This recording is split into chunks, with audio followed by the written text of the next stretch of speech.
Hey kids, welcome back to Rob Shed Hotspot, and another one of these kind of impromptu, increasingly rare streams as I'm busy with work still, but it is what it is.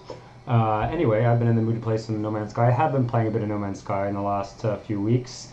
I have sort of missed the expeditions just because they came at a time when I was just so busy. I didn't want to. I don't want to commit to something that was like time limited and just have another thing that I feel like I had to have on my calendar kind of thing. But I have been very much enjoying. There's two updates that have come out since I was playing this game.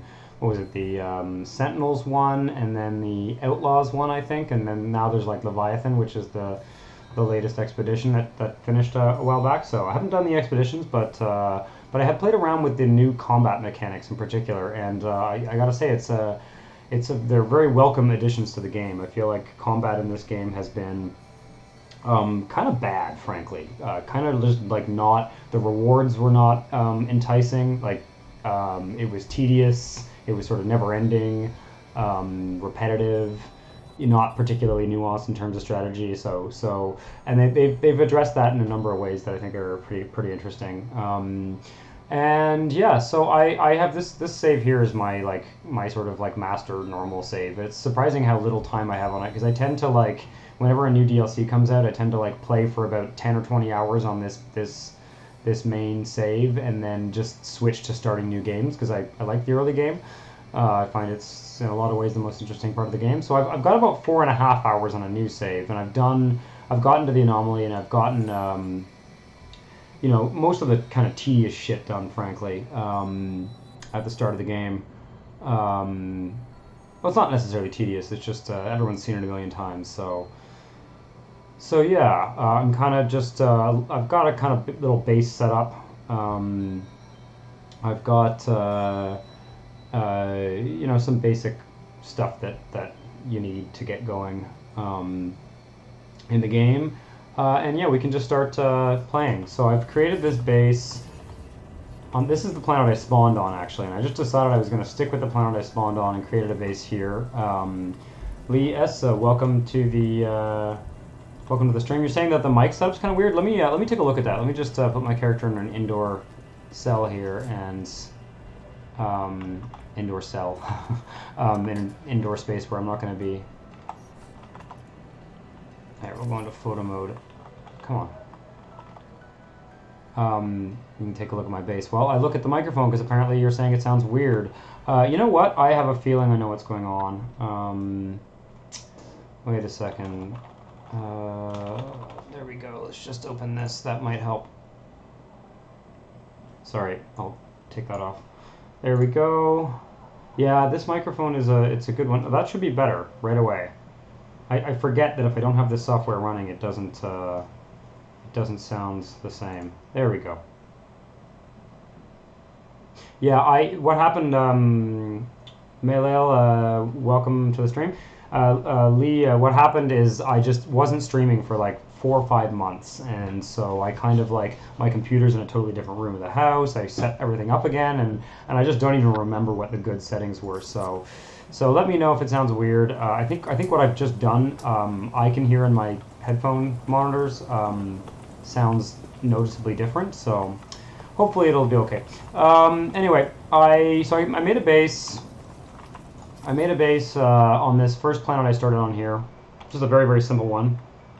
And I decided to make a base out of minor settlement because minor settlements have trade terminals. They have landing pads. They also sell a few upgrades and things like that. And yeah, they're just kind of convenient for the very early game. And yeah, so I've got managed to snag an S-class exotic here, which I don't love these. I mean, they're cool, but I don't. You kind of get tired of flying them around. They're just like if you run into one early game, this one only costs like 6 million, so they're kind of a good ship to have at the start of the game if you get lucky. There's like a 1 in 100 chance, which is actually a reasonably good percentage considering how many ships you see. So if you have a few million units and you can manage to grab one, they're very useful. I find in the early game. Um, but then they're not the most interesting ship because as rare as they are, um, they all kind of look the same. So I like the color of this one though, kind of like a yellow orange color. It's kind of nice. I don't mind it. And then I have an exocraft, which I haven't really, a roamer here. I haven't really upgraded it much. I want to use that. I like to get these early so that I can kind of spend a little bit more time exploring on planets in the early game and resist the temptation to just fly everywhere. And then yeah, I've decked out our character with the new cape. Wait, I don't think we can see anything because yeah, I've got a bright red cape and this goofy alien head, and yeah. So I've kind of set us up here. What else have I got? This is my mining pistol. It's just I'm gonna deck this out to be just a mining pistol, and then I've got this is just an A class rifle that I happened to find in the first system. So kind of useful. I did some refining loops to get the money to just buy this right away. So it has something that I could kind of upgrade, and I want to get the pulse spitter set up on it. The weapons systems are very different from what they were.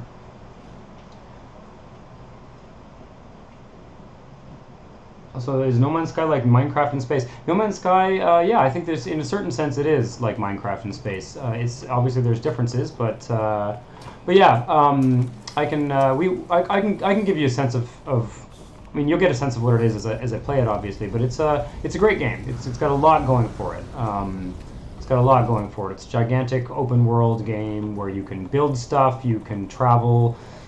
It's a procedurally generated universe that is so large it's like it defies like quantifying how large it is. Of course you'll only ever see a tiny part of it,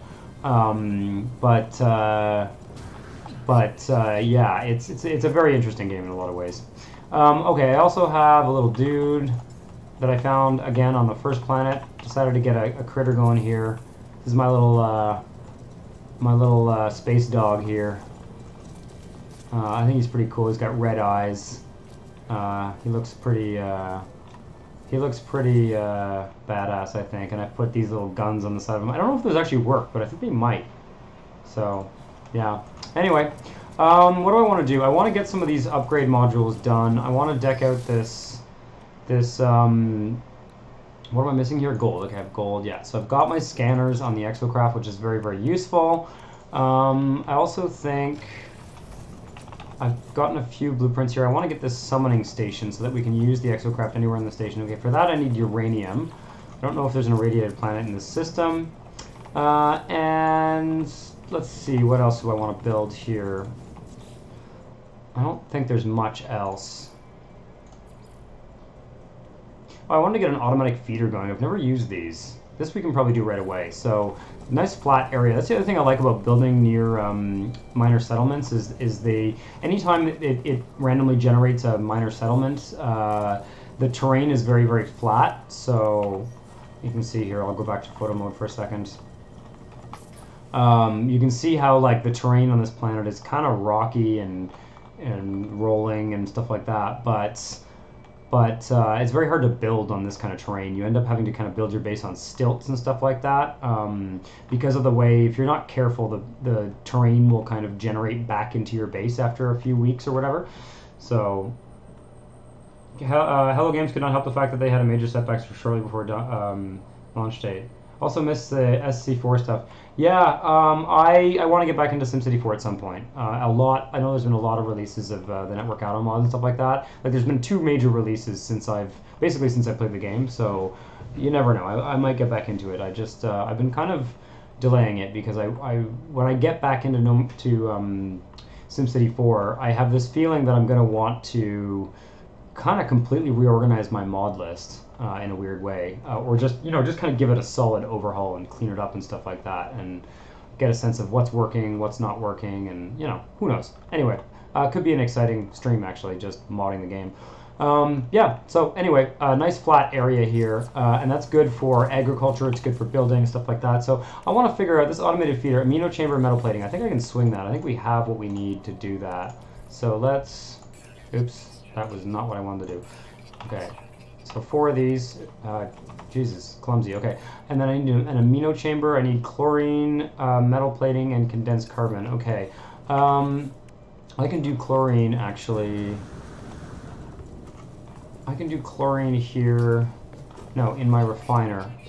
It's kind of cool too. I've set up this base so that I can sort of walk through the shelter and get to my refiners without having to spend too much time out in the elements.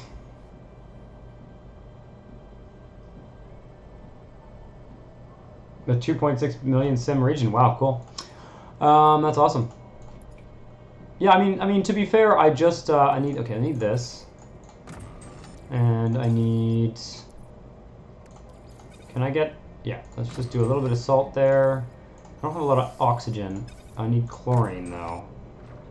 Yeah, there's enough. There we go. A little bit of refining loops to solve resource problems so they don't have to go on a hunt for resources. And let's get this automatic, that's my creature's crap, I guess. Let's get this automatic feeder going here. Amino chamber, right, amino chamber. Yep, there we go. And automated feeder. Why is it not missing components? No, I'm not. Wait, I think it thinks I have more creature pellets than I do. That's weird. Very strange. Okay, well, now it works. So where's a good spot for this? Maybe they can kind of graze in back of the... yeah, there we go. So this, oh, it needs to be powered. Interesting. I didn't know that. I've only used these like once or twice. They're not super useful actually, but okay. Well, let's run a cable to it. Just try and keep this neat and tidy. I might want to move it actually, but we'll see. I've been kind of running my cables up top so that I don't have to sort of walk under them. I don't know. I like to do that sometimes. I guess I could put it right in that corner. Yeah, let's do that. And that way, it can kind of just be plugged in and not have the cables running all over the place. Of course, I could get the thing that hides the cables too, but I don't know. Eventually. Is there a plug on the other side of this? No. Okay, so that sucks. All right, well, I can rotate this. Rotate it so that the cable thing points back. Some of the designs of the base parts in this game are a little bit strange because like the front facing part of it has like the plug. Yep, just like this one. See how it spins around like that? Weird. So like the plug goes in the front. That's kind of annoying. What? So this gets creature pellets. Okay, I see. So I'm gonna have to make a ton of creature pellets, which is gonna run me out of carbon. And I don't know, we can just fill this up and see what happens. Honestly, like, it doesn't really do all that much. But it attracts creatures, I guess. And then it feeds them, and then they crap, and that produces a resource that you can use, basically. There's not much more to them than that, but I guess if you got, like, a ton of them going, maybe it would be worth it. Let me see, what have I got here? Dark hours remaining. 4. Just trying to see like how much power I'm producing. I have a tool to calculate this, but I have a feeling that this is not a big enough power grid for now that we've got that automatic harvester thing in there. But I guess we'll figure that out later.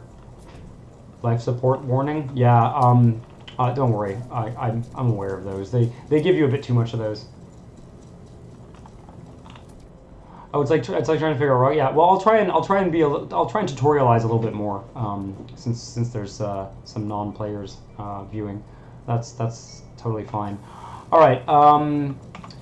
Basically, we'll launch into space in a second. I want to get this stuff built: deuterium, solar mirror, phosphorus, solar mirror. So I need what? 1, 2 solar mirrors. So basically what I'm doing right now is just interacting with the crafting system. You learn crafting recipes, and in various ways, and a lot of the stuff that you install in your equipment and stuff like that needs to be crafted from resources that you harvest in various ways. So, all right, this I can install. Solar mirror and wiring loom. So I need another solar mirror and more hermetic seals. I'm gonna need to harvest a bunch of shit. Oh no, I have condensed carbon. That's good. Okay. This game also has a kind of a bonkers inventory system. It's a little bit much sometimes with that stuff. Wiring looms are expensive. I don't think I have. Oh, I have money. Okay, let's buy wiring looms, which I can get in here.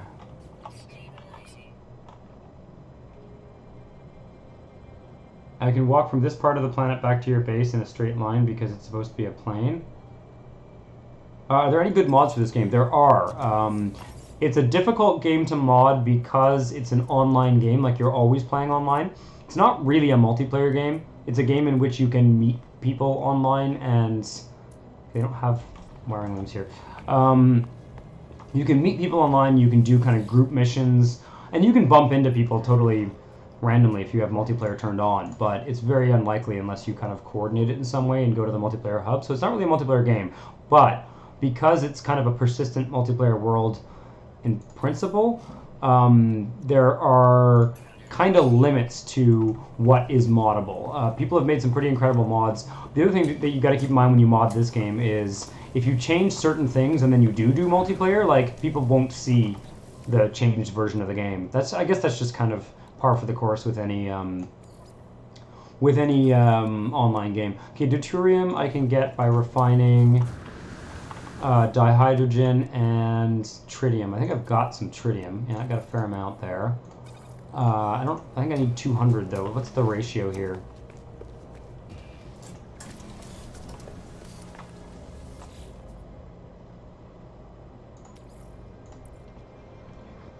What do I need here? I'm gonna need more, basically. Yeah, it's 1 to 1. Okay, well, we can just go harvest them. Let me grab my my mining dude here. Oh, there we go. That's the life support warning gone. I want these guys.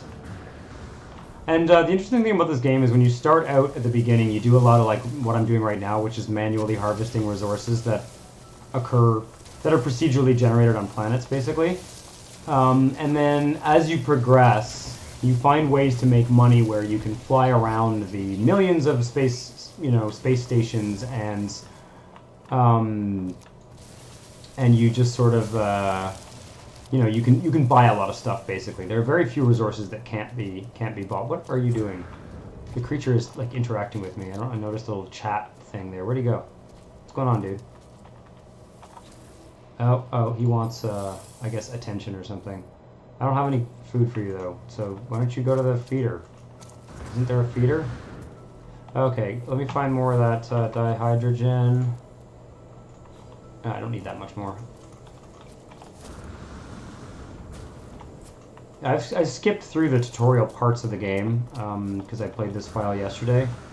Mostly just because, I don't know. I start a lot of new games, in all games, role-playing games, city-building games. I find a lot of games have a kind of curve where when you get past a certain point, there's like diminishing returns in terms of continuing. So, I don't know. But because I started a lot of new games, I have to resist the temptation to like just constantly stream a new file, because then I always end up doing the same things when I'm streaming, whereas now I've kind of skipped a few steps here so that we can kind of skip to some of the fun parts. Ulysses, welcome to the stream, and OBP Super Gamer, welcome to the stream as well.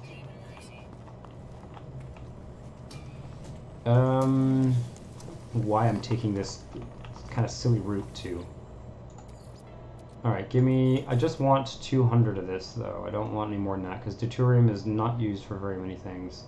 Or is it? Not really. So yeah, as as you play this game more, I mean, I use wikis and stuff like that, but you figure out where certain resources can be harvested and how efficiently they can be harvested, and there's various tricks you can do to kind of make sure you have what you need at all times without having to do a lot of this tedious harvesting. Well, it gets tedious with time. At the start of the game, it's kind of fun. It's kind of satisfying to just, run around shooting things with a laser beam. Just that the quantities of resources that we get, like these refining recipes, I've kind of memorized a bunch of them, can be used to duplicate resources and do all sorts of interesting things like that. So, all right, let's get that pulse spitter installed. That's this guy here. Why don't I rename this Rob's pulse spitter?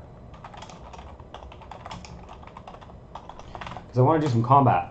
And I tested out the various... They've changed the whole way weaponry works in this game in the last couple patches. And, alright, so we've got bigger clip size. What is this? We need solar mirror, quantum computer, and wiring loom. This one we need wiring loom, and... we're going to have to go to the space station. Yeah, we're definitely going to have to go to the space station. Let's go for a spin.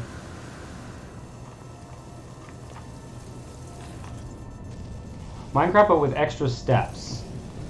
Yeah, I have a sense of what Minecraft is, but have not played it. And I was thinking at some point, because I enjoy this game, I should probably, finally, after all these years, buy a copy of Minecraft and give it a shot. But I don't know. It's funny, I was looking through, like, the Steam... Like, there were some Steam sales recently, and I was looking on Steam to see if I could...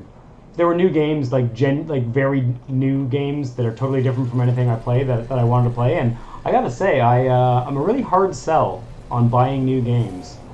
I like to have about 4 or 5 games in rotation and play them very, very heavily. I have a very hard time, like, every once in a while, like, what was the one I got recently that I played for like 5 hours and I couldn't. I don't know, what was it? God damn. Outer Worlds. Yeah, Outer Worlds, the Bethesda style game that it's made by Obsidian, who made Fallout New Vegas, and I think it's a good game. I think there's good things about it. But I just I can't play it for more than like 45 minutes at a time, and then I'm just sort of like, I don't know. Maybe it's just that style of game. Something like that. Yeah, I think that's all I needed was wiring looms. I don't want to warp though, I'm going to fly back to the base. Why don't I check and see, actually. Hermetic seal, phosphorus, solar mirror, and quantum computer. Okay. The solar mirror and the quantum computer we can make back at the base. The phosphorus we should go to another planet to grab.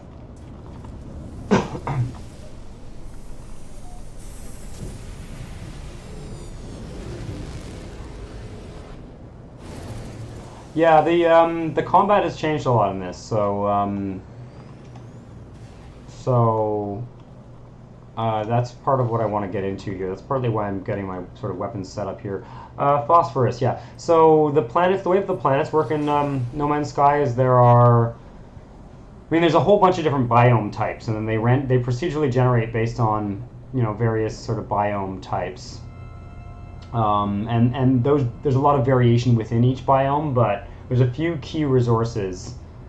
And I don't know, there's something like 12 biomes, and then there's like weird hybrid ones and kind of rare ones that you can sort of find if you're lucky wandering around. But once you get to know what resources are found on what biomes, you can easily find what you need. Of course, I could also just I could have just waited around in the space station and waited until a vendor came that had phosphorus, but I'm trying to avoid doing that. There's a way to play this game where you just kind of like warp from system to system and sit in space stations and basically kind of buy stuff and then refine it into stuff and make money, and then there's a few kind of very grindy ways to play this game that I kind of feel, as much as I sometimes indulge in that, I kind of feel like it becomes tempting to not explore at all, you know, to not go on to planets and to not explore all the stuff that the game has to offer. So I don't know. That was not hyperspace travel. That's pulse drive. So there's like 3 modes of space travel. There's like your regular kind of space flight, and then there's pulse travel, which is faster travel within one system, and then hyperspace or warp drive, I guess they call it in this, takes you to completely different star systems. So, like, you can get a sense here in this Discoveries tab here. So I've actually, you can see all these planets are highlighted here because I've been on all 6 of them. Well, it's 5 planets and 1 moon. And this system has certain characteristics in terms of what alien race lives in it, how often you are to run into rebels, what are they called? Outlaws or pirates or whatever. And then also, you know, the type of economy that it has, which determines certain kind of trade commodities that are available, as well as the quality of the economy. So most things in this game kind of have a C tier, B tier, A tier, and S tier. Economies, like all of these have sort of these 2 anyway, have sort of a 3-tier system. It's sort of bad, mediocre, or good. And so this is kind of a medium quality economy system. But yeah, and then I've been to one other system that we'll probably travel to soon, and also kind of explore the planets on that one. But yeah, so I'll show you the galaxy map in a second, because I want to. There's a few things that I want to travel to other systems to find. So, all right, so we managed to find a phosphorus deposit pretty quickly there. Let's go into what were we doing here? Now I need to change to this guy, and then go to multi-tool, and that's for this guy here. 1, 2, and now all I need to do is craft a solar mirror and a quantum computer. The solar mirror takes. A feeling I'm not going to have what we need for this. I have the chromatic metal. No, I'm going to need to get more chromatic metal, and I'm going to need to get basically just a lot of chromatic metal. Okay, all right. And solar mirror is gold, silver, and chromatic metal. So we'll grab some gold in space. Have I scanned all the critters on this planet? No, I haven't. Every planet has these procedurally generated creatures, and this one has 7. So if I find all 7, you get a big bonus of one of the... What have we got here? We've got rare, rare, rare. They're all rare and uncommon. Well, okay, that's kind of weird. I guess there's just not a lot of creatures on this planet. That's very similar to my dog creature that I have. Huh, interesting. I'm looking for ground, flying, and underground. You can sort of get a sense of what you're looking for so that you don't... There's one of the flying guys. There's another one there too.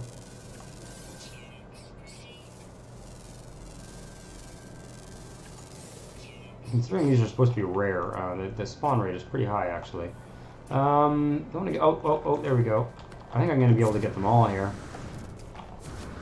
Oh, interesting. Did I kill that dude, or did another creature do it? The creatures are interesting, too, because there we go. They're interesting, too, because I've noticed they keep adding interactions with them and stuff like that. They will occasionally, like, you know, like, be predators that eat each other, and some of them are aggressive to you and some of them are not. They're rarely aggressive, but okay, we have an underground one. Those are always tricky to find. I'm going to give it a shot, so just so we can spend... The sun's coming up, we can take a look at this. This is a fiery planet. I'm going to go... This looks like a... No, not a cave. Okay. I'm going to grab this data here, because I need that stuff.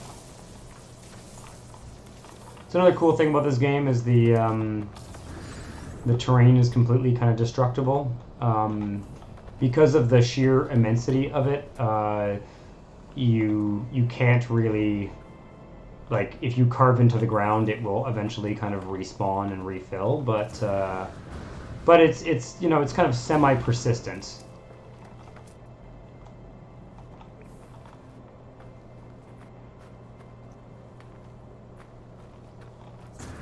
Yeah, I'm sure the modding scene for Minecraft is quite substantial. Okay, there's an unknown building over there. That could be an interesting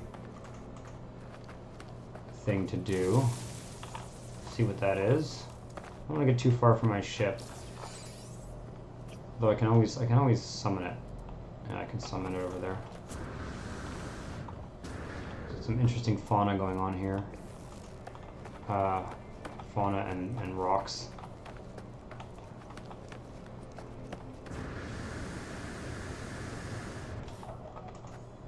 So far, no storms. What does this planet say? So if you look at, like, when I look at the scanner here, if you look on the left, you can see the name of the planet. It says fiery planet.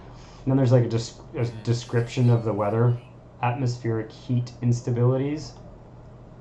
Resources occasional, fauna high, flora bountiful, sentinels absent. The sentinels are like a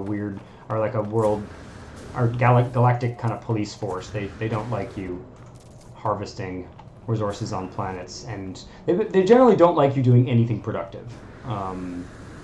And so if you're on, some planets have a very high like alert level, and so ordinary resource gathering stuff will get you, they'll spawn all around you, and it becomes a whole thing. Although they've expanded that whole mechanic now in a way that makes it a lot better, in my opinion. And we're gonna get into some of that soon. I just want to get this weapon ready, and also potentially find the last creature on this planet.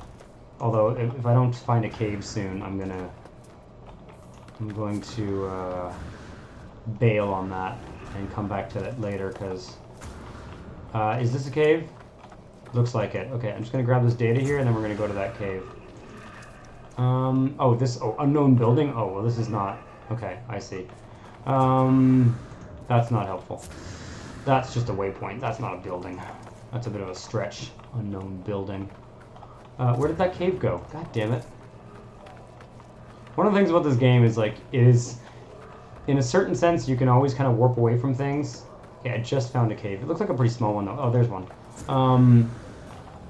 No, not a cave. Just like a crater. Navigation in this game is an interesting thing, because, like, you can warp your ship to yourself. You can fly to get places quickly. A number of things you can put. There it is. This is just a hole. This is just a pit. This is not a cave. Oh, that's not helpful. Let me see if I can spot any resources that I know. Subterranean relics. Those are only in caves. So we can figure out where this cave is by just digging our way to it. Aha! Bingo! Alright, now, I'm really hoping... It's kind of an interesting looking cave. What? That sounded like a creature, but maybe not. I think this planet might have giant, like, dune-style sandworms. I think I remember them being on this planet. But we're not going to see those in a cave. This is not a very big cave, either. Oh, maybe it goes up here. Yeah, it's surprisingly easy to get, like, lost in this game. You can't really ever get lost in the sense that you can always sort of summon your ship to yourself, or you usually can anyway, unless you leave it, like, out of fuel, or you can find a building and it's set up in such a way that it's pretty hard to get truly stranded somewhere. But as you're just sort of walking around the world, if you don't, pay attention to your surroundings, you can definitely get a little bit turned around. And there's a number of things you can do, like you can put down beacons, and you can... But I find that navigation part is kind of interesting, because, most things can be done. There's almost always a way to kind of give yourself a waypoint and just travel from waypoint to waypoint to waypoint, but sometimes interesting to not do that, kind of on purpose. This is an interesting cave because it has no entrance. I'm always interested in how they procedurally generate this stuff, because most of the time these caves, like, there's at least one. I guess there was a hole. No, we made a hole. So let's just... We're going to have to just dig our way out. Oh, I guess that's not very difficult. My jetpack is really shitty. I can barely even jetpack out of this thing. There we go. Okay. I'll take that too. Yeah, some of these creatures are more easily spooked than other ones too. Alright, it said unknown building, but isn't it just a... That is so fucking weird. Why does it say unknown building? Okay, it's a waypoint, I get it.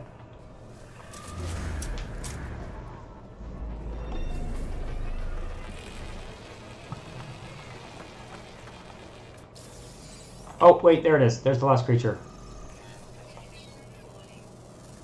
And it's clearly, I think, killing... That is a cave creature, isn't it? It just like brutally murdered this other creature here. Huh. Cool. This dog is so similar to the dog that I have. Huh. Yeah. Ugly brute. Okay. All right. Let's go back to our ship, which is 630 units. That's not so bad.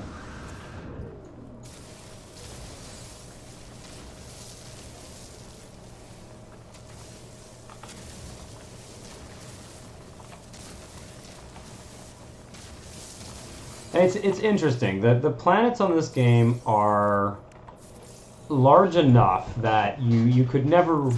I mean, you'd have a very hard time, you know, walking across one or exploring an entire world. And the nature of the game is such that it wouldn't be a particularly interesting opportunity because it's basically a series of procedurally generated buildings, and you know, and there's quite a number of, you know, random events that can happen and things like that. There's so much that, like, you know, things will happen. You'll be like, oh, I haven't seen one of these in a while, kind of thing, and that's cool.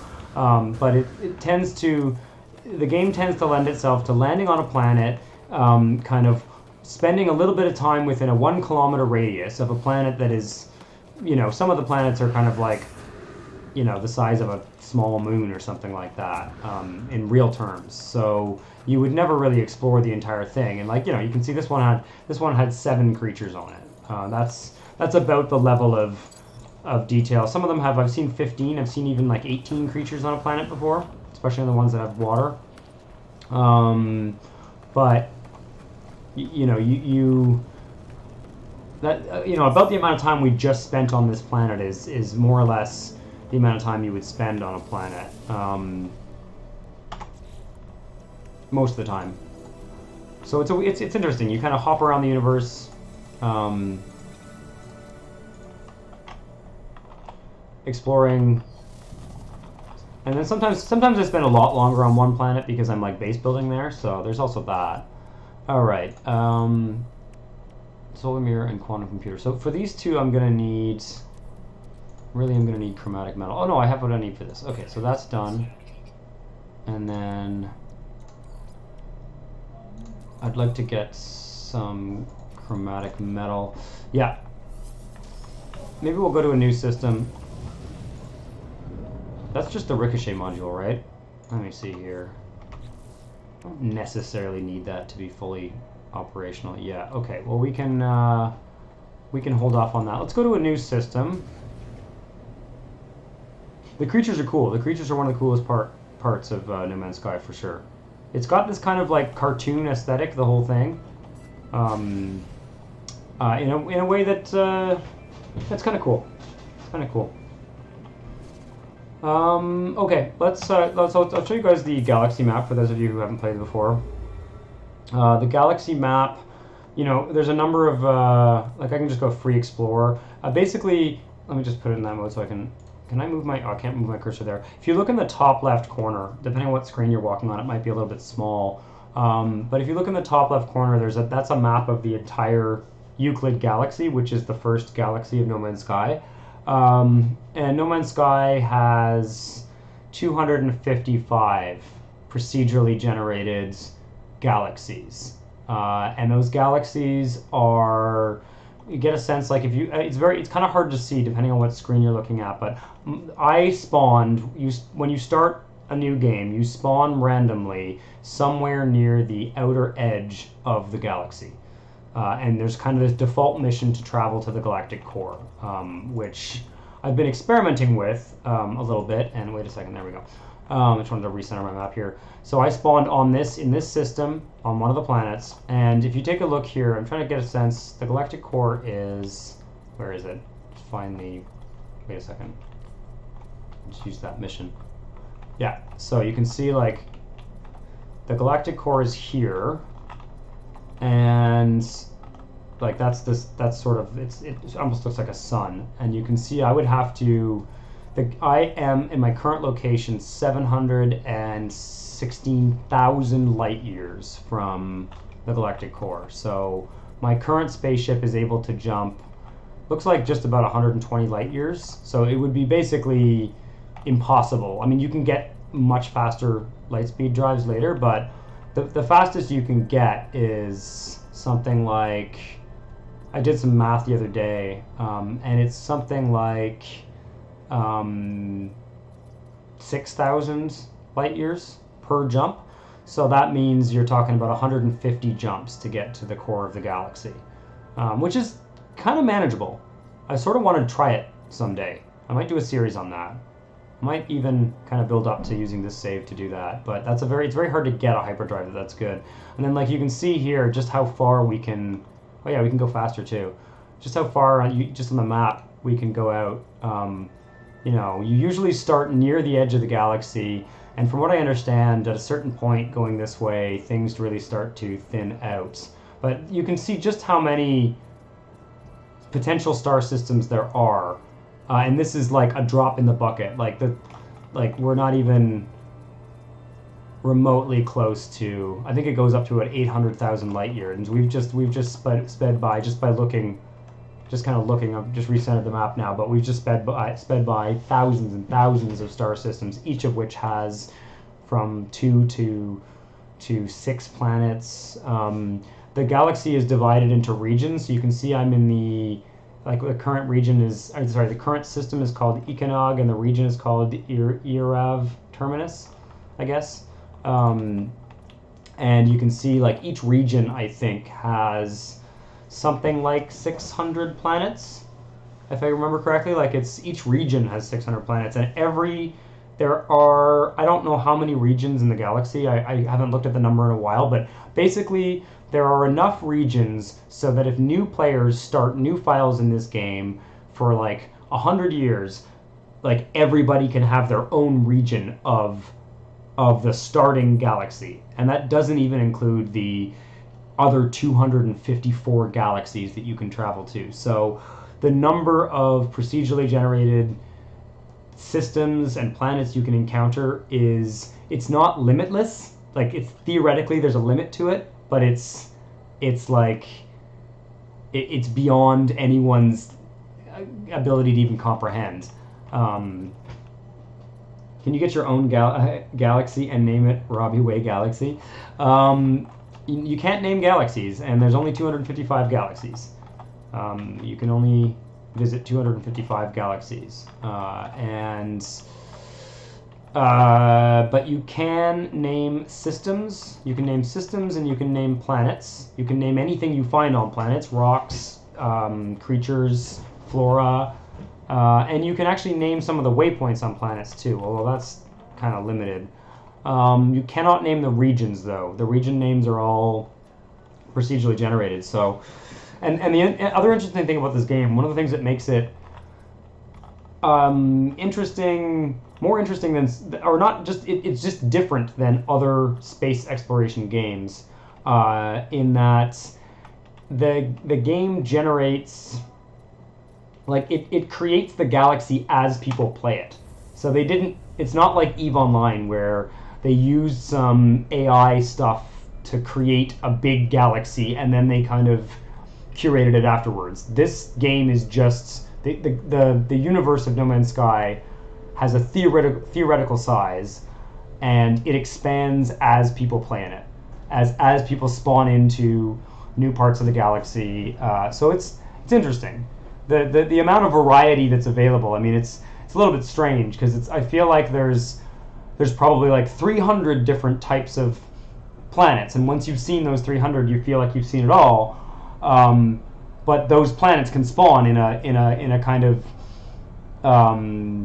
in a sandbox that is remarkably huge. So yeah, it's interesting. I need stuff to warp. I don't have any stuff to warp. Okay, we're going home. We're going back to the base one more time, or maybe we'll go to the space station and see if I can just buy what I need. Yeah. Yeah, we'll figure it out. I'm just going to. I want to go to a system that has a hazardous planet that will have some. What's it called? Activated copper. Is the server room of No Man's Sky 200 gigabytes of data? I don't know what the server room of No Man's Sky is, but I do know that everything is procedurally generated locally on individual players' machines, from what I understand. So, and then it's then uploaded to their servers. So I don't know, I don't even know how.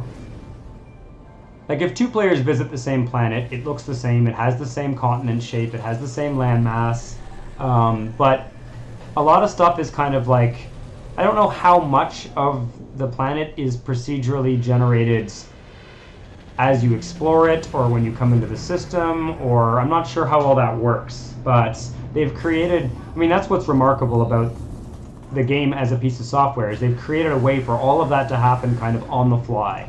And I feel like if they get this engine to a place where because there's a lot of limitations to the engine in a number of ways. I want oxygen, but if they're able to get this to just kind of make some of the gameplay more enticing over the years, or potentially use this engine to make another game. What's that? C-class. Pretty cool though. I like that black and gold look. Do you happen to have any warp stuff? I just need... You know what? I'm going to buy this. That's probably going to fill my inventory though. Yeah, thought so. Can we just put it straight into the ship inventory actually? There we go. Boom. Done. Okay. Oh yeah, I can just buy this and finish up what we were building. Yeah. Okay, well then we can skip, that allows us to skip a step. Great, okay. Let me just, inventory's getting messy here. Probably gonna have to go back to the base and put some stuff in storage. Yeah, this is all gonna have to go in storage. But this is super useful. We'll use it, lots of uses for that. Yeah, I want to get some chromatic metal for sure, but I don't really want to buy it because it's kind of expensive. But I want to also fight some dudes. Try out our new weapon here. So I'm just going to use the teleporter and no, I'll fly to the base, and then I want to go to a planet with a lot of sentinels on it, and then I think we'll explore a new system. So that's a completely set up. That's interesting. Why is that not? Huh, interesting. Got a pretty decent little multi-tool there. We'll see how that goes. Yeah, there has to be a server with all the data. I guess what I was implying, Lee, is that I wonder what is stored locally and what is stored on the server. As I understand it, when somebody discovers a system, as soon as somebody discovers a system, it exists. Like, it's a fixed point kind of on the map.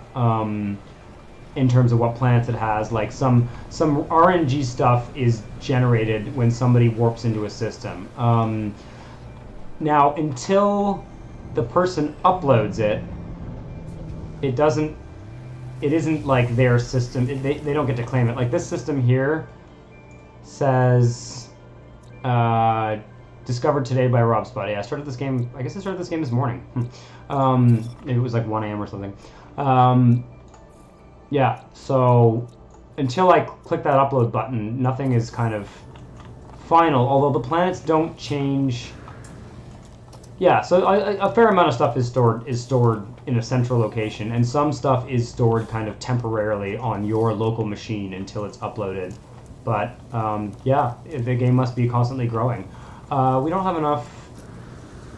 The power grid here is not big enough. Do I have what I need to? Basically not. Okay, I'm not going to worry about that for now. Did anything happen with this? Not really. Doesn't seem to be doing anything. Maybe I need to attract the creatures over to it first. Huh. Maybe it's just in a bad spot. Maybe I need to bring it to the creatures. I'm not sure how those things work. Anyway, let's go to a planet with sentinels, and we're gonna do some combat. I just want to grab. I think this guy might have some warp fuel.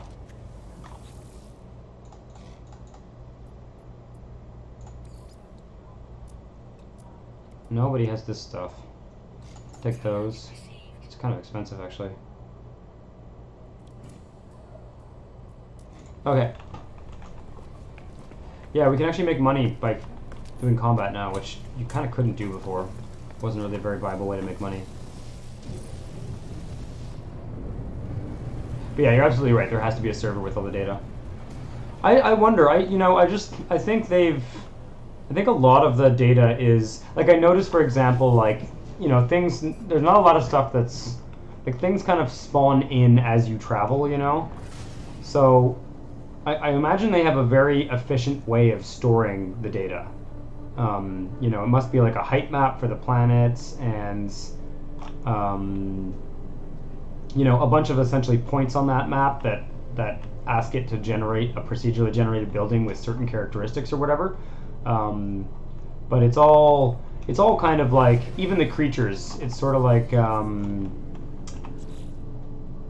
they're all just kind of modular in a certain sense. Like, there's claws that go on creatures, and creatures can have those claws in different places, kind of thing. Like it's so there's sort of a modular design in such a way that must save them a lot of data. It's not like everything is completely unique. Okay, high sentinel activity on this grassy planet here.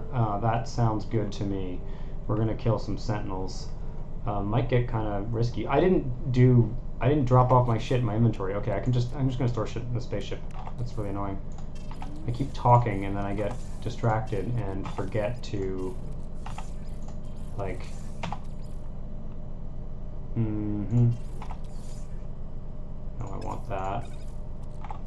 That can go there. That can go there. Oh, somebody's. Oh, we got some pirates. Okay, I'll fight some pirates. I don't have very good weapons on this ship, actually. That's one of the next things we need to set up. What do I need for that? Oh, inventory space. Okay, let's fight. So they've added, the ships now have like a shield and a health bar, and different weapons do different stuff to the shields and the hull. It's a little bit more detailed. They've also done this stupid thing where when you reverse, it like locks you onto your target, so it's like kind of takes over your flight in a weird way. I'm not super keen on that, but I guess it makes it easier to stay oriented for some people. Okay. Oh, that gives us some Vy'keen standing. I want to max out my Vy'keen standing. We didn't really get any good stuff from that though, did we? Okay, these can just be deleted. I don't need this. Just little 3 stacks there. Did I get anything of interest from that? Oh yeah, this guy here. What's that? Oh, black market modification for the hyperdrive. That's actually useful. If only I had inventory space for this crap. Let's stick that on there. See what it does. Gives us 100% warp cell efficiency. Not great. Not great. Doesn't let us travel farther. Just lets us not use as much fuel. That's kind of suboptimal. In fact, let's just delete that and take the wiring looms from it. Okay, I wanted to go to a planet, and I think is it this one? No, that's the one we just went to. I think it's this one. The one with high sentinel activity. Come on. No, that's a cloudy planet. Okay, this is a mission, I think. Yeah, I don't want to do this right now. No, I'd rather not. That's one of the story missions, and it's just gonna take us down a fucking... Okay, I want to go to this on-jam one. Star bulb, copper, paraffinium. What the hell is it? Oh, God. Can we stop with this nonsense? There we go. There it is. Game has an unfortunate habit of, like, kind of locking you into receiving missions. I really wish there was a way you could turn the kind of story... the main quest story off and play in a kind of sandbox mode. I think that would be a great addition to it. Alright, now this planet does not have a lot of landmass on it. It's a lot of water, but it's supposed to have high sentinels. So let's see if we can find a reasonable sized island. You'll notice that the things kind of pop in and out. I don't have the graphics maxed out because I don't have the graphics card necessary to have them maxed out in this game. Okay, this is... we need to find a different part of this planet, because this is 90%, or more than 90% water on that side. Looks like a lot of water over there too. It's kind of an archipelago planet. Not my favorite. Not my favorite configuration, because there's some larger land masses. Because there's lots of cool stuff underwater in the game, but it's, you know, 90% of the Station Authority cargo probe detected. What is it looking for? I don't have anything illegal. Huh, interesting. So when you approach, that's a new feature. When you approach a high sentinel planet now, sometimes they scan your cargo, and there's illegal cargo now, which is kind of cool. Hey, this is a bubble world though, that's cool.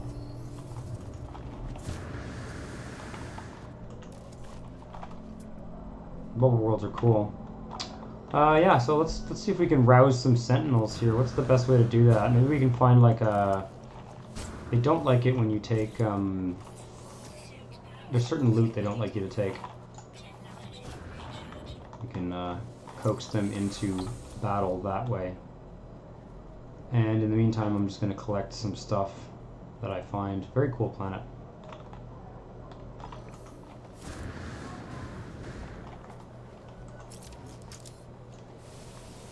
I don't need that, actually. I just bought a ton of that. The knowledge stones teach us Vy'keen words. We're in a Vy'keen system. It's one of the 3 races of alien races of No Man's Sky. The sort of sentient alien races, I guess, if you want to call them that.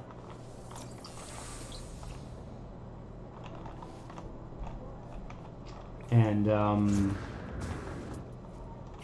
I prefer to be in Vy'keen systems in general. Just kind of luckily spawned into one in this one. I think I've already discovered all the creatures on this planet, but why is there nothing? I'd really like to attract some sentinel activity here. This is what's supposed to have attentive sentinels. Okay, so it's not actually a... It's not actually like a aggressive sentinel planet. Oh, there's a trading post. Huh. Well, that's kind of a lucky find. Maybe we will go to another system, because I don't see aggressive sentinels on any of the planets here. And I don't think there's any... Are there any in the next system over? That one that I've already been to. Trying to spend a little bit more time in each system and not just, like, jump around. High sentinel activity. But is that what we saw here? High sentinel activity. I think that's what it said here, too. Yeah. So, if this is not an aggressive sentinel planet, orange is not, like, the full... It'll be red, that text, if it's truly an aggressive one. There's a ship I want that spawns in this system. It's a big fighter. Big chunky fighter. With a lot of storage. And I definitely want it. But it costs like 40 million units, so I'm gonna have to do a little bit of grinding before I can buy that. Oh god. Man, there is nothing I hate more than ladders in video games. All the game designers out there, I wish they would like put a moratorium on ladders in video games. It's the worst. It's the worst. It's that one. That's what I want. Like, that's the ship I want right there. It's an A class, 38 slots, 12 and 8, and I just cannot afford it right now. But I think it's kind of a boxy spaceship, but it's got a lot of storage, and I really like the idea of having a fighter with a lot of storage. If I could get S-class version of it, that'd be even better. Okay, alright. Well, I'm going to summon my ship here, and we're going to go to another system. It's kind of a cool planet, though.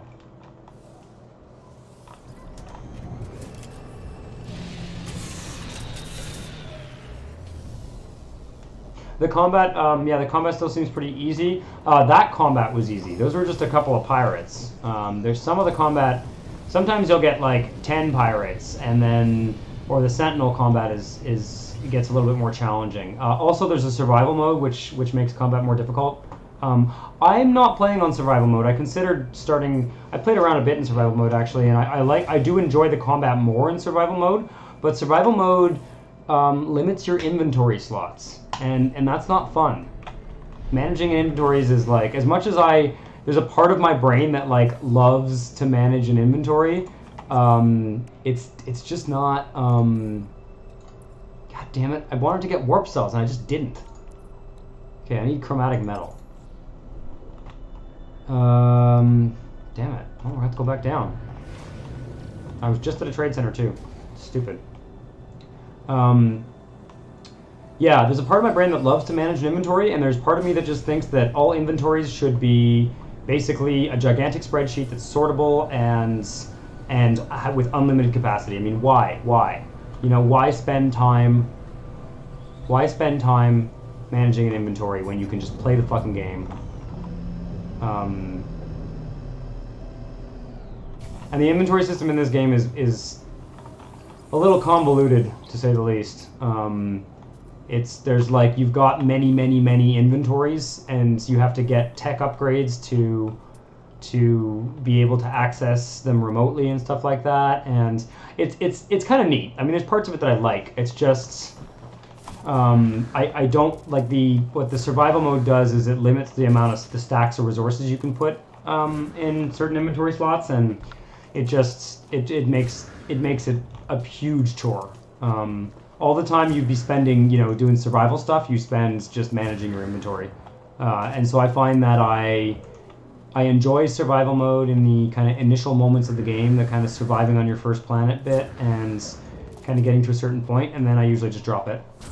Because it's not like, also if you want to build anything, like if you want to try and build a base or something like that, and it takes a lot of resources, then it's just a nightmare. Like you end up having to drive back and forth, fly back and forth constantly to do that, and like that's just not helpful. Yeah, so permadeath mode on this is kind of cool too. Also has the limited inventory. I just find if I'm playing survival, I don't do any building. I don't do any, I do the bare minimum of anything that requires a lot of resources, because there's just nowhere to store them. Like you can't really do a kind of industrial level of activity, which you can set up kind of supply chains in this game once you really get going, and I find in survival mode that's just kind of tedious. It's not all that interesting. Okay, this is probably fine for now. Alright, that's fine. Where are we going here? We're going back to my ship, and we might stop somewhere along the way. It's really easy to just get distracted in this game, especially when you're talking. It's not like, when you play Skyrim or something and you're like, you've got a mission and you're following a waypoint. Like, although there are missions. There are randomly generated missions. We could do a couple of those too. That could be kind of fun.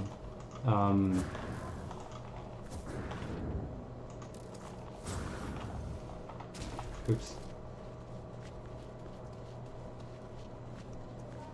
Do I have enough? Yeah, okay, I can just spawn it next to me. So yeah, I thought about doing survival mode. It makes the combat more interesting.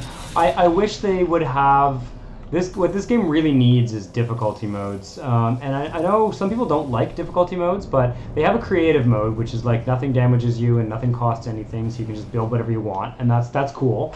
I just feel like they should, the inventory thing, like they should never fuck with the inventory. You should always have the same inventory as in normal mode, and then in survival mode there should just be more like more combat difficulty. Like just make the combat harder. Make the combat harder. Make the planets more harmful to you. The atmosphere stuff more harmful to you and stuff like that. Like that's the way to do it. Okay, we have to go back to our base, unfortunately, because that's where my refiners are. I really should get a backpack refiner. God, I got so much crap too. I gotta get rid of all this. Just like bouncing between 3 planets for like an hour now, talking and being distracted. Well, at least you guys have something to look at. Yeah, no, I think the difficulty, like the game needs a proper difficulty mode. I know the culture of No Man's Sky is very much not like, say, EVE Online, where it's not a competitive game. It's not a game like you can actually do PvP in this game, but like nobody does. It's not designed for that. It's not really all that fun. It's the combat's not really designed for that kind of thing. It's also, it's mostly like a building, exploring, kind of collaborating game, and there are some combat situations, especially some of the group missions, that are sort of designed to make it, designed with more difficulty in mind, and it is with the recent patches, it has gotten genuinely harder, especially on survival mode, and to a lesser degree also on normal mode. And that's good, because the combat was kind of boring before, frankly. It was not hard enough. And just kind of, it was the kind of thing where like you get into a combat encounter and it prevents you from like warping, and it prevents you from doing certain things until you finish the combat encounter, and it's like it's easy but it's tedious and time consuming. So that's gotten a lot better. The combat's a lot more fun. It's a lot more satisfying, a lot more interesting in that sense. Yeah, this can go in storage. This can stay there. Let's go see what I have in storage, actually. Oh shit, the storage is locked. I can use a trick to get into it here. There we go. Is there anything in here that I want? I'll take 1 stack of that. Oh shit, okay, there we go. Yeah, that works. And I don't see anything else. Alright, since we're going to a new system, let's grab a portable refiner and not leave it on the planet like I did last time. That would have saved us like 2 trips there. And yeah, let's grab, I need that chromatic metal.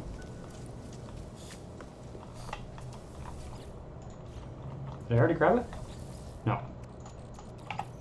Okay, now how much warp fuel can I make with that? Let's try and see if I can fill out these 4 here.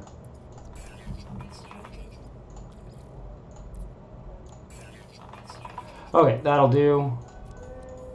Now we're going to load that into the ship, and let's go to another system. I want to go to another Vy'keen system, because they're my favorites. Just hoping we find the planet type I'm looking for.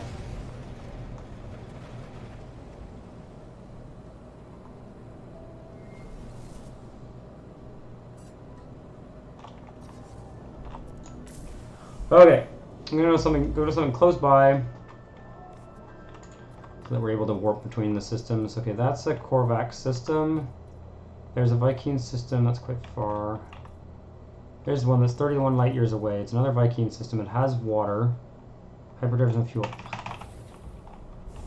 One thing they should do is let you fuel your hyperdrives from the fucking galaxy map. I mean, what a hassle. Okay, there we go. Yeah, let's go to... Sometimes when I start new games, I like to visit the fewest possible systems. and really try and explore a tiny little neighborhood and thoroughly and explore all the planets and set up a kind of series of bases in this little, you know, small area. And afterwards set out on like a big journey across the fucking galaxy, you know? Alright, what have we got here? Utsuki system. I'm gonna claim that right now. Yeah, discovered by me. Huh, looks like there's a system kind of nearby that's kind of curious. Why does it do this? So it's put me, it's given me a system on here that's been discovered by someone else. Can I want to see where that is in the galaxy map. I'm always interested to understand. Interesting, so that's how close the closest system another player discovered is. So that's actually pretty close. Huh. I better claim these planets. When did it say it was discovered? 6 years ago. Huh. It seems when they spawn you into a new part of the universe, they seem to spawn you close to at least one player. I've noticed that. Otherwise, it would just be so unlikely. The universe is so huge. That's a cool looking space station. These are also procedurally generated. I like this look kind of black and... That's a really cool pattern. Mike Oxmo, welcome to the stream. It's just kind of No Man's Sky and chill tonight. No particular elaborate goal. Although, as I keep mentioning, I want to get into some combat with some Sentinels because the new Sentinel combat's a lot of fun. I've got a new save here. You know, kind of a I don't have all the upgrades I have on my regular normal mode save, so it should be kind of a little bit challenging. What I want from here is a little upgrade doohickey. I just want to do this before I can take a look at what multi-tools and stuff there are in this system as well.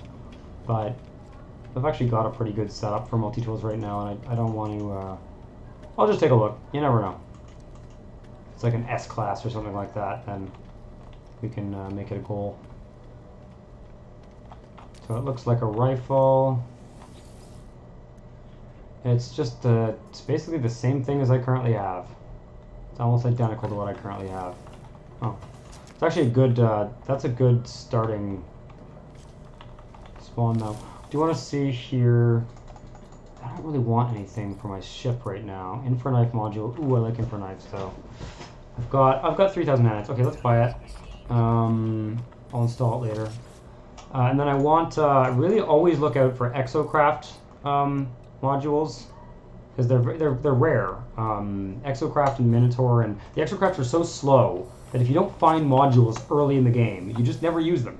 By the time you find the modules for them, they're like not useful. So I don't want that. Let's get another tech slot. Anything I can clear up in here? Oh yeah, I got a ton of shit I can install on my spaceship, but I haven't done yet. I want this. I don't have enough chromatic metal for it. Okay. All right, never mind. Not a big deal. What's that? I'm gonna take a look at the look of this thing. That's kind of a cool Explorer. I like the all white look. Very cool. Very, very cool.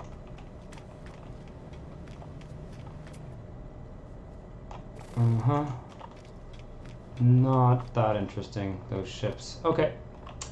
Okay, let's maybe go to the anomaly quickly and grab the inventory slot.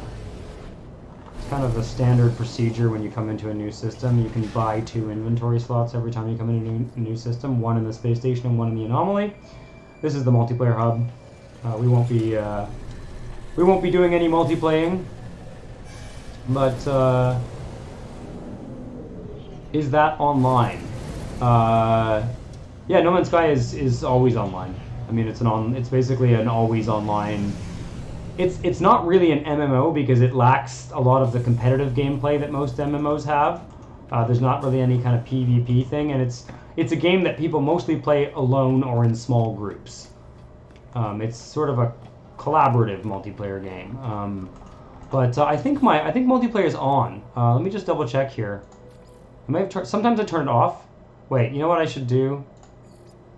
I should turn PvP off. Yeah.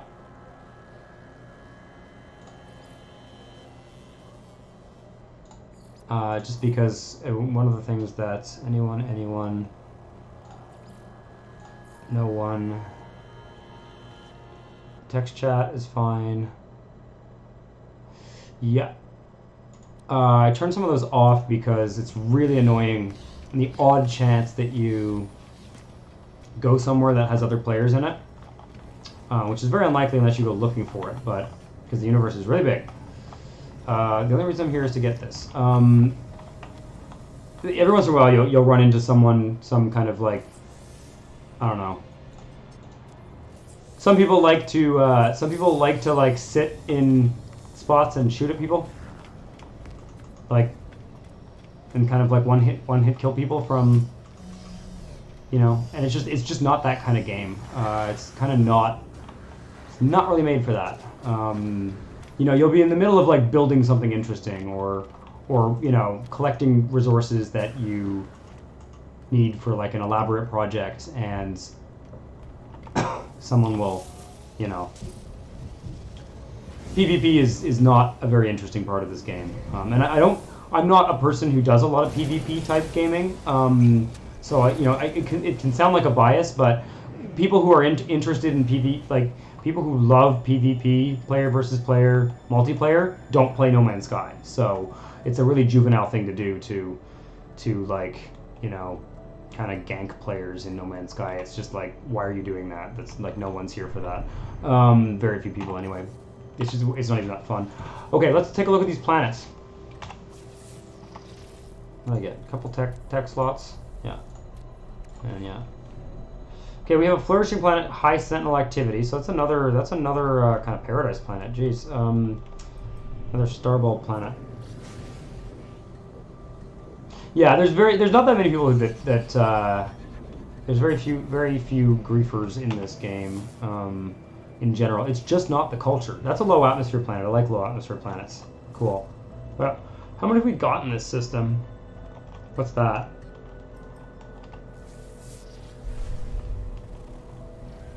I am not seeing anything with high sentinel activity. I kind of want to land on the planets though. Yeah, high sentinel activity, but not like aggressive sentinels. I want aggressive sentinels. It's funny. It's funny because in the past, before the Sentinel update, nobody actually wanted aggressive sentinels. God, just can't speak today. Okay, sorry, I had to look at my phone for a second there. Right, Scorched Planet. We were just on one of those. What can we go to that has? How many are in this system? 1, 2, 3, 4, 5. Okay. Kind of have to navigate with this thing in the bottom.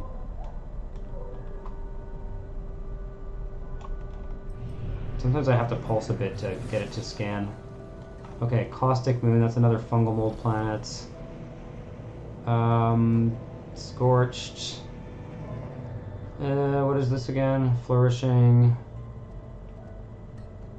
Low atmosphere. Is there a moon on the other side of this or something? No, that's all of them. That's all 5. Okay, let's go to the flourishing planet. We were just on one like that, but they all look different. And these ones tend to be good for collecting things. They don't. The atmosphere is not hostile. This one looks like it has a lot more land mass too. Sometimes the sea is orange and the land is blue, though. You never know.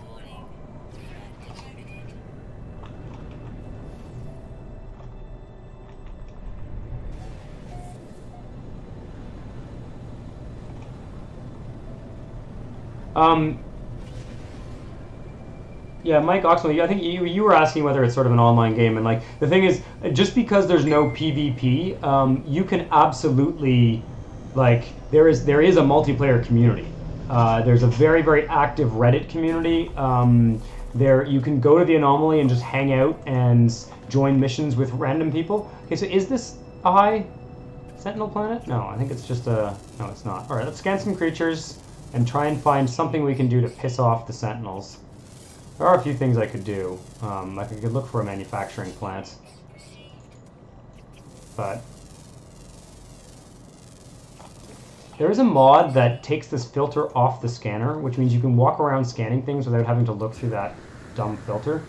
kind of a similar one to the last one we were on. This planet has a lot more land on it. You know, the other one was kind of more of an archipelago. This is more of a continental type planet.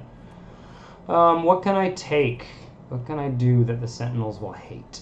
Oh, wait, there's a Sentinel. Okay, there we go. That's all I wanted. Just I want to find one Sentinel. Probably could have on the other planet too, but... Like, let's get the old rifle out. And... Pulse Spitter. Oh, I'm really low on ammunition, so maybe we actually do a little bit of mining first so I can make some ammunition just quickly. No, that's pure ferrite. That doesn't help me. Where'd that Sentinel go? There it is. Okay. Alright, let me just find some rocks so that I can make some ammo. Oh, we have hostile creatures on this planet, too. Well, sorry, buddy, but I'm going to scan you and then I'm going to kill you. Because, oh, fuck. Wrong gun. That's better. There we go. Okay.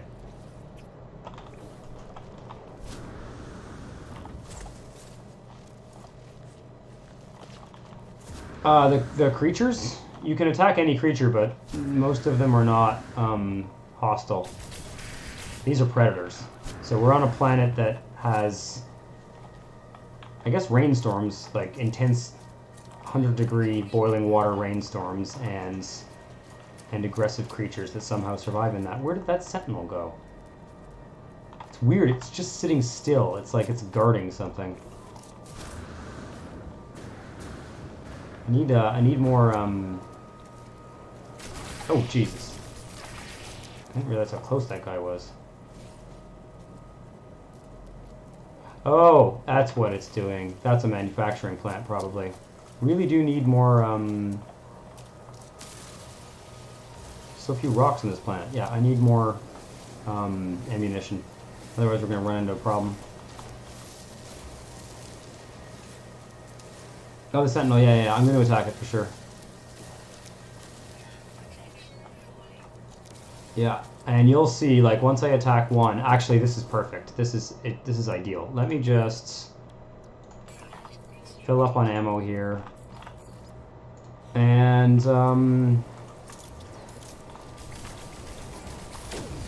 this is a depot thing that they hate when you attack these. So we've gone from, like, a 1-star... rating to a 3-star rating right away. I want to get all the stuff first, because that's actually, those are valuable things. There's also like a ton of aggressive creatures, so yeah, the combat gets a little trickier sometimes. I'm just gonna get myself some distance between me and them, and then, God, those things are annoying, man.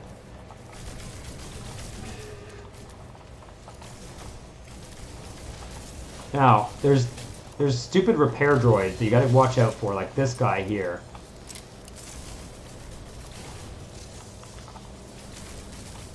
That guy calls in more dudes, too.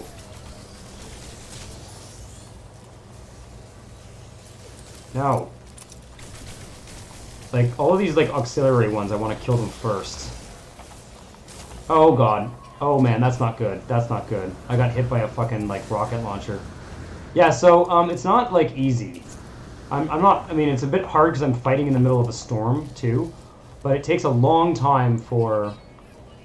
It takes a long time for my health to respawn, too. Like, I'm just gonna kind of... try and... I find it's, like, actually useful to have the high ground, too. There's a repair dude up there.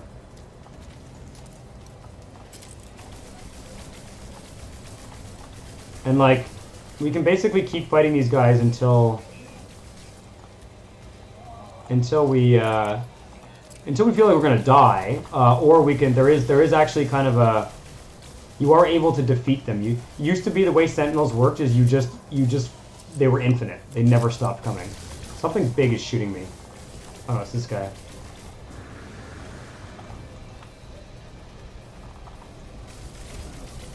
Really? Oh god. Whatever's shooting those big grenades, I don't like it. Okay. We can stun them too, I forgot. Yeah. Okay.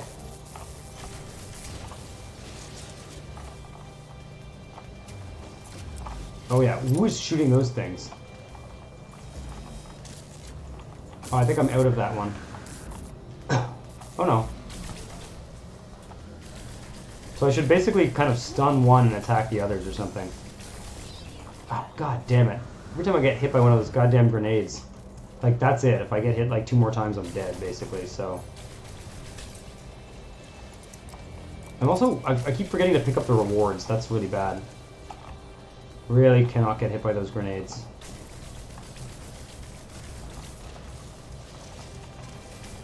Oh, fuck.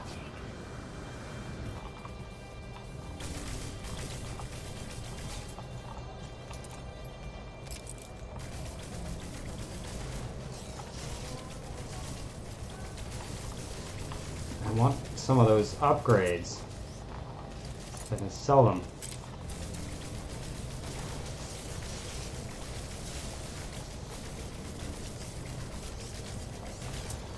We can, like, vastly increase the, oh, it's this guy. This guy is the guy who's causing me all this trouble.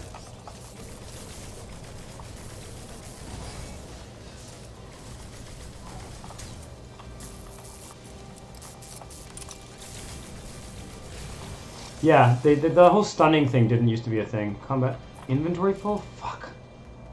Oh, man.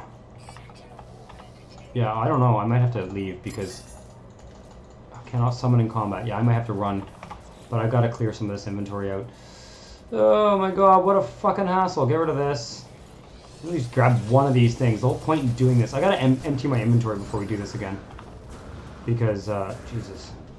To remember, I don't always have a lot of shields. So I have to evade them for 50 seconds before I'd be able to fly again. I really want all that loot, though. Oh, man. Okay, get rid of this. This can be refined. I don't have the personal refiner. Shit. Oh, I've got a portable one. That's not helpful. Also getting farther from my ship now. Let's just keep these guys at a distance.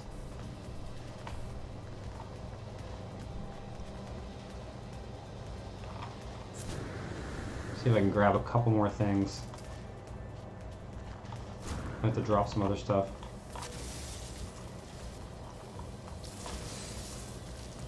What I really want is salvaged glass. Okay, so I actually have managed to evade them, which is good. I'm trying to see if I left any loot. I was forgetting you actually have to pick up the loot. You don't just get it. It's annoying. Excuse me. But yeah, I'll show you, like, I'll be a little bit more organized about this, and we'll, our next attack here, and I'd like to actually get all that loot and have an MP inventory and stuff like that. I wish this was like an aggressive sentinel planet, though. That would make all that a little bit faster to find them and stuff. There's things you can do to upset them.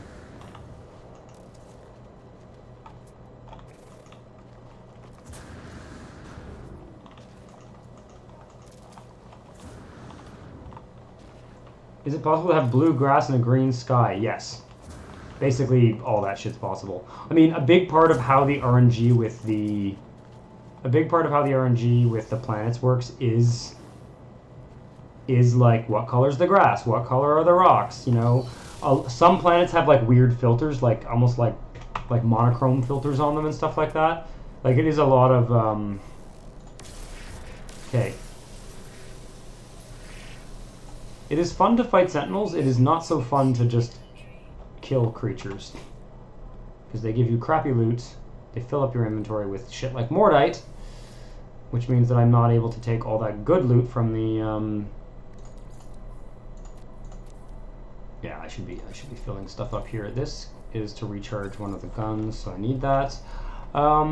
Maybe I could build a base in this system, but let's take a look at the other planets in the system.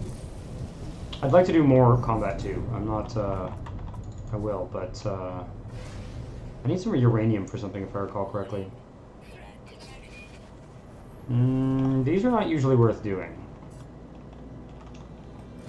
238,000 1,000 units. I guess we're still poor enough. It's sort of worth doing.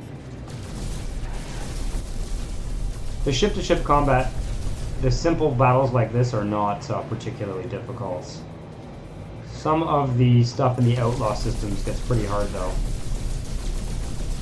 Or more challenging, especially in survival mode. I need to get better weapons on my ship. I haven't upgraded anything on the ship. Okay.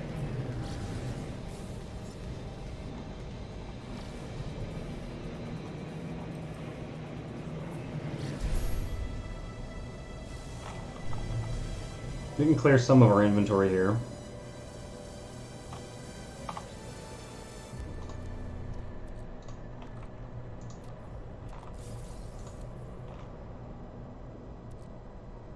Yeah, we got some valuable stuff.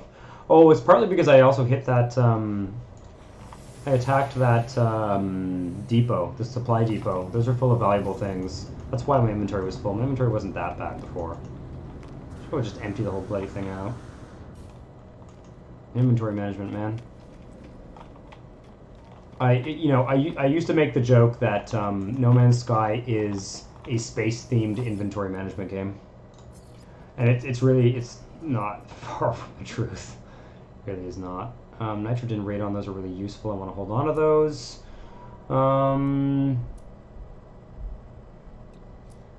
Okay, let's sell the nitrogen salt and the thermic condensates. A lot of this stuff can be crafted into like much more valuable stuff. I don't have the tech to do that right now, and I need the money now rather than later. So the magno gold can be refined down, and it's more valuable as... Oh, is it? Yeah, it is. It's more valuable as gold or silver. Not loving. Okay, the portable refiner can go on the spaceship, as can the wiring looms. Just trying to figure out what I can clear up here. This I need with me. The salvage data can go on the spaceship.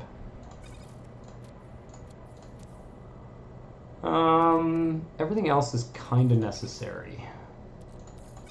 Not this. This can go on the spaceship. Let's see what this is. Viking effigy? Seriously? It's the shittiest loot ever. Hey dude, do you want an effigy? Teach me a word. Give me a friendship symbol. What? Does that mean I didn't learn a word? It's crazy. I didn't see a word at all. Practice language skills. I like to do this every once in a while. Officer Yao Shang falls respectfully silent, curious to hear my pronunciation of their guttural language. I recall some of the Viking words I've learned. I think I know about 50 of them or something. Challenge.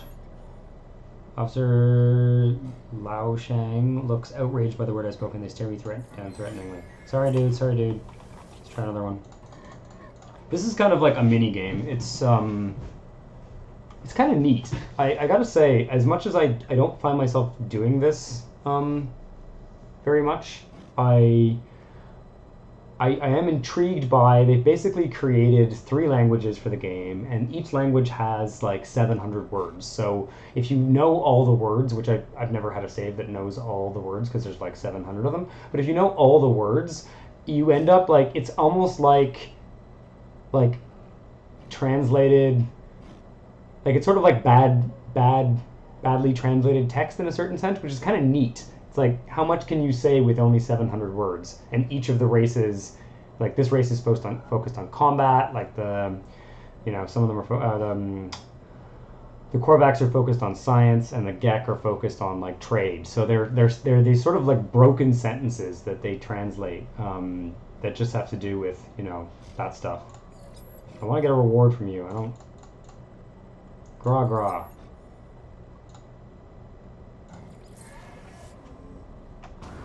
Oh, so I got the standing back. Okay, that's fine.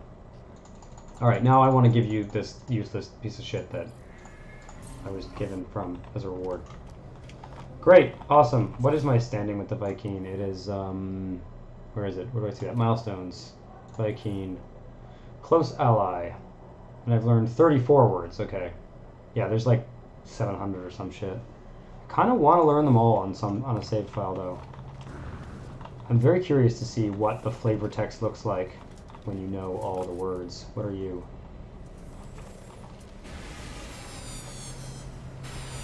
That's a very big explorer.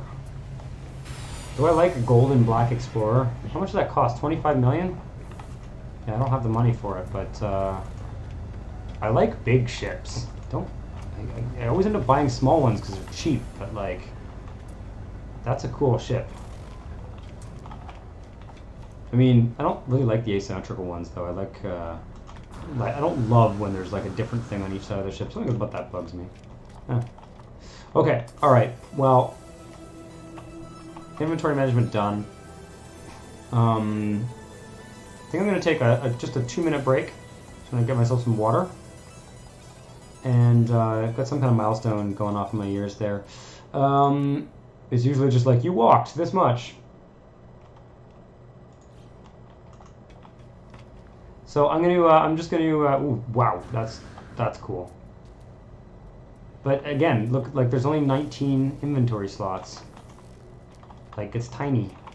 Tiny, tiny ship. Not useful for inventory. Looks cool, not useful. Same with the one I have. I have 16 slots. 19, 4, and 4. 16, 4, and 4. Yeah, fucking exotics, man. Alright, I'm gonna just take a short break, and I'll be back in like 2 minutes. I'll leave you guys to watch the space station.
Looks like we have a shuttle come in there.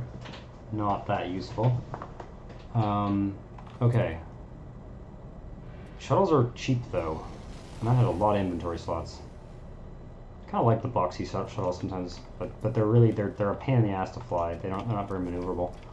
Okay, what I'm going to do is I'm going to grab some navigation data. I've cleared up some inventory slots. Yeah, I'm going to grab some navigation data, and we're going to go and find another manufacturing plant or something that will attract sentinel activity, hopefully on another planet. Yeah. There's always some navigational data there. And yeah, we'll go to the cartographer and get a waypoint, so we're not just wandering aimlessly. Although I do like wandering aimlessly sometimes. But I have a natural tendency to do so, and I feel like that might not be the most entertaining thing to watch. Hello, cartographer. See, this is like how they're sentences, but you can tell, like, these are the words that I don't know. Honorable war something, the something, Viking battle with weapons and with... You can tell that they're kind of like, they're almost sort of like, I don't know, it's like someone speaking a foreign language. So they work with a very, very limited vocabulary, but they actually kind of create an interesting lore. I do like it. Let's take a look here. What I want is... What is it? It's commercial, isn't it? Oh no, it's secret? Let's try a secret one. Let's see where that takes us. I want to go down on the planet. The way these work is if you activate them in space, it picks a random planet, and sometimes it picks one you've already been to, which kind of annoys me. So I'd like to go to a planet we haven't been on yet, and then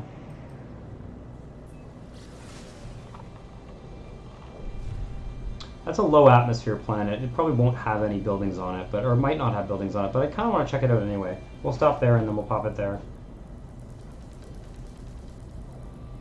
They can be a little silly to read, but it's kind of like as you learn the lore of the different species, it's kind of fun.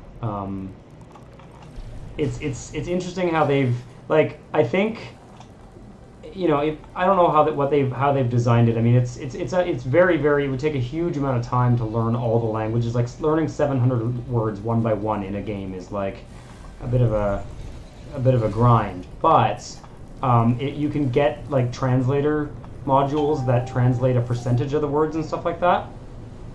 And oh yeah, this is one of these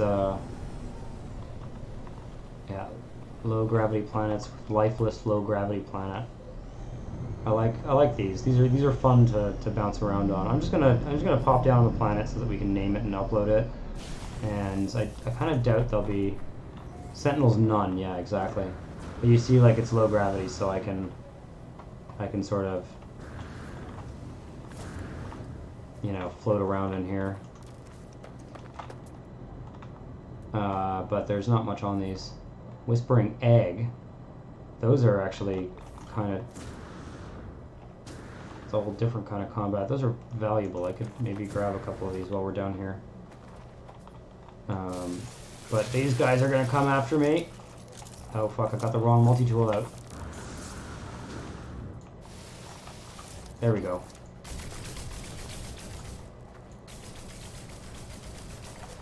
But I didn't grab the bloody egg. Damn it, that's stupid of me. Where'd it go? Is it still there? That was the whole point of fighting these guys, is grabbing those little eggs. These things are actually terrifying.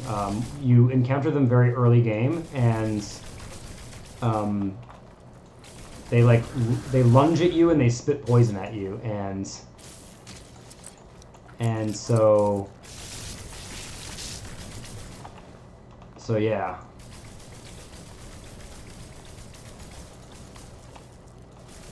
And there's a lot of them. Like, you can easily get killed by these the first time you encounter them. Okay, they've gone back to ground. Alright. Oh, no, they haven't. Oh, well, there's one more. Okay. Is there another Whispering Egg? Because I wanted what it had. Yeah, there's one. Okay. These are actually worth grabbing, but you actually have to grab the thing. The larval core.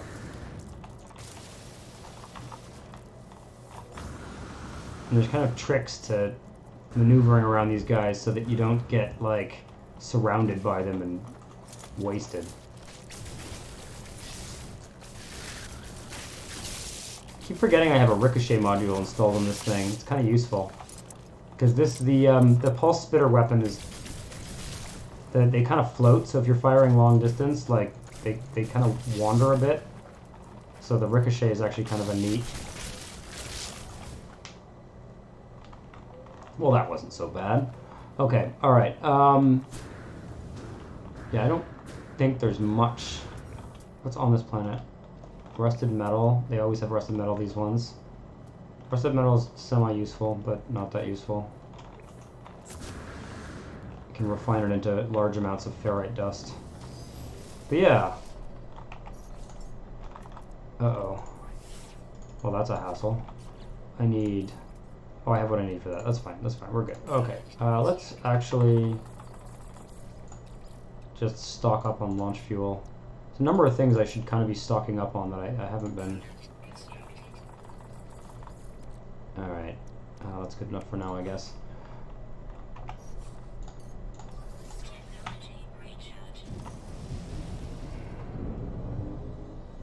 Yeah, we can also, before I forget, the planet Dove, or Dove. Also, I didn't realize, but it shows you where on the planet you are with this little indicator there. That's it's easy to miss.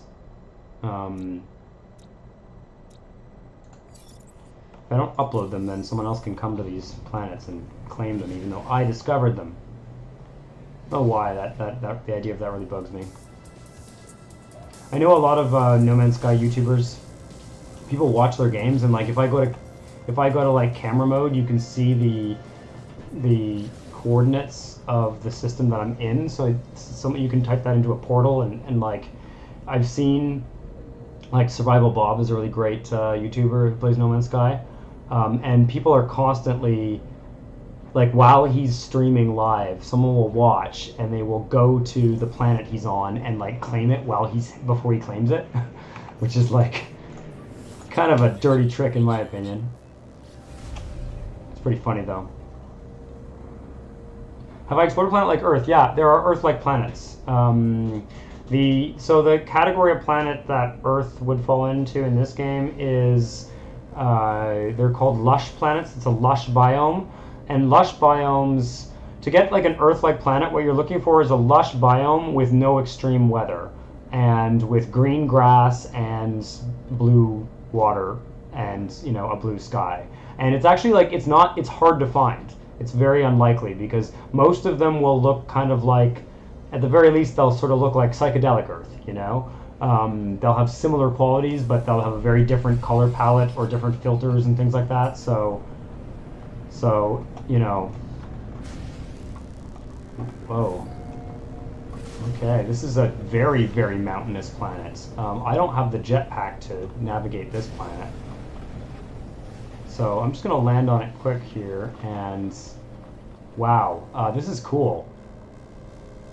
These are fun. I like these planets. I don't like them in the early game though, because before you upgrade your jetpack, it's very, very hard to get around. I'm just going to drop down here. This is a fantastic planet actually though. The cool thing about mountain planets, and this the biome on this one is toxic, so it's kind of like my home world. But let's just go to the top of one mountain here. The cool thing about mountain planets is you can actually, using a number of tricks in the base building interface, you can build basically a low orbit base. You can stack up a bunch of scaffolding. Like you go to the highest point you can find, like something like that. You go to the highest point you can find, you drop down a base computer, and then you build a huge number of platforms all the way as high up as you can go. And there's a limit to how far you can go. There's ways to like measure it in the game, but look at that like lone plant on the edge of the mountain. Why don't they make a Star Wars game like No Man's Sky? Look, I think, you know, look at this idiot. Okay. Those are just NPCs that can't fly, apparently. Yeah, I think it would be great if the Star Wars team, like if Disney or Lucasfilm or whatever they are now, basically just hired Hello Games to just use this engine and make a fucking fantastic Star Wars game. I think that's an excellent idea. I mean, one of the cool things about No Man's Sky is No Man's Sky kind of pays homage to every science fiction. So you've got like everything from like Farscape to Star Wars to Star Trek to like there are ships that look like ships from other, and a lot of people are like, oh, they're ripping off this thing, and it's like, no, that's done very knowingly and intentionally. This game is sort of like the whole visual style of it is like a mishmash of like everyone's favorite science fiction, the ship designs and everything like that. How many critters are on this planet? 9. Jesus. There must be more. There must be areas of this planet that are not this rocky. Let's go a little lower and see what it looks like in the kind of, you know, these sort of valleys. Yeah, so we've got more kind of greenery in the valleys, and then is that water? Or is that just the bottom of the terrain? These planets are like, again, I'm being very careful here because it's incredibly irritating when you have, I mean, you can't really get stuck, but it's incredibly irritating when you have an early game. Like, just, this is insane.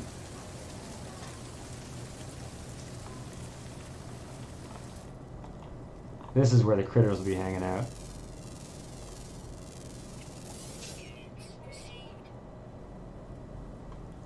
Starfield? Oh wait, that is an unknown grave. Those are very, very, very useful. We need to go to that. Alright, incoming storm. Oh, that's my cue to, Oh, hello. Looks like you just fell off of something.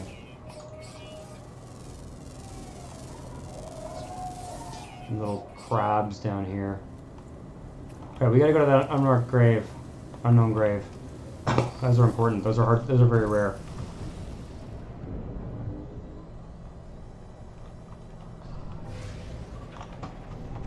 Jesus, how am I even going to get to it? Let's see if I can kind of land here. In the middle of a storm. I like this planet though, I really do.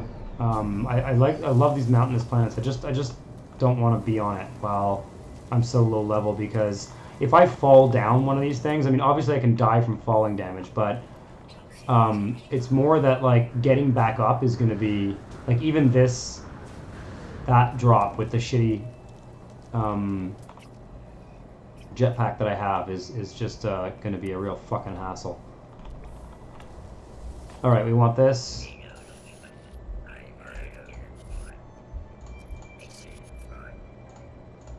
Sorry, I'm not reading much of the lore stuff. I just feel like I'm not really doing like a story mode playthrough here. There's 16 glyphs that allow you to travel to any planet by putting in coordinates in a portal that you can find. And there's a number of ways to get those glyphs, but they're rare and they're hard to find. And so when you stumble across one like that, definitely worth stepping out of your way. Wait, scan some more creatures. I'm gonna come back to all these planets. I've kind of decided in this playthrough I want to go to as few systems and planets as possible and spend more time on each. But like I said, let's not spend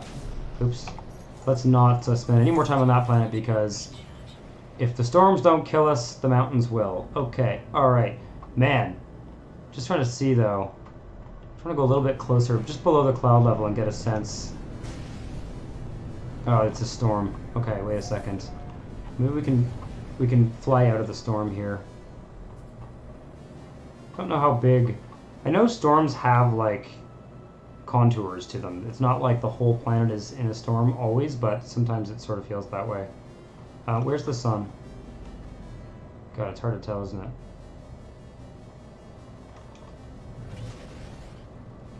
I don't know if maybe the whole planet is in a storm. Maybe there's no. Let's go outside the atmosphere here.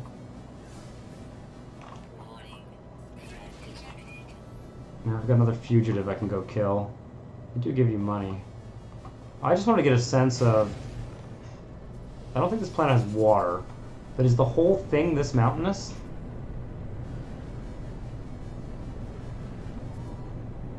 It's going to be hard to tell because they're just going to be flying through a storm. Oh no! It's not so bad. Wow. That's one of the rockiest planets I've ever seen. I like it. I think I'm going to build a high atmosphere base here. Or at least just at the very top of the mountain. Find a particularly... Like, look at this huge valley. I mean, it's just surrounded by huge mountains. Obviously, the scale of this game is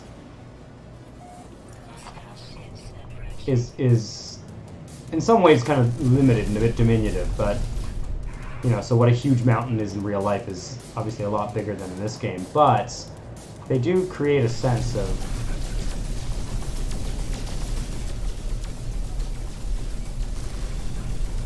really need to get some better weapons.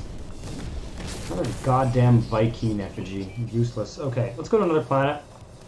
What is this? This system is... Oh yeah, conflict level formidable. That's why we're getting all these pirates all the time. 214 degrees Fahrenheit in the storm. Yep. Yep.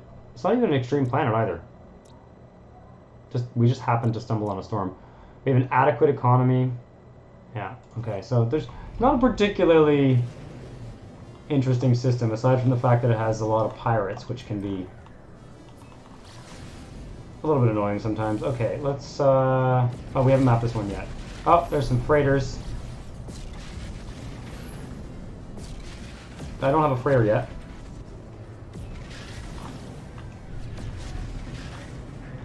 Damn it, that thing just warped in on top of me. I don't think I've ever had that happen. Because I did fly through when they were all warping in, so it's kind of on me. Oh. No, no, no, no, no, that's not what I wanted to do. Damn it. Should get rid of that custom waypoint. Alright, let's go see another scorched planet here.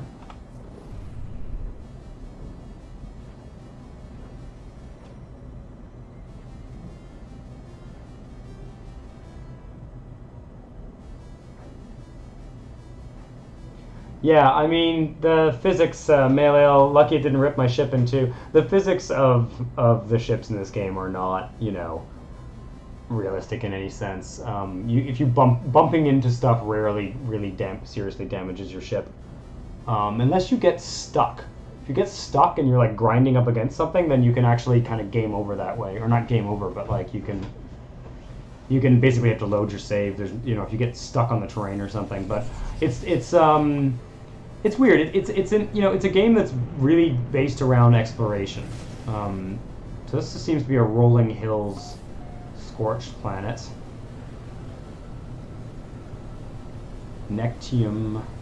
Nectium. I might rename that. Whoa, okay, the flora just spawned in very suddenly there. Yeah, this does not look like a particularly remarkable planet. These structures are kind of cool.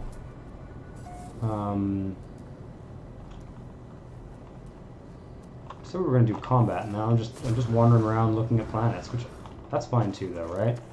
What do we got here? We have sunny weather. Oh, that's interesting. So it's like a planet that doesn't have particular. There's a sentinel.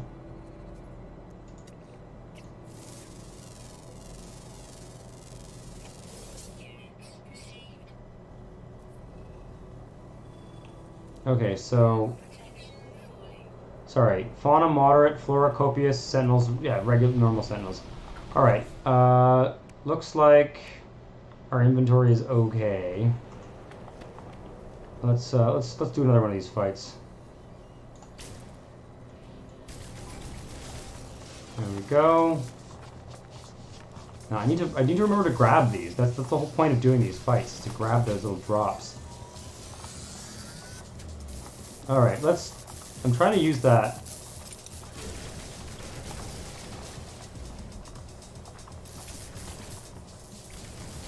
I want to get rid of all the auxiliary ones that, like, repair them and call in new ones. Alright, give me this. Okay. You'll notice as the alert rate goes up, you know, we'll get. I'm gonna try and fight them all off this time. I'm gonna try and not. Might as well grab a knowledge stone while we wait for the sentinels to arrive. Whoa, okay.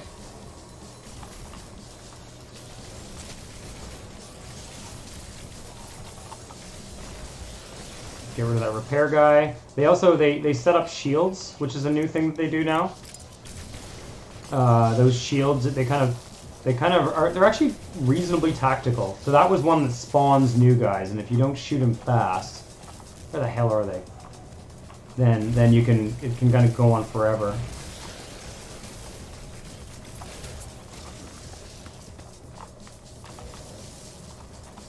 I mean, it's not a shooter, right? The game is not a shooter. There's no. Where is that? Where is it? Something is using a geology cannon. Oh, I'm not looking at the... Oh my god. Okay, yeah, there he is. This guy. This fucker.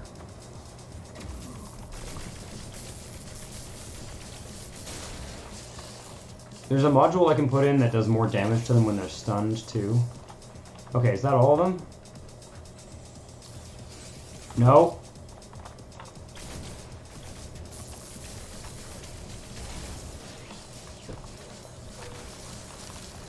Okay. I think popping some of those things recharges my shield, too. Alright, so I've got lots of space. Some of these stack, that's useful. Alright, suppression level 3. Let's take a look at suppression level 3 here. Where are they coming from? Oh, there we go. Alright. Should reload, you know? Maybe I should reload while they're incoming. That would be smart, huh?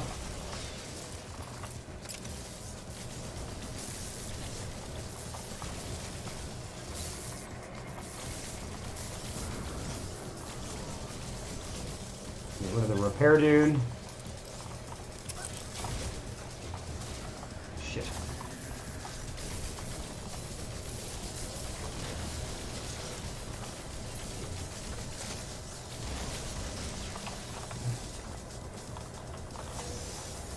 Oh, I'm out of fucking,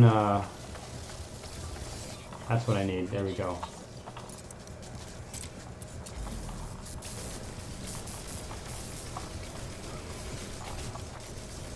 Oh, he only gets partly stunned. Oh, and he's being repaired.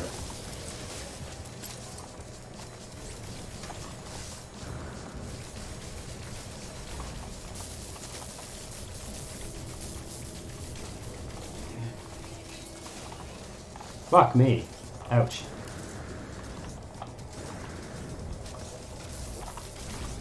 I'm gonna keep that guy stunned. Oh, nuts.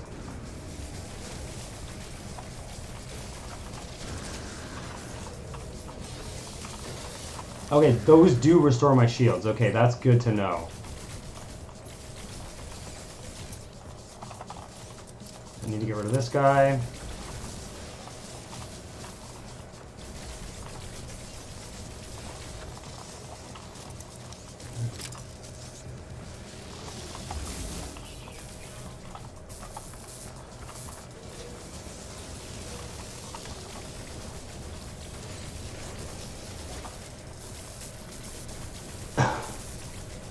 God damn it.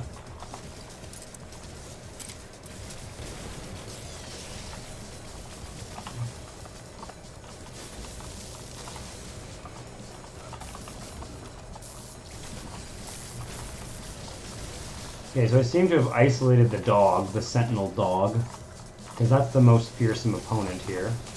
Now I can just concentrate all my firepower on him. Oof. Good God. Okay, so now we're at level 4, and we should get some of the walker dudes coming in, I think. Let's reload. I've got 1 second. Can I make... I don't even think I know how to make the... Okay, never mind.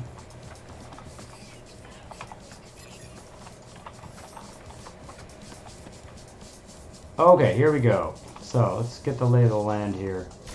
I want to get rid of the little dudes first.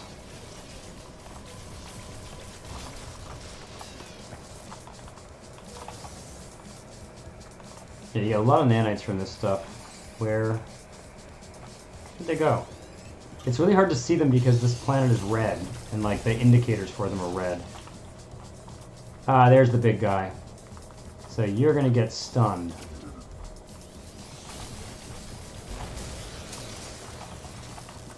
Uh-oh.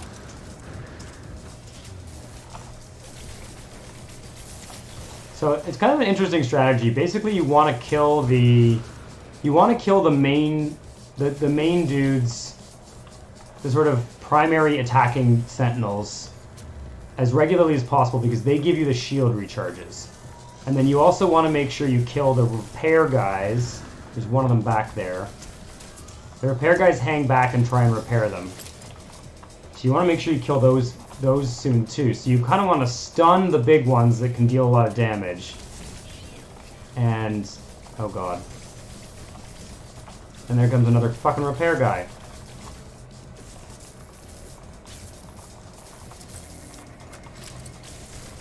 Yeah, I gotta move. I gotta move here.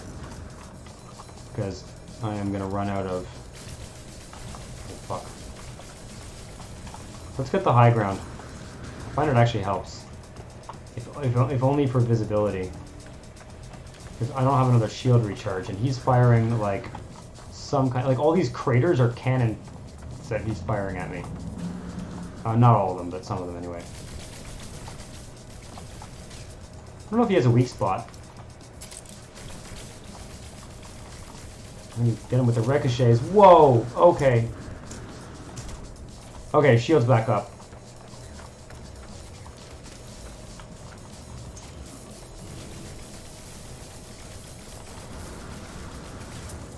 Almost dead. You can kind of time your you can time your stun attacks with you can time your stun attacks with when you run out of ammo too. That's really smart.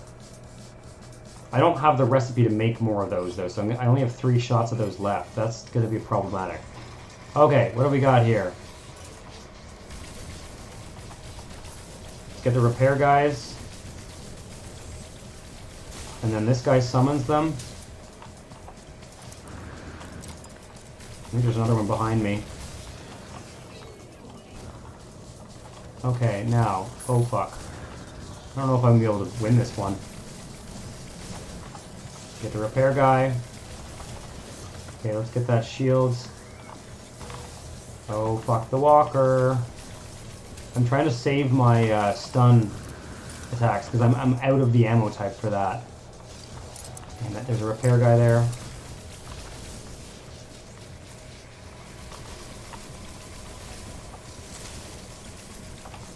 I need a shield. Need to make sure that the guy that spawns them in is not there. Whoa. God damn it. Okay. I can see another repair one back there.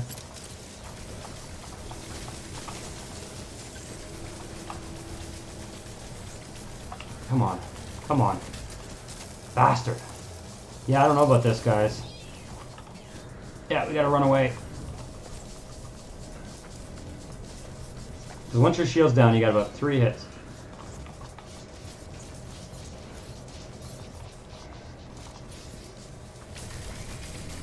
Get rid of that cannon.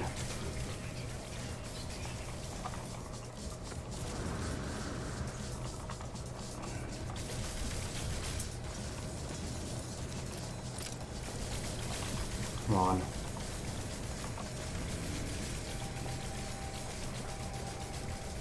Once you can kind of damage the weapons on these guys. Actually, he's almost dead. Oh fuck. Okay, this guy needs to go. That one spawns new guys.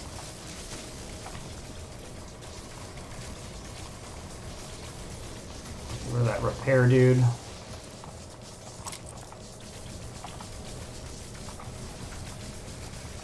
Oh, not the fucking dog.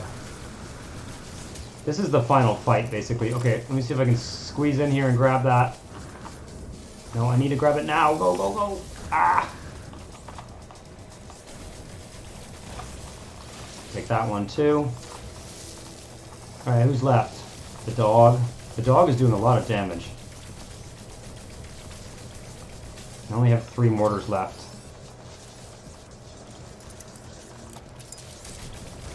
Okay, let's grab that. Thank you.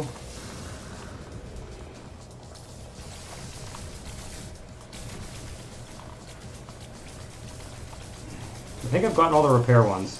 Once you get rid of the guy that spawns them in, I don't think another one can come. It's you know, once you kind of get the knack of the combat, and there's other weapon combinations you can use. This guy, I think he can't move anymore because I shot his legs or whatever. So now I can just kind of... I didn't even need my, those guys. Yeah, he seems to be completely paralyzed. Well, there we go. Well, that's super useful. We get a walker brain. The walker brain is useful for... Another one? Oh, there we go. Now, Defeating these guys reveals a sentinel pillar, the purpose of which is to essentially disable sentinels on the planet. I think temporarily. If you go to a planet that has high sentinel activity, it's basically insufferable. They're all over the place. You can't do anything without them bothering you. So now what they've done in this new patch is they've given you a way to, after doing a big battle like that, you can, you know, you can kind of go to the sentinel pillar, get some fun loot, and turn them off, which is pretty cool. Yeah, the mechs are cool. The sentinel mechs are cool. And those are not new. It's just that they've completely reworked how those battles happen. Like it used to be like Grand Theft Auto, this game, in the sense that like the battle just goes on forever until you decide to either run away or can we not? I'm busy right now. Oh God, really? I better deal with these fucks first. Yes. You want my valuable cargo. I can get a thing in my spaceship that prevents them from scanning me now. That's a new thing too. Like it's kind of neat. They seem to focus this patch on the combat, and it does two things. First of all, it makes the combat more interesting. Second of all, it gives you viable options to avoid the combat when you don't feel like doing it. Because before the combat was boring and tedious and unavoidable, or hard to avoid. I could fly more evasively. Probably should.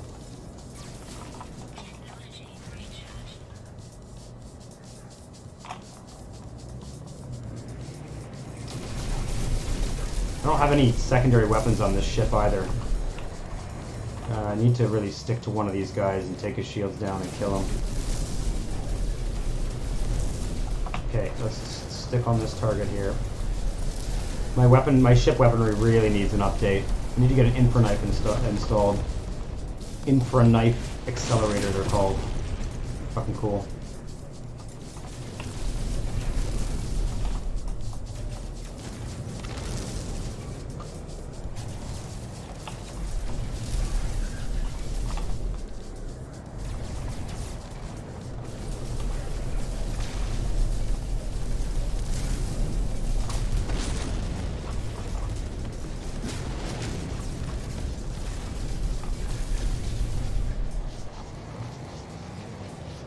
I wish that the AI pilots would fly more evasively.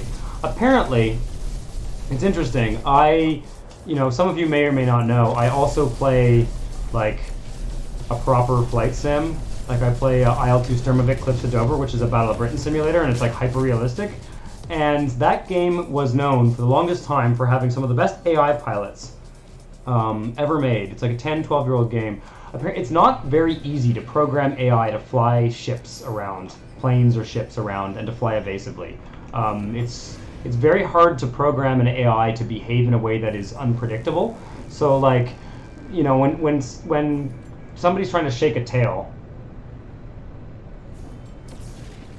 like when, you know, if you're trying to shake a tail or if the AI tries to shake your tail, it definitely is not an easy thing to program, because they tend to do so in pretty predictable ways. And you know, you notice the Sentinel battle as well. The Sentinel battle, I think they've added a huge amount of depth to battles, and you know, No Man's Sky is a sandbox game, so it's not really about creating the most challenging shooter mechanics. It's about giving different types of players different ways to do combat based on what they want to do. So you know, I'm very much enjoying the combination of the pulse spitter and the what's the other thing called? It's called the this is all the loot I got. That's great. What is it called? The paralysis mortar. I quite enjoy using this combination here, like stunning some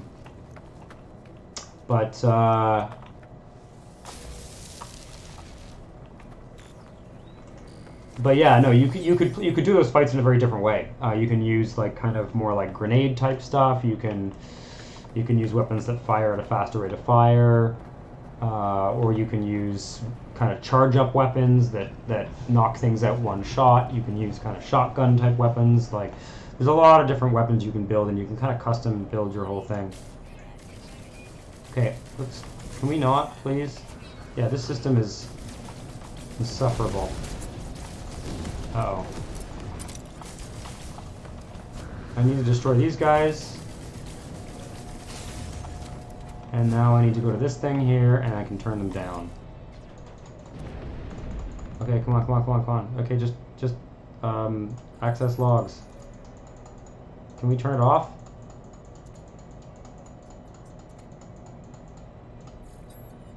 I don't know if I'm taking damage during this. Okay, whatever. Oh, it looks like they're disabled. Okay, this is a C class. This is not useful. You have to buy them at these? Yeah, you have to buy them. It's weird. Okay, alright. What's going on here? No, I already did that. Okay, there we go. I must have hit E by accident. Alright, so that turns the sentinels off, I think.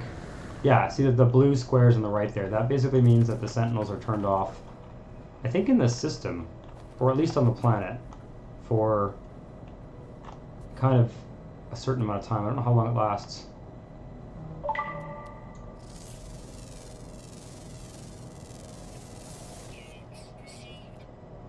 How many critters are on this planet? A fair number. I don't really need the nanites right now. I'll come back later. Let's go to the 5th planet in the system. Take a look at it.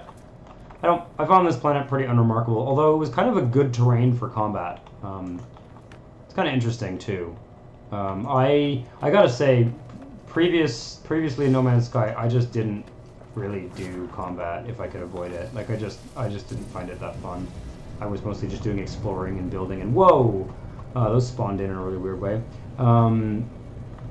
But now I'm kind of enjoying it. There's like certain planets where I'm like, oh, okay, I'm going to set up a combat situation in this planet, just based on the characteristics of the planet. Like, I feel like rolling hills is sort of ideal because you can sort of like have the high ground, lose the high ground, you know. Also, I don't know whether some of the Nexus multiplayer missions have even more intense combat, because that would be really cool. What am I looking for here? Am I looking for a moon? I think I'm looking for a moon. Unmapped. Let's also just go in here, and I'm going to rename this planet. I don't like when it procedurally generates weird numbers into the names of the planets. I don't rename them all, but like in this is like that. Let's just, it's Nectium. There we go. Yeah, and then we can just upload all the other ones.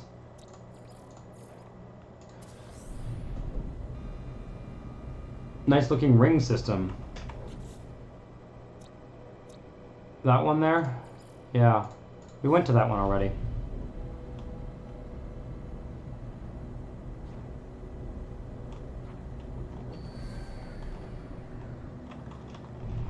I also like it. It's kind of it kind of annoys my OCD when there's a planet called, like, this one's called like Buddha 13, but where's Buddha 12?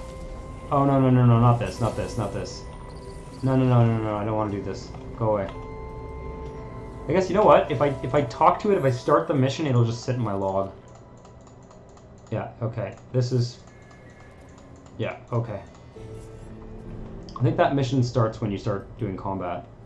It's the one that takes you to your to the pirate system, which I've done already. I've done that mission. I'm not going to do it today. Part of the problem with, I mean, No Man's Sky works great as a sandbox exploration game. It really does. I can spend hours just like wandering around, visiting things, gradually building things, gathering resources and stuff like that. The story, the various like story missions, it's not that they're bad.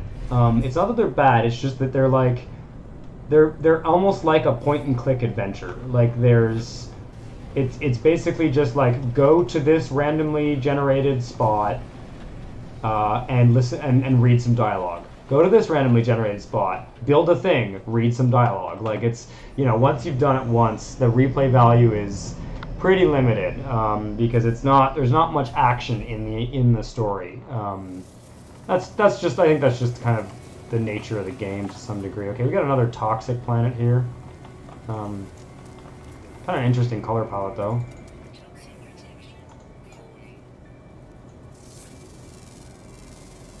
Always good to scan underground creatures when you see them, because they're hard to find. They're usually rare.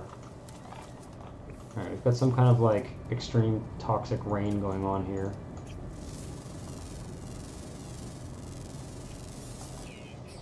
How many critters? 7. Could actually get all the creatures on this planet. Maybe get some extra nanites.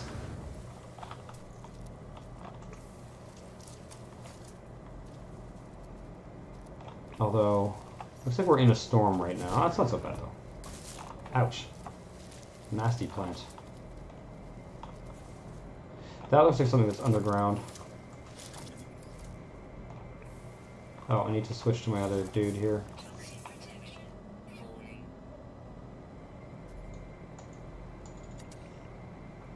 Must be on top of a cave.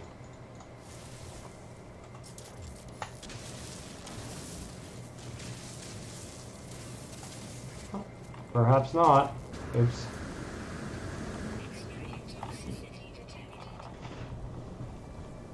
Is this an extreme planet, I wonder? What is the biome here?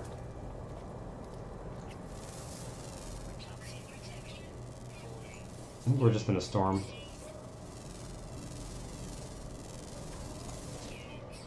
Four of 7.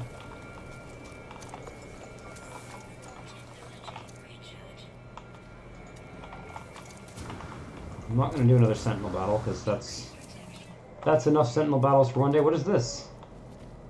Shelter. Okay, that could be useful, considering... Okay, this is an underground creature. I just need to kind of follow it and wait till it pops up. Or I could dig it out. It's hard to dig it out because you can't see where they are while you're digging.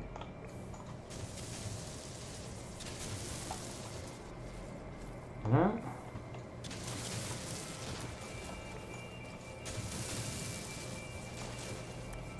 Yeah, that's not really very effective. I also think the... looks like I lost him. The terrain manipulator tends to kind of screw up how they spawn. It's like not the best. Did I just find this guy? Oh, is that him? No. 91 units. Oh, is that? That must be it.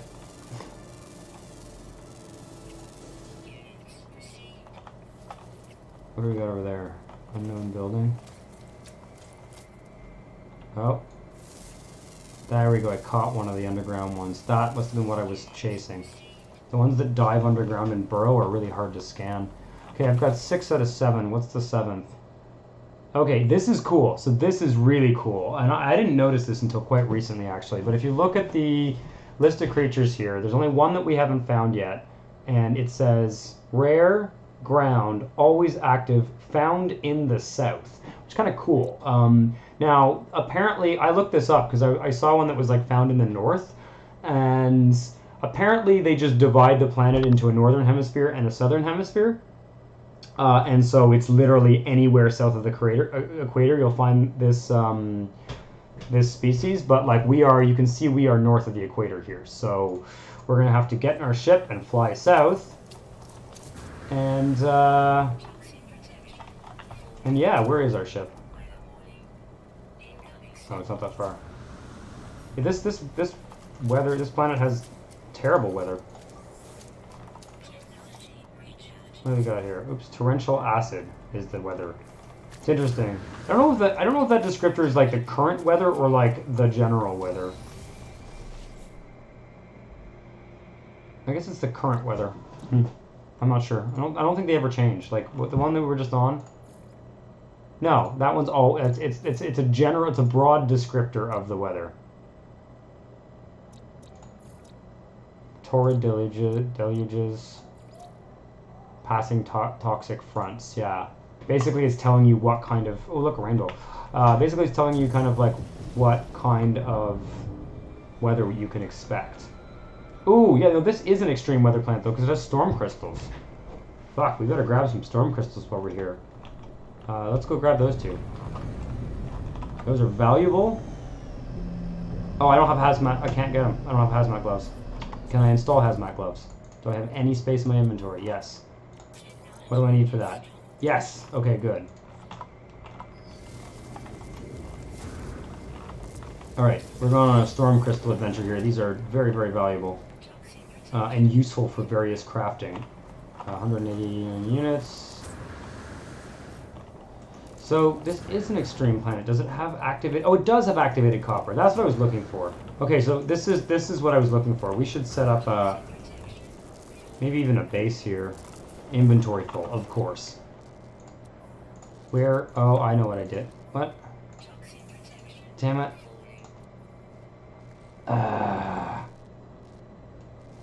Okay, I'm going to delete that. We'll get another one another time. This is going into cargo.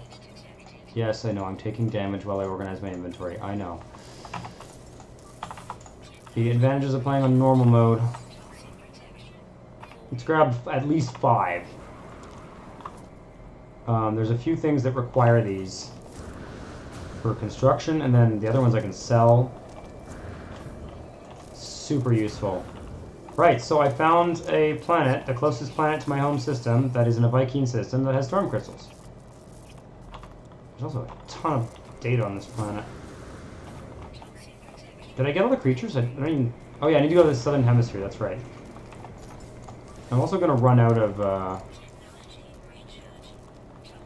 charges for my toxic protection here. What have I got? 3, I can get 10 storm crystals. Ah, the storm's done though, isn't it? Oh no, it's not. Come on. I must be getting really far from my ship at this point. I don't even know whether its launch thrusters are charged. We'll have to see. We will find out.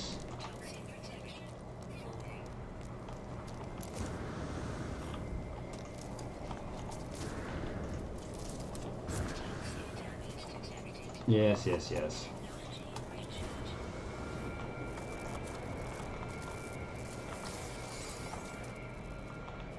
Aren't that close together, are they? It looks like there's 2 side by side there. It's a long storm. Which is good, because we need the storm crystals. I have to start thinking about heading back to the ship soon. No, there's 2 side by side. That's the best.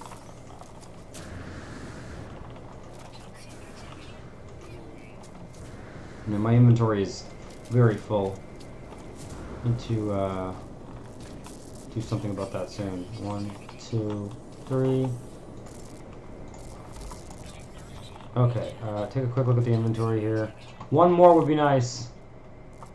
The completionist in me wants 1 more. Where is our ship? It is... Oh, it's only 700 and... Okay, let's grab this one. It's on the way back to the ship.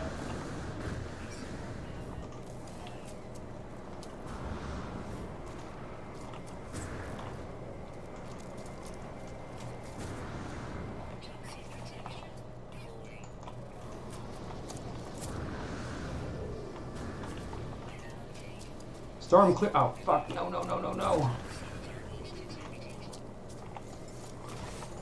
I want that storm crystal. No. See, they only activate when there's a storm.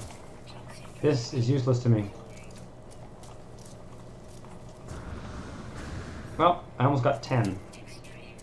And that's with a really shitty jetpack. Yeah, I'd like to grab some activated copper while I'm here. It's, oh, I guess we will. It's much, much better than the regular copper. It refines at twice the ratio.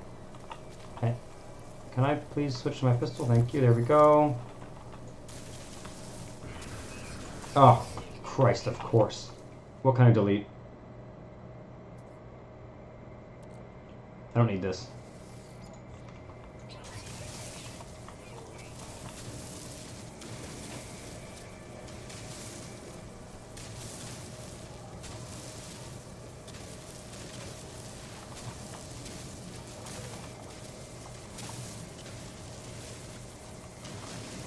Get as much of this as I have patience for. Oh, I know what we can do. Wait a second. This is the smart way to do this here. Let's...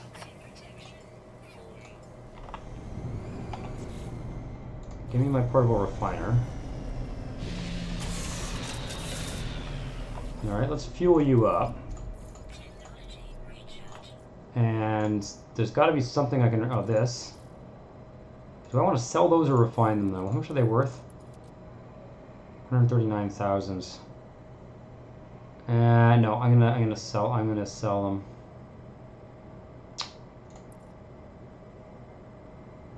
There's something this can be refined. Okay, and then that'll go on that stack there. And let's move these to the starship for now.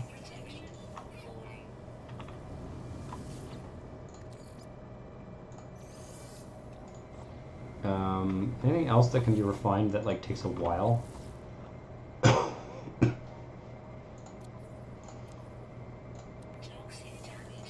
for fuck's sake. Excuse me.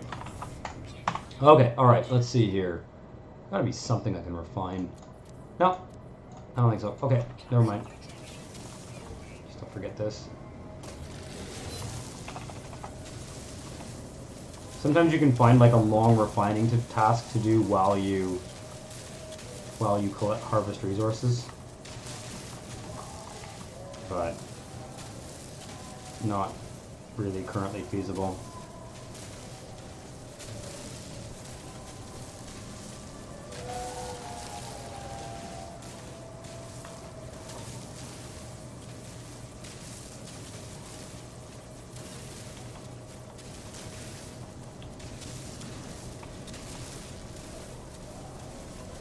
Yeah, I'm going to need a lot of chromatic metal.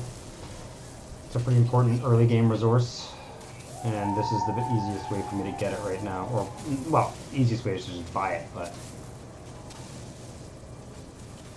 this is a reasonably practical way to get it. It's interesting too. I find like I've played a few games. Like when I got really good at all of the refining loops and stuff, I would start new games and just like give myself a challenge to see like how fast I could make a lot of money and stuff like that. But I find that becomes very reductive because like we come down to this planet, we're just exploring, you know, we're kind of taking a look around. We notice that there's storm crystals and it's an extreme planet, and then I'm like, oh, then there must be activated copper, and like, you know, you discover. You kind of advance 2 or 3 aspects of your game every time you land on a planet if you do things correctly, and it's a much more incremental way to kind of gain, like, progress through the game, but it does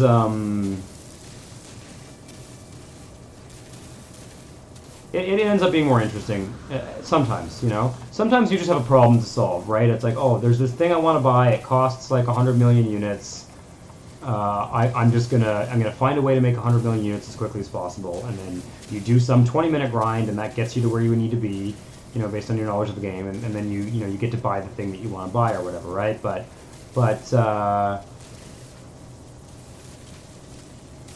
you know, when you're just kind of making your way slowly through the game, I feel like sometimes going to planets, spending a little bit of extra time doing things not necessarily the most efficient way, but the way that involves the most exploration and stuff like that can be rewarding.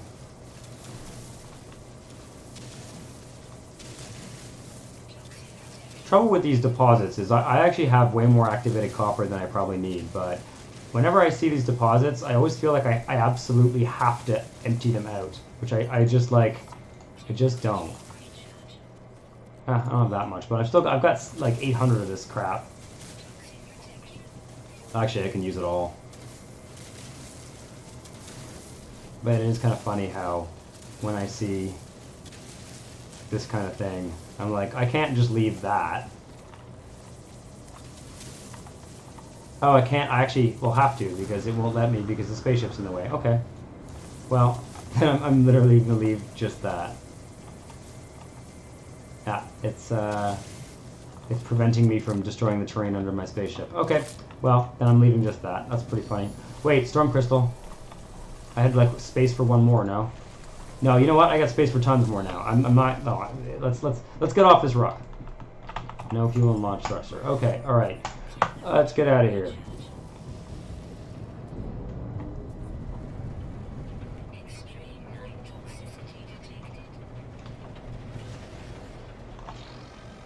Okay, station authority cargo probe detected.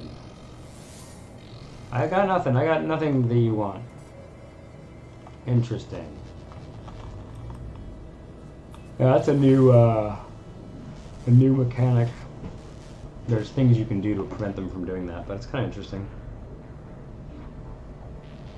Where's the space station? Just making sure I'm heading the right way here. Let's see here. Oh yeah, it's just behind the anomaly. Okay. Yeah, this system is the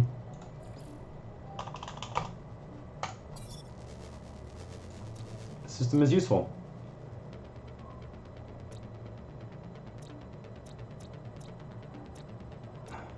Wait a second. So there was activated copper on that planet, but like this is where we just came from. Interesting. So it's giving me an incorrect. Like it's only when I click here that I actually see the correct resource. Here it just says copper. That's really annoying because I use this to figure out where I want to go to. Ah, that's annoying.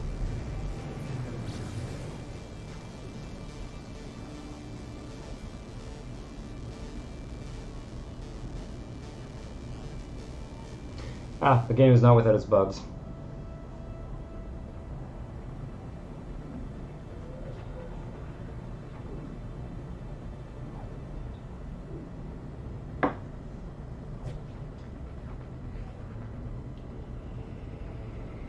Boy, I'd like to get a faster pulse drive too. This is a lot of seconds to cross the system here.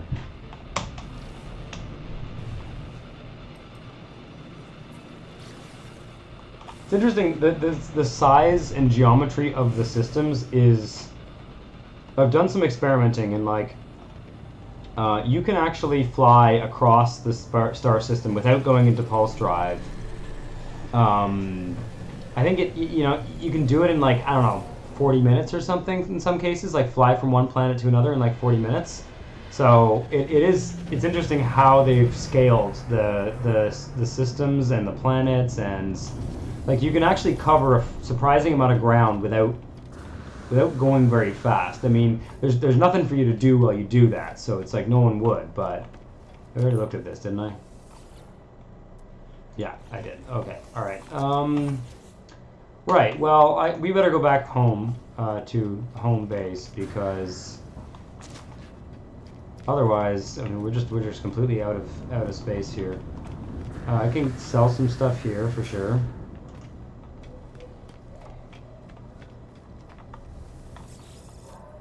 So let's sell the larval cores. This stuff here we can sell. I'm not going to keep those. The Walker Brain I want to keep. I have a specific use in mind for that. The Storm Crystals, I think I need about 3 or 4 of them. I'll hold on to them for now. I'll sell them later. I need the gold. I don't need this crap. That sells for 100,000. What happens if I open it? I feel like if I open it, it's not worth it. Yeah, everywhere is sublight distance if you have the patience. But it's, I guess what I was saying, OBP Super Gamer, is the way that the scale of the universe is such that not only is it, yeah, that was really not worth it. Huh. So those are better to be just sold. I'm still going to open them. Yeah, no, okay, I can sell these for nanites. Okay, that's fine. All right, what else have we got here? These guys, dirty bronze. That's good. Antimatter, not that good. So some of these don't have great drops, but these modules here can be sold for nanites, which is one of the currencies of the game. Yeah. Oh, these guys too. Just open them all, find out what happens. Yeah, I got a ton of stuff. some of it useful, some of it not. And then I can sell all these bloody modules. Okay, alright. I'm going to warp back to our base here, because a lot of this stuff is going to need to go away. These are player bases, you can see. I don't know. I guess it's because I have the anomaly in this system. That's why it's telling us Indian farm. If I wanted to not have to build a bunch of stuff, I could go to someone else's base and use their farm.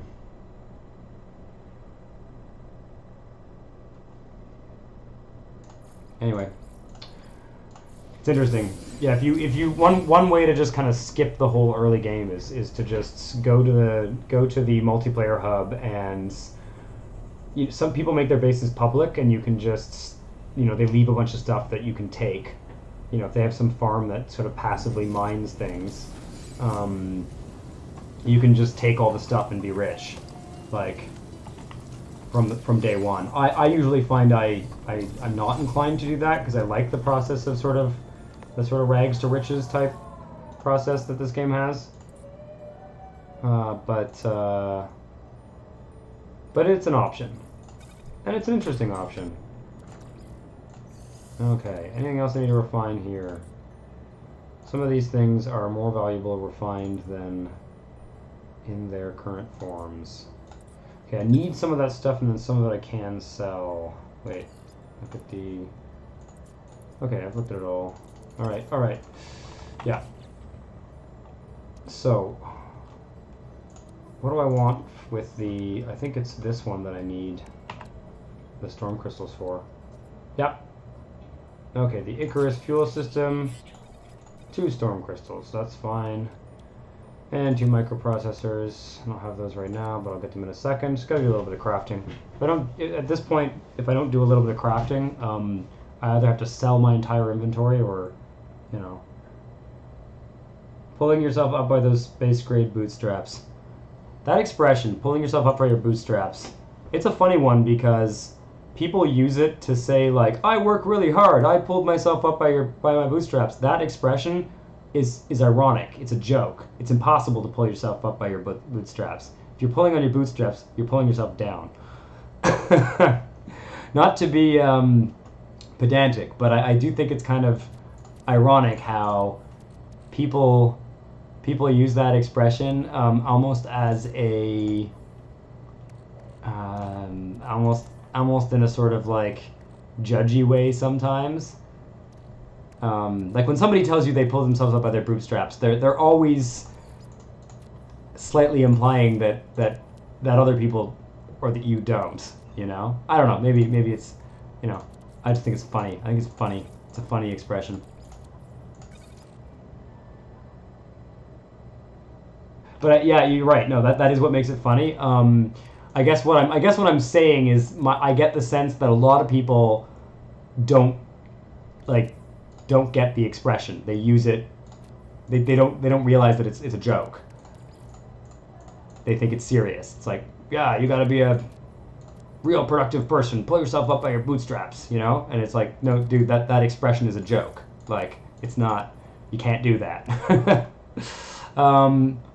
It's funny though. All right, what do we got here? I want all of these things. Do I want all these things? Mounted cannon, mining laser upgrade. Yeah, I want the mining laser upgrade for sure. I don't know that I want the mounted cannon. Combat on these things is not all that useful, frankly.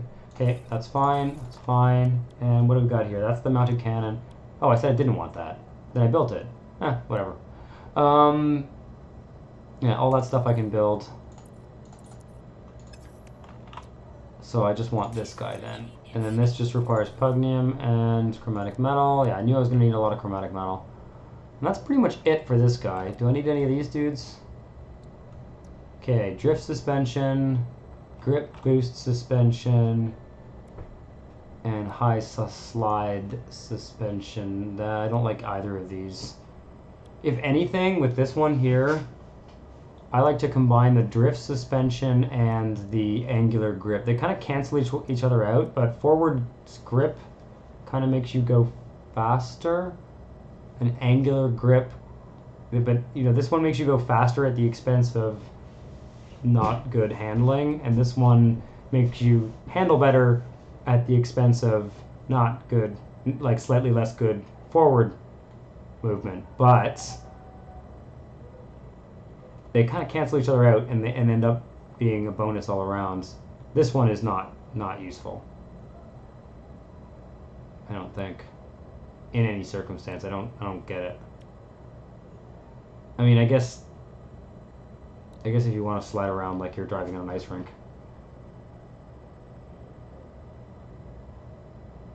Bootstrap analysis.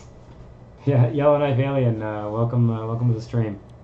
Bootstrap analysis is another thing, right? But are those related? Are those? I'm wondering if that's related to that expression. I never made that connection. Okay, I'm just going to install these, and that's what I want, right? No, that's the one I don't want. Get that out of there. This one. There we go. I'm going to want both of those. Then I want these three. I don't know that I want the cannon, if I'm honest.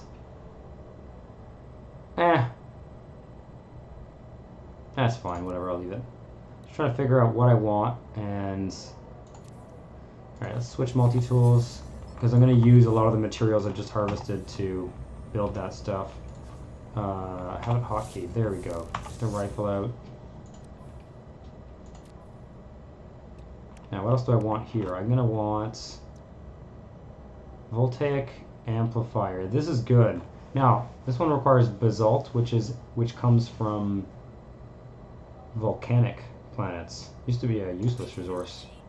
Now it has a purpose. That's going to be very, very useful.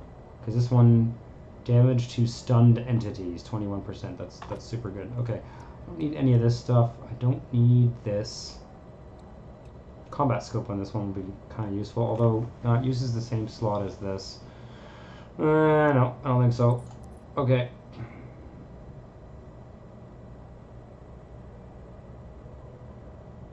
Yeah, okay. That's about perfect for what I need for now. Just gotta fill out all those things with the...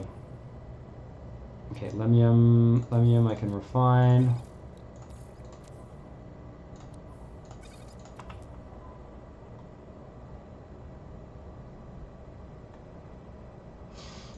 Gotta sell some stuff for nanites at the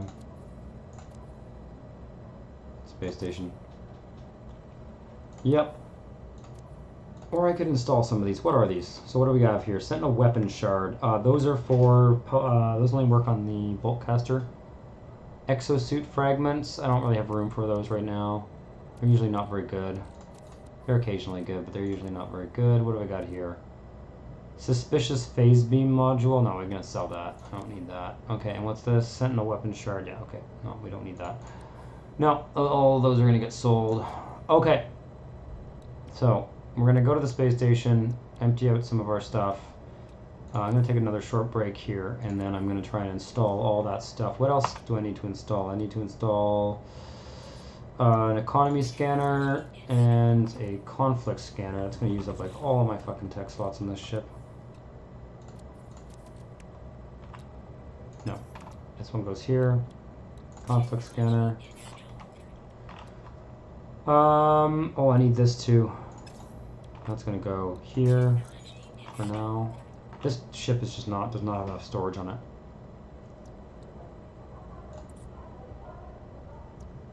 I need an indium drive too, but we're gonna have to start with the cadmium drive. Okay, we got lots of stuff to install. We gotta empty out all this inventory, put a bunch of stuff in storage. I am going to take a short break though, and I'll be back in about not even 5 minutes.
Okay, I'm back. Put my headphones in here. There we go. Let's get a screenshot. Maybe I'll make a thumbnail after the stream. And for those of you who play No Man's Sky, the glyphs for the system that I'm in are in the bottom left corner.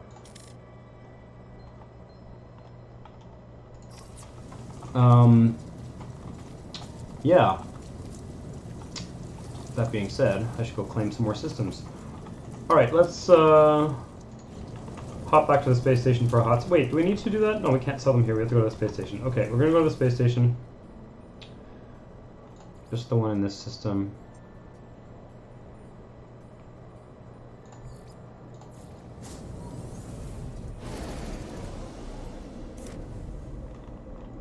And let's, first of all, we need to go to the other side, sell all those modules. That'll clear up a bunch of space. It's going to be time to get a freighter soon. This is where, because the freighter gives you basically unlimited inventory, or, you know, not unlimited, but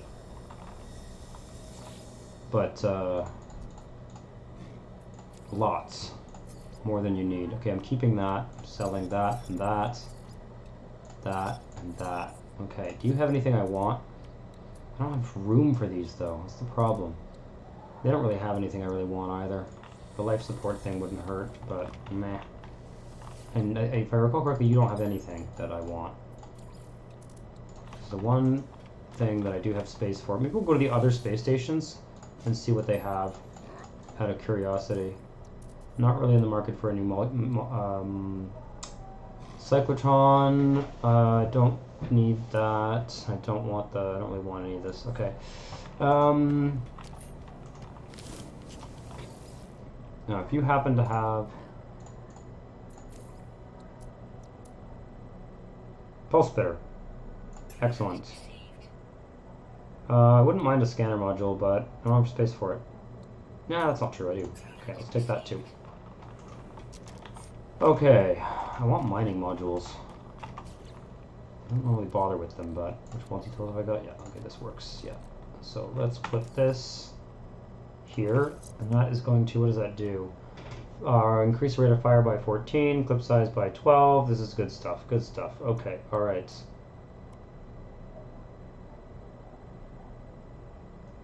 Yeah, love it.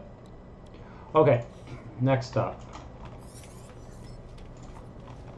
Hop over to another system. What do we got here?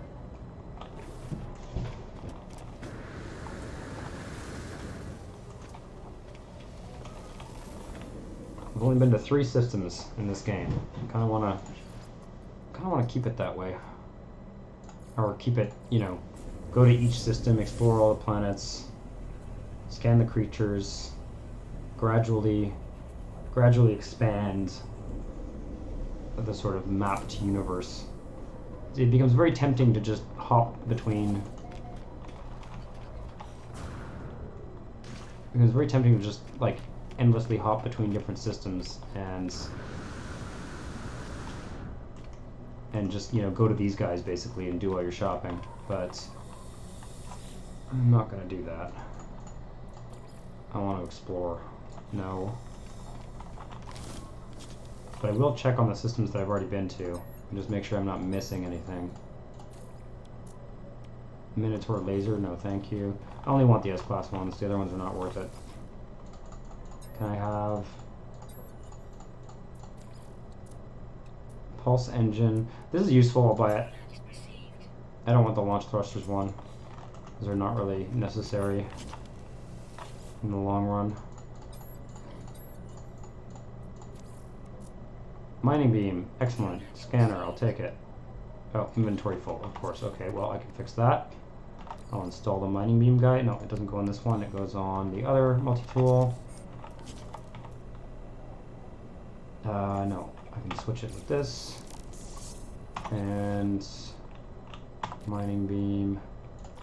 Alright, I'm going to need more slots for this Overheat, downtime, fuel efficiency, heat dispersion, mining speed. Yeah, this is useful.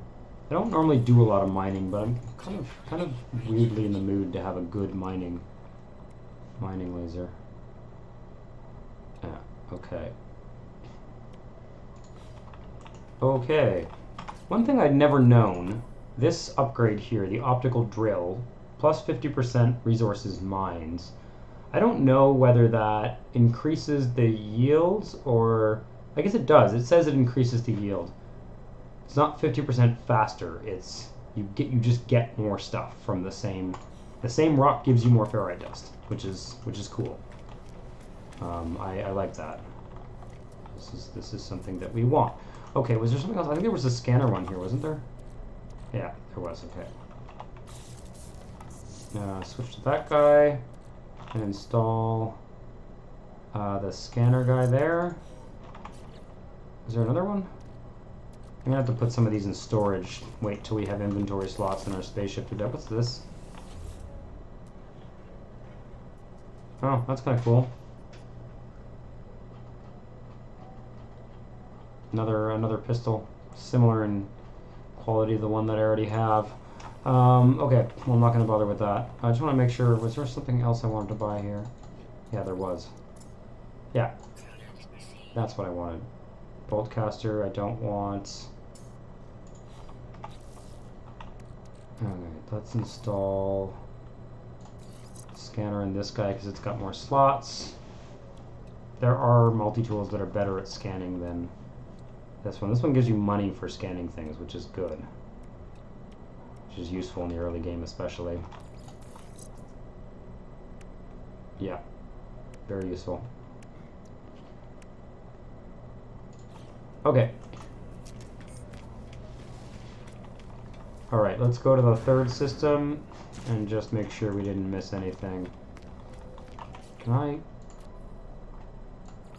Thank you.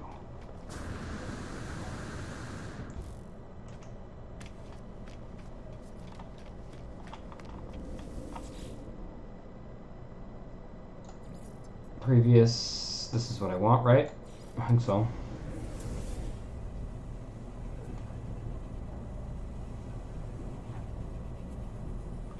Toxic protection. I could get a toxic protection module for sure.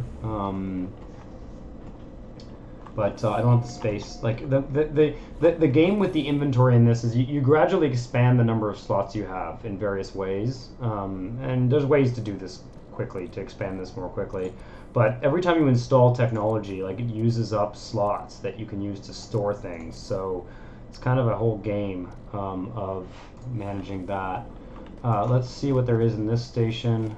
So I may have to just store some of these modules and install them when I have more slots in my multi-tools and in my ships and stuff like that. I don't think I'm going to keep this ship, actually. I think I'm going to wait until I have enough money to buy the one that I actually want. What's this?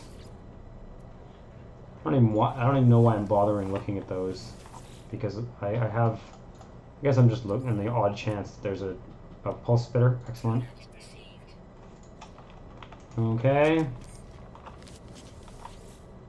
And what do we got here? Infra knife. Love it.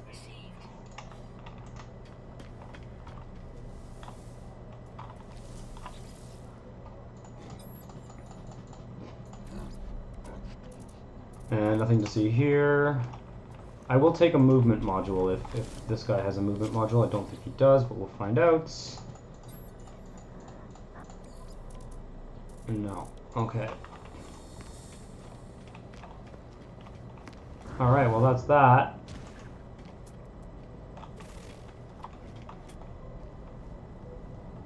Very tempting to just buy a shuttle to have more inventory slots, but they're just such a bitch to fly. I'd rather save up like 40 million and buy a proper fighter. I have one in mind. Okay, let's now sell some stuff. I need all that. I need all that. I need all that. Get rid of these. Okay, I'm gonna get rid of these storm crystals. That's a million. That's great. And everything else looks good. I guess now it's just a game of refining stuff. Oh, yeah, let's go back to base, and a lot of stuff can be refined down, like the copper and stuff. So a little bit of crafting, upgrading, stuff like that. Figure out what we're missing. See if we can find it. That's a really long load time.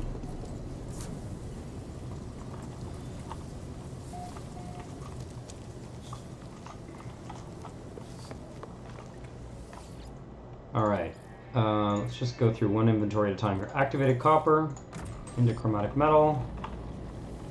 There's no other use for it.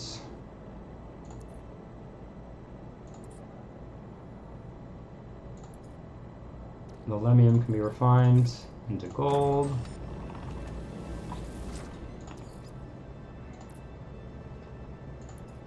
Can we just go through one inventory at a time? This is not a very well-designed screen.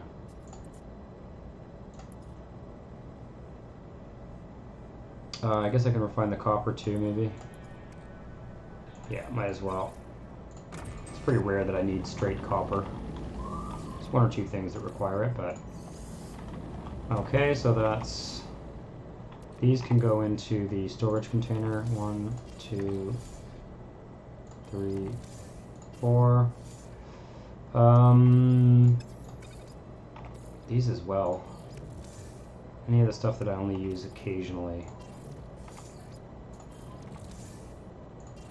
I need more storage soon. The portable refiner, let's get rid of that. Let's put the personal refiner in here. Oxygen and chromatic metal. Let's grab the chromatic metal here.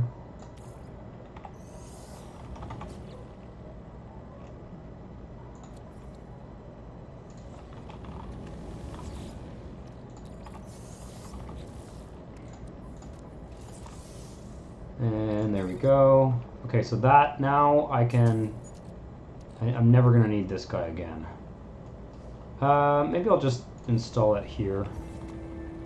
Sometimes it's useful to have a spare. But yeah, let's put that there. Oh, that was not intentional. Okay, should not use the combat multi-tool when I'm not in combat. Or scanning things, I guess, because it's also my scanner right now. Okay, anything else here? Everything here looks good. Have I got Star Shield batteries we're gonna need? These can be refined into dihydrogen.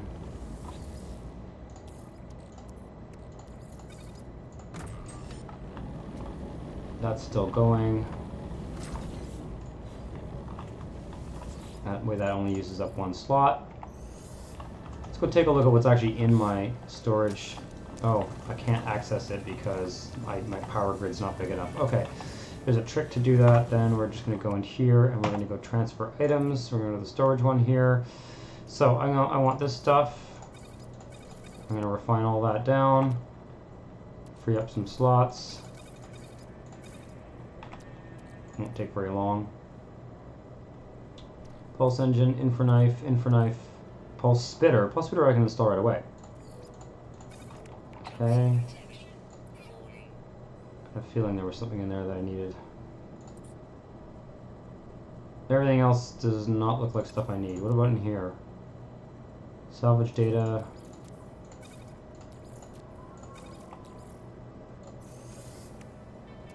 I need the launch fuel. I need this stuff. The wiring looms.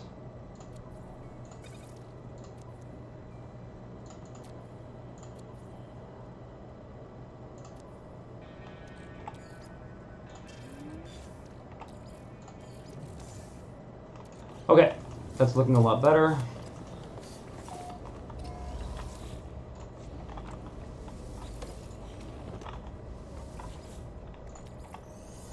Let's just get some of these done.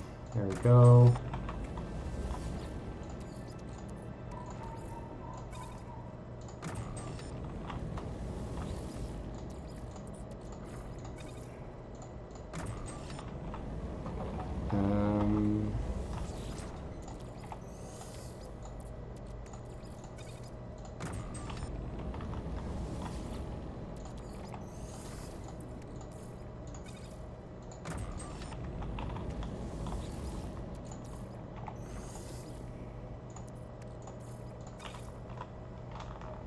Oh, that's annoying. See, if I click this, it's instant, but if I press the E button, it like does a stupid spinny circle. That's really annoying. This game has a really bad case of what I can only describe as consolitis in terms of its interface. And that's not intended as a dig at console players. I don't really subscribe to that PC master race bullshit. I prefer to play on PC. Other people prefer to sit on their couch and play on console. I totally get it.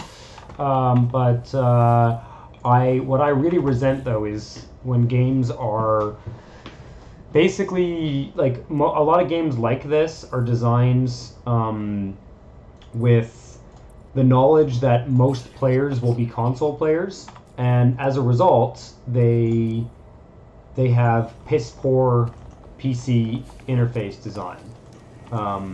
Everything's set up as though it's going to be programmed to buttons on a controller, and for those of us that don't use controllers, it's fucking annoying. Just want to get some ferrite dust here.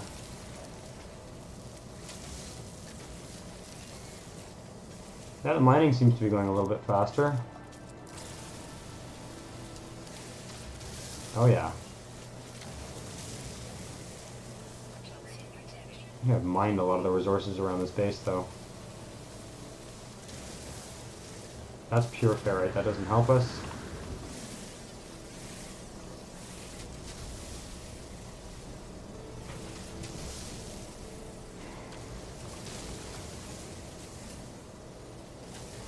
Yeah, no, there's just stuff like I would like this to be like searchable. You know, like let me type in numbers, let me use the keyboard. You know, when things are designed for consoles, everything's got to be like up arrow, down arrow, like scrolling through things. You know, one fucking page at a time kind of thing. There's, you know, it doesn't allow you to take advantage of like a mouse and keyboard in the same way that it could, which I'm not a fan of.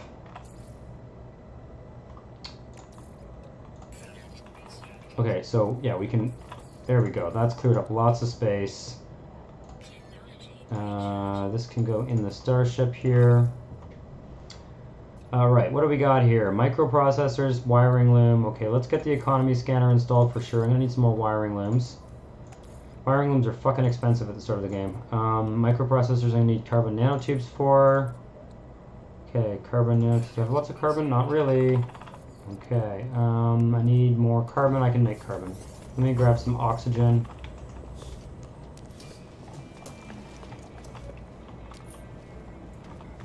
From the Galactic Trade Terminal here. There's not very much at this little guy here, but it's enough to get me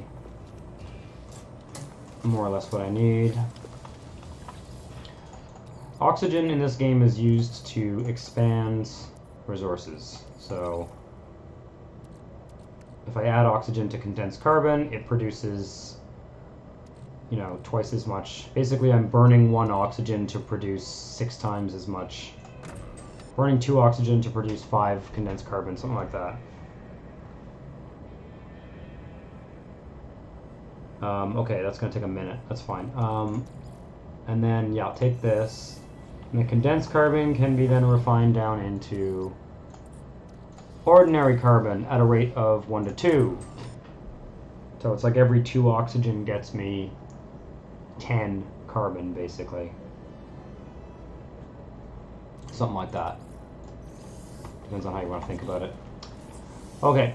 So yes, I needed that for this. And 1, 2, 3, 4, 5 microprocessors. There we go, that's the economy scanner installed. The economy scanner allows us to see what the economy of a system is before we enter it, which is really, really, really cool. Let's put this down here for now. There's just no inventory in this fucker.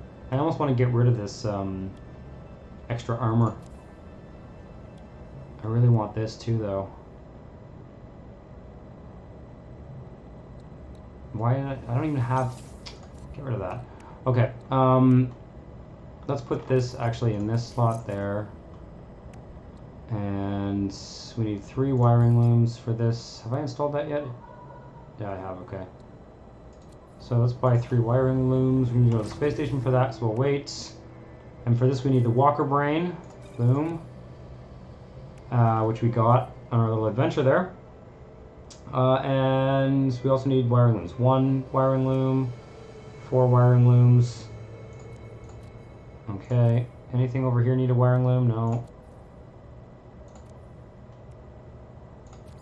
Let's might as well. Oh, right.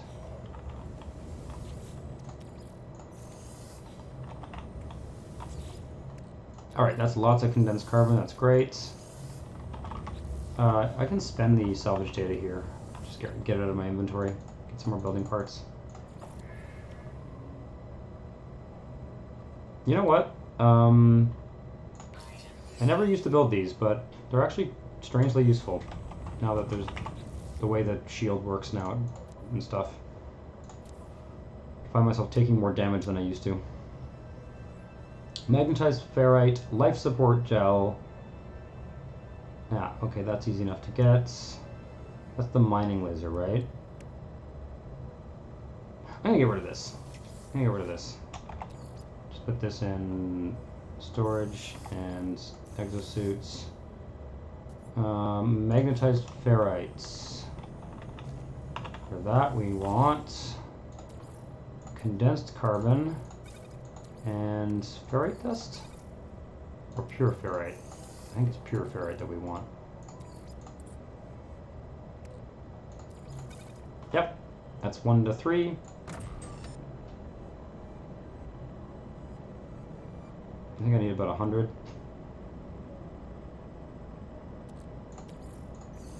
Okay, we'll just let that refine. Oh, I didn't even need that. And life support gel, I need 2. 1, 2 of these. 1, 2.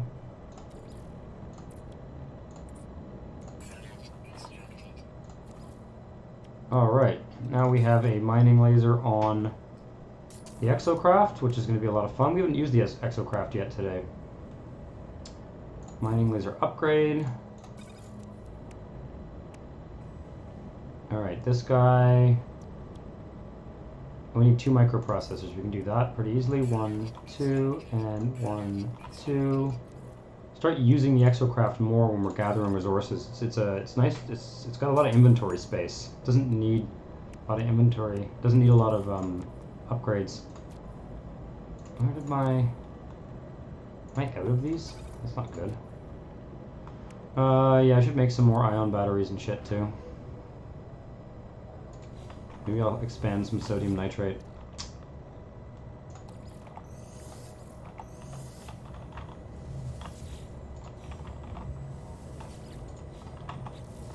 Okay. What's next? This guy needs, yeah, wiring looms. Let's, okay, 4 wiring looms and...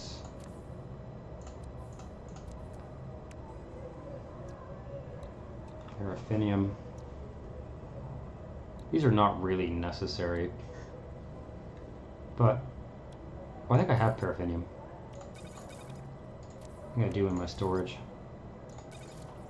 If not, I know where I can get some.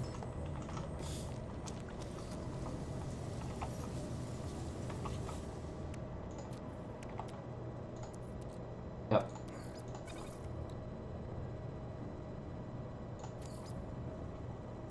Now I just need a ton of wiring looms. Pretty much most of our new technology installed here. You've only got like 1 wiring loom, I think. Yeah. Well, off to the space station.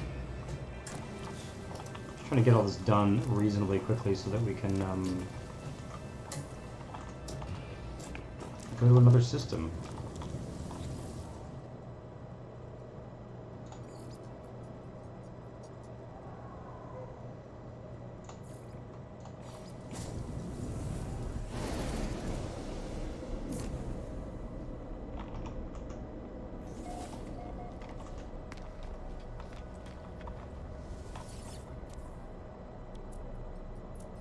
Wiring looms are so expensive.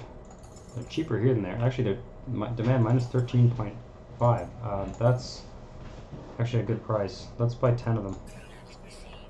They're much more expensive down on the planet.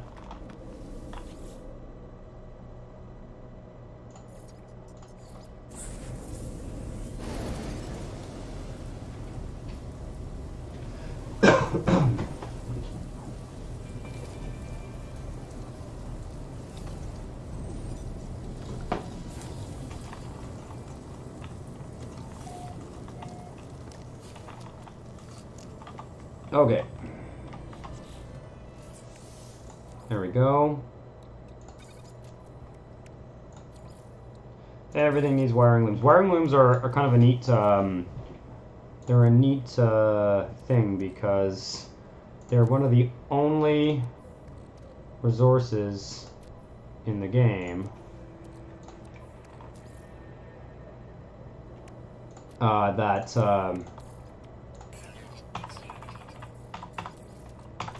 you can't build. Oops. You can't craft them. They can only be. God, this is so annoying. See, this is an example of like what I call consolitis. Like the E key here, is used to move you between these tabs, right? So on a PC, if you don't wait long enough, if you don't hover over this long enough before you hit craft more, it sends you over the next tab. It's fucking infuriating. Just bad design. You know, the least they can do is like take some time to develop a separate interface for PC, like, or at the very least make it moddable so that PC players can like mod their control scheme or customize it. You can customize the hotkeys to some degree, but like not. Like, I don't even know, what can you customize in here? I know I've customized a few things, but like, where is it? Remap controls. Like, you can see how everything is kind of tied to a gamepad in a stupid way, and like this is what I don't like. Like, there's no reason why. Like, why aren't there more options that only work on keyboard and mouse and that don't need to be on the gamepad? Like, it's like, why does everything need to have its gamepad equivalent? It also means that like a lot of keys overlap and do the same, like do two different things, and like this is what happened on a console, right? Like the E button will be like the punch button except when you're in the menu. So like you have to have the same button that is activate in the menu as it is activate when you're in first person mode, and like that's just not necessary on a PC. Like we've got like how many keys? Like 81 keys on a keyboard, and then you know, at least 3 if not more mouse buttons. Like it's like, give me access to my full keyboard. Don't you know? I don't know. This. There's not that much here. It's just that there's not enough things that are customizable. To, you know, I can remap this. This would actually be useful. Should remap this because these overlap. Some games are easier to play on console than PC. Yeah, you know, some games are easier to play because they're inherently easier to play on a controller. Some games are easier to play because the PC controls are badly designed. Like Skyrim, when it came out, was the worst example of like of consolitis of any game I'd ever seen until that point. It was like the controls on PC were so fucking, the menu controls. Like when you're walking around, like moving your character around, it's just WASD and E and spacebar, and like that's all fine. It was like, why am I using E in a menu? On a PC, when you're in a menu, the enter key is what you use, or you click with the keyboard. Like, I think like the cornerstone of controller design kind of infecting PC design is when action buttons are like, the action button I use to activate this is the same action button I use to, you know, to do stuff in here, right? Like to do stuff, sorry, in the inventory. Like there's, I don't know why do I need to have E to move technology? You know, why can't I right click it and go through a contextual menu? Why can't I, you know, like this is stupid. And why is it using, the other thing I hate is like these gigantic, this is another thing too that you see in console games. The UI scaling is like giant because people sit on their couches and they look at big TVs. So the UI scaling is giant, and like this is such a waste of space. on a PC. Like, I don't need these gigantic tiles to represent what I have in my inventory. Like, it's not necessary. It's just like, it's wasted space. It's actually less legible. It's harder to, this should be like a list, a sortable list. You know, a sortable list that just can be sorted by, like a spreadsheet. Just make it a fucking spreadsheet. So I can go through my inventory and sort it by value, by you know, I don't know, inventory slots, by whatever. Like there's no reason to do it that way on PC, and it's not moddable. So anyway, sorry, I'll stop bitching. But all right, this I can do. Boom.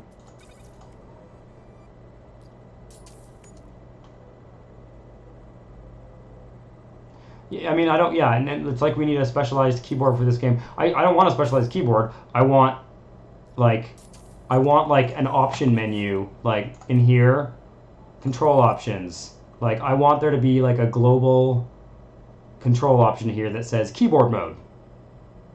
That just like gets rid of all of the mapping to controllers and completely untethers the controls from any controller, so that all I'm doing is like any function in the game can be independently mapped, because that's what happens is usually like often like a button is tied to 3 different functions in 3 different contexts. Like the X button will be tied to 3 different buttons in 3 different contexts, and like I don't need that. I've got 81 keys. Like I'll find another key.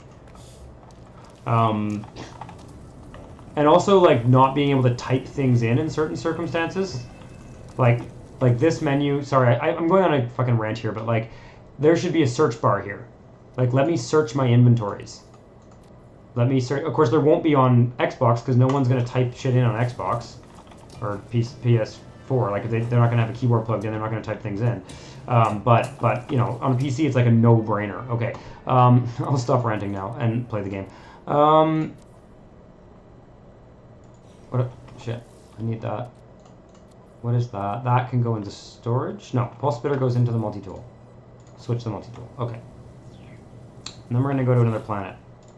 Enough putzing around here.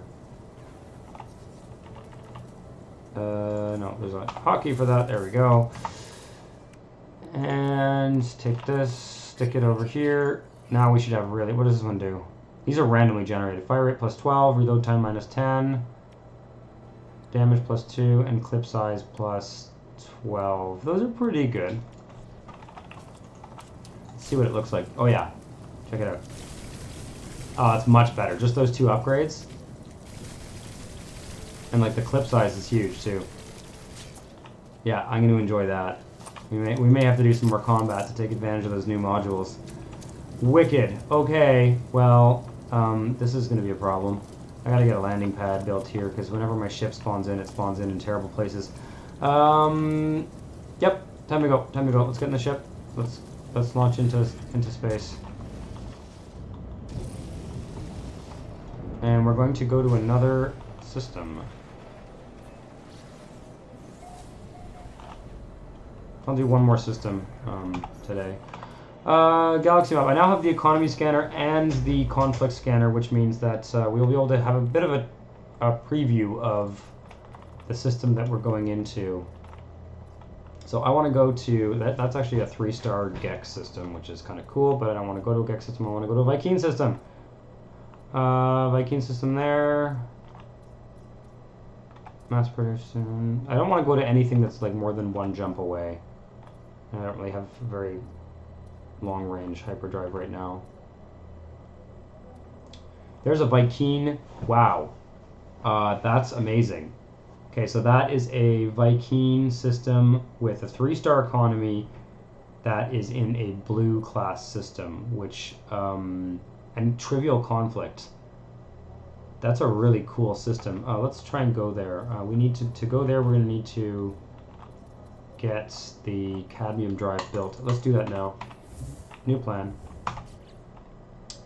I should stick a waypoint on that so I don't lose it. Okay, the cadmium drive is installed. I need to go to a red system first to get some cadmium, and then I still kind of want to stick to Viking systems though. So that is an uninhabited system. It's a red system. Okay, we'll go there. Is there anything closer? I want to keep everything in a tight little... I don't know, I get really obsessive about how the galaxy map looks as I explore in the game.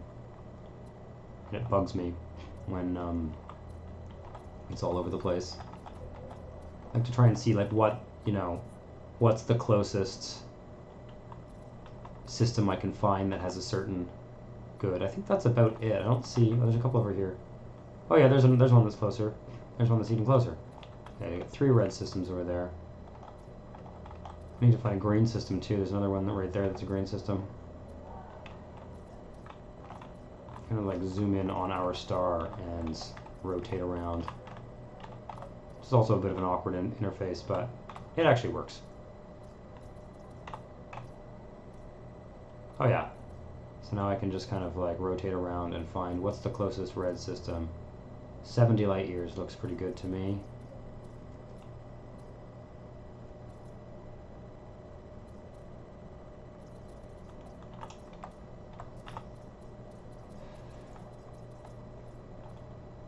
Where'd it go? It was this one.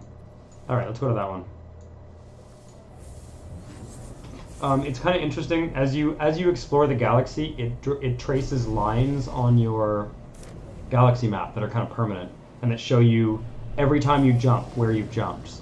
So you kind of end up with this constellation type thing, and that's I realized that after my first playthrough. Now I kind of feel like I want to like limit my jumps and kind of make my galaxy map look a certain way, which is insane, frankly. But this is how my brain works. Okay. Cadmium, that's what we need. This is a planetary anomaly, high sentinel activity. Well, sounds good to me. Let's just grab some cadmium here, and I'll probably map the other planets. How many planets in this system? It's more like known warplanes. Yeah. Known warplanes, yeah. Or just routes that you've previously done, yeah. It is kind of like that, yeah. And the interesting thing, too, is, like, I've done things like... God damn it, what am I hitting? I've spawned in on something. Or something has spawned in where I'm trying to land. There we go. Oh, this is like an anomaly planet. These are kind of neat. They don't really have much on them, and they mostly look all the same. But, what is this? Let me scan you. Whoa. Okay, this has multiple creatures on it. What is this planet? Planetary anomaly. Okay, this is a really weird one. This is like a hybrid biome. Cadmium, phosphorus, and sodium. And it's got 11 creatures on it. Well, I'm not going to scan 11 creatures, but I am going to scan the ones I can see. Strange. It has fairly ordinary creatures on it for an anomaly planet. Oh, these ones are always kind of... Hybrid ones are always a little bit confusing.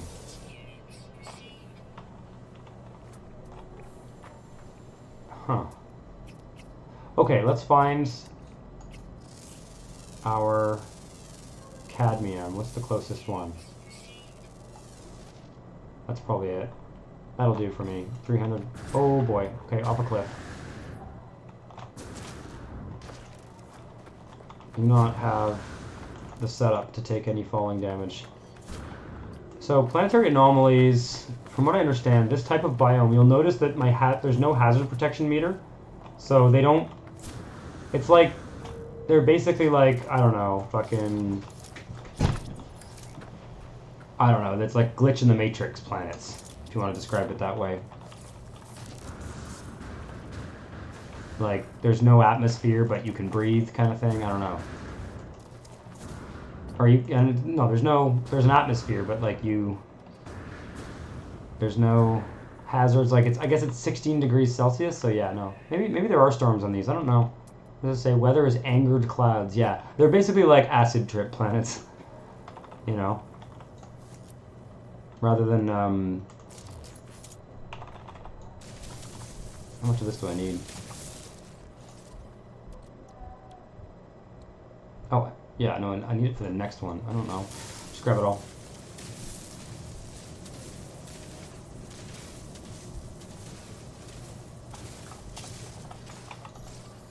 What's an E-class planet?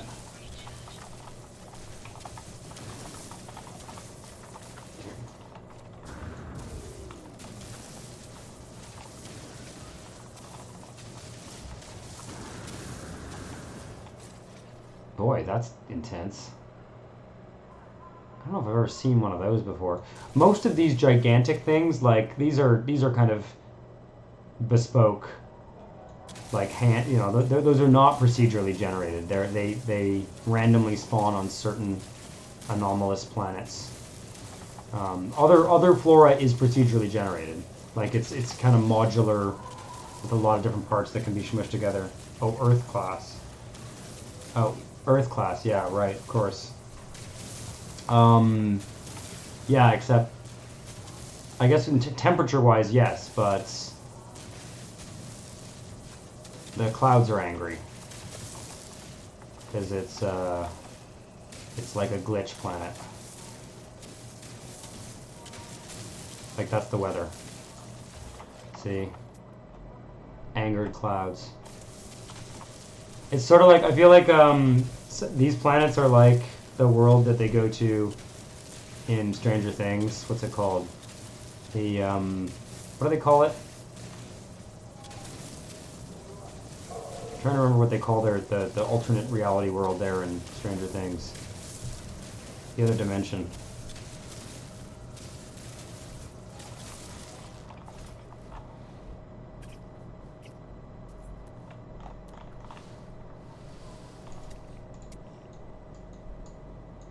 I want to scan you. You're too far. I should get more money when I scan these critters now too, because I got those scanner upgrades, so like a lot more money. Sorry about that. Let me see here. Where'd he go? Huh. Well, we got what we came for. White Lake Baker, welcome to the stream. We got what we came for on this planet. It is kind of a weird, trippy Earth planet with Jesus. One of the things they did recently is they added fur to creatures. None of the creatures had fur on them before. That's cool. Little details. Yeah, they probably just despawned, yeah. That's why, like, when you're scanning creatures, especially the rare ones, like, oh, there's one. Like, they kind of spawn in and out in a very, in a somewhat unpredictable way. And if you, it's tempting to, I find when I'm scanning creatures, like there's kind of a trick to it. It's tempting to kind of try and get as close to them as possible as you can. But if you have like a lot of jetpack upgrades and you move forward really quickly, sometimes it seems to, like it's generating terrain and it's generating like statics or whatever they're called in this engine. So like it's popping things in and out as you move through the terrain. So the faster you move, the more likely something is to actually despawn as you approach it, because it's like, oh, can't draw that, gotta draw something else, you know. So I don't know. That's just a hunch I have. I feel like that's going on. Like my jetpack isn't very fast right now, so it's not a problem. But on my main normal save, I have like 6 jetpack upgrades, and I can go about 8 times faster than this. And I find when I move forward, often I have to remind myself to move slower when I'm trying to scan creatures, because if they're far away, like if they're 100 units away or something, the game could decide to just kind of despawn them. Oh no. I mean, I'm kind of tempted to fight more sentinels, but let's fight. I just want to test out my new pulse spitter. I'm just gonna kill 1 or 2. Yeah, that's a lot better. Alright, let me try a few more. Yeah, that's helpful.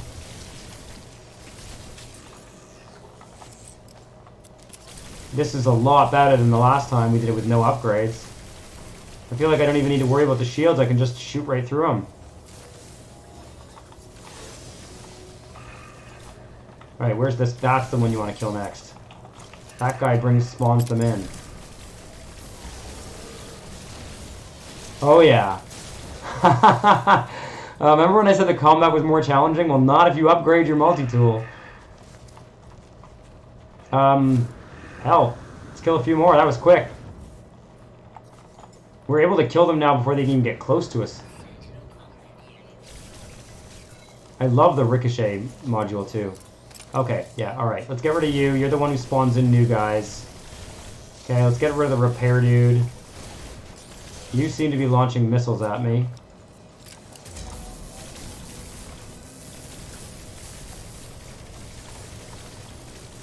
You. Evil repair dude.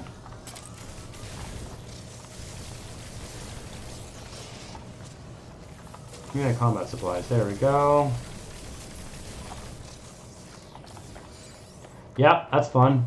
I want to get, like, you can put another upgrade on these. Like, we can get one more S-Class upgrade that will increase everything by another 10 or 30%. And, like, I want it. I can't believe I'm chasing a barrel down a hill. Okay. Hey, guys. You better watch out, Dino, because, like, you're going to get hit in the crossfire here if you're not careful. He says, forgetting to reload between waves. Ah!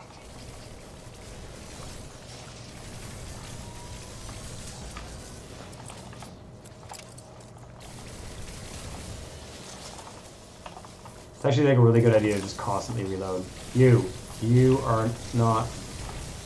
Jesus. Okay, where is it? Is that the dog? Or is it this guy?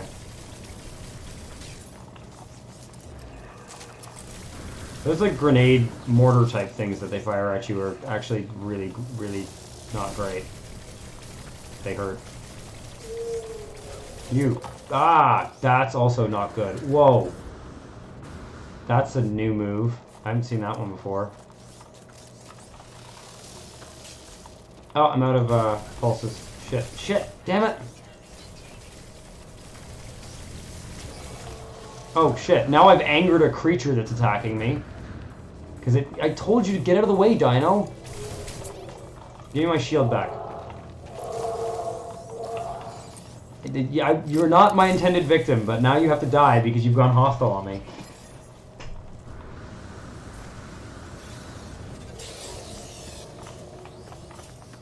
Dinos. Like, get out of the way. You're not in a good spot for a dino to be. Die. That's... Oof.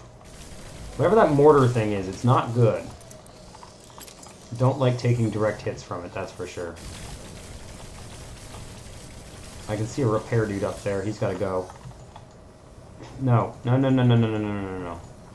Am I out of... Oh, fuck. And we're out of ammo. Okay. We gotta switch to the other multi-tool. This is where it gets complicated. Give me ferrite dust. Oh, I have ferrite dust. I don't need ferrite dust. I have some. Okay, go. Okay, good. And... No, I want to have this guy, please. Pulse spitter. Definitely better having the high ground. It helps for those mortars, I think. Okay, repair guy, he's gotta die.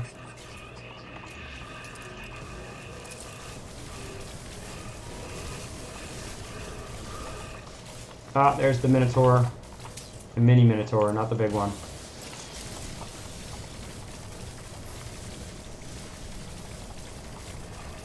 Really have to get the recipe for the plasma stuff that I use for my... You. Oh no, I'm gonna hit that dino again. Oh shit, I hit another dino. No, don't get close to them, they have a flamethrower. No. You gotta keep moving here. Sorry, dino. Collateral damage. Okay, whoa. The falling damage is gonna kill me. Damn it! Oh my god, well, at least we're on normal mode, we don't lose our inventory. I had a feeling that was going to go grim. The reason it was killing me is, well, first of all, like, it's good to have the high ground, but it's, like, not good to take falling damage, so... Death by high speed ground impact. Yeah. Okay. How do I find my shit again? Because I had a lot of shit, so I want to find it. Because my Yeah, okay, you keep that stuff, you keep that stuff. Definitely need to find... There's like your grave somewhere. And that was fun though, that was fun. See, the combat's more fun. There we go, that's where I died. Yeah, dying's not a big deal in normal mode. In survival mode, we would have lost the entire inventory. Which is no fun. Here we just have to go to our grave and pick it up. Are you guys always hostile? Or are you just kind of skittish? Boy, the dino thing was hilarious. These guys were like in the crossfire. This was not a good area to like. I should have. I think it's kind of interesting the way that they kind of like fight in formation. Like these are the mortar holes they were making. It's pretty fucking cool. I feel like it's better to draw them into like more manageable rolling hills unless you have a really good jetpack.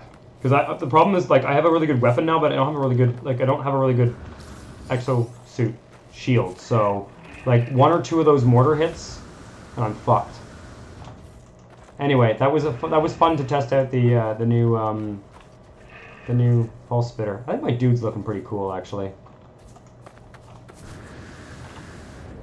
Yeah, I think my dude's looking pretty cool. Maybe I need a purple cape. Yeah, I need to change the color of my cape. I think purple is the color that this guy needs.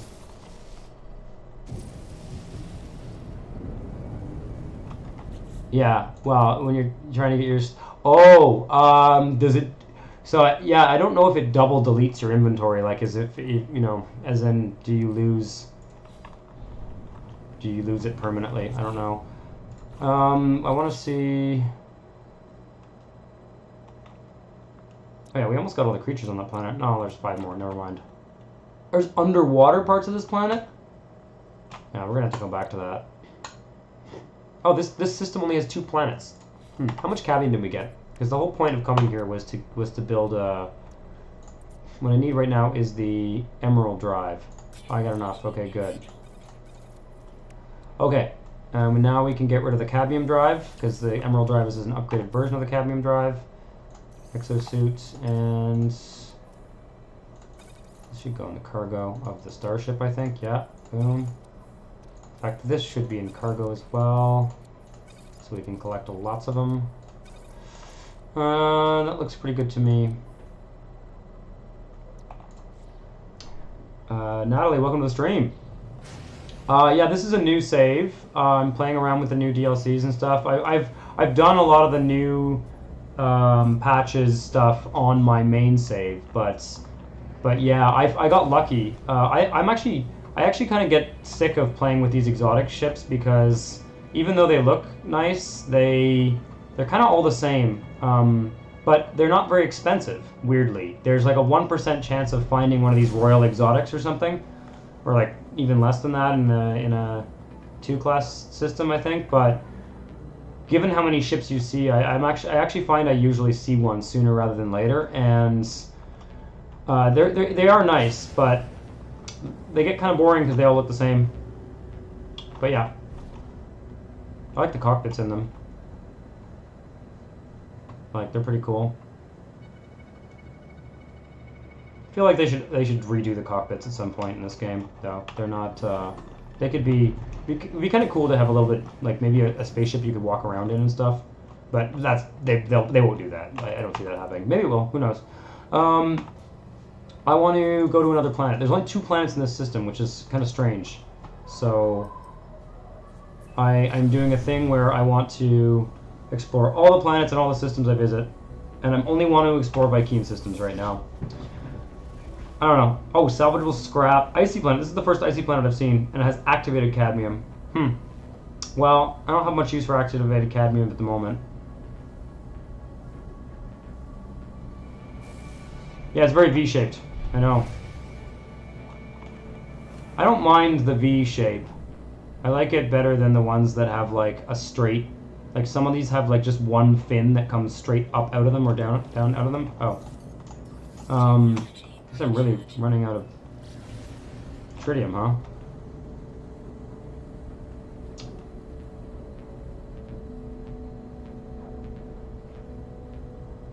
I didn't do the xenobiology expedition. I haven't done an expedition in a long time. I just haven't had time. But the combat is so much better now, Natalie. The combat is so much better than it used to be. It's honestly, in the past, I would avoid being in combat. I would avoid being in combat most of the time.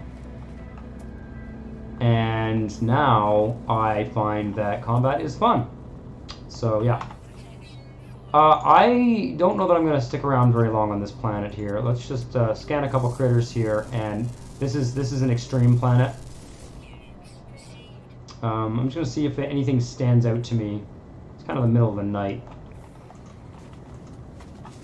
It looks pretty cool though. Kind of a mountainous, icy planet. Let's go to the day side quickly. Just quickly. Take a look what it looks like in daylight.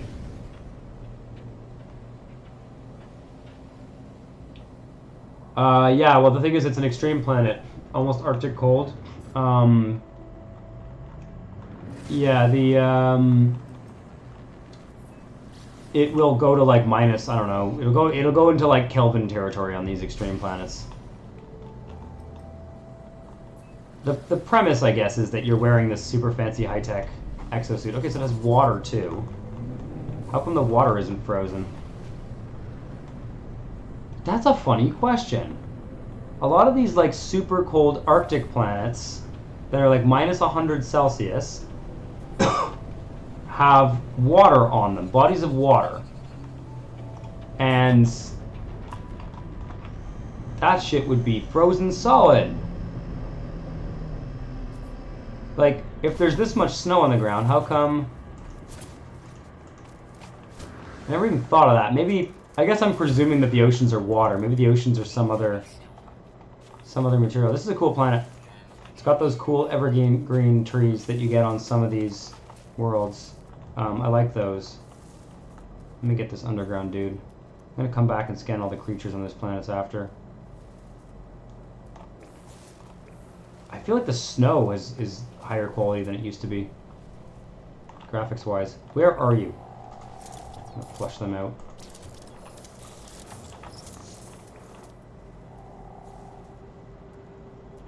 Oh, there.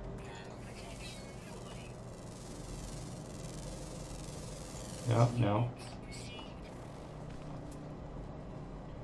This is a fool's errand. I'm going to freeze to death here. What is it? Minus 126. Yeah. Yeah, there would not be any water on this planet. Oh, storm crystals. God damn it.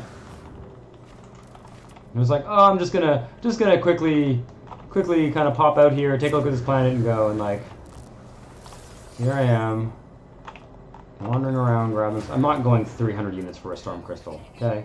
Let's be reasonable here. I'll scan this dude.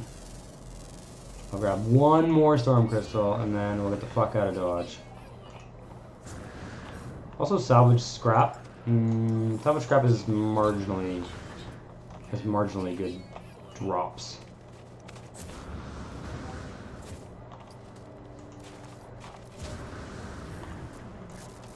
Okay, 3 storm crystals. Oh, 4. Oh man, that's great. Okay, all right. Wow.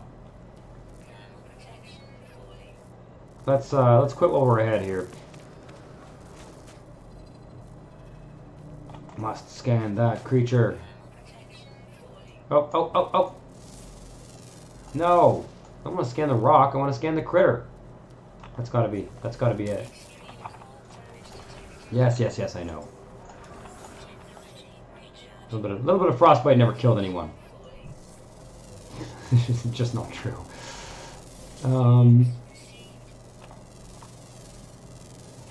Okay. Oh, there's another. There's a lot of underground ones here. I guess they're cold. There's 12 critters on this planet. It's not happening. I'm not scanning them all.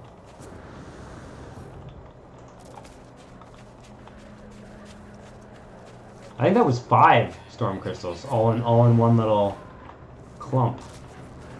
Rock and roll. Well, it's been a pleasure. What's the name of this planet? God, it has gross creatures on it, I'll tell you that much. That guy's kind of cool. He's okay. gross. It's like oh, it's a flying fish. Yeah, I'm cool with that. No, we're not calling you that.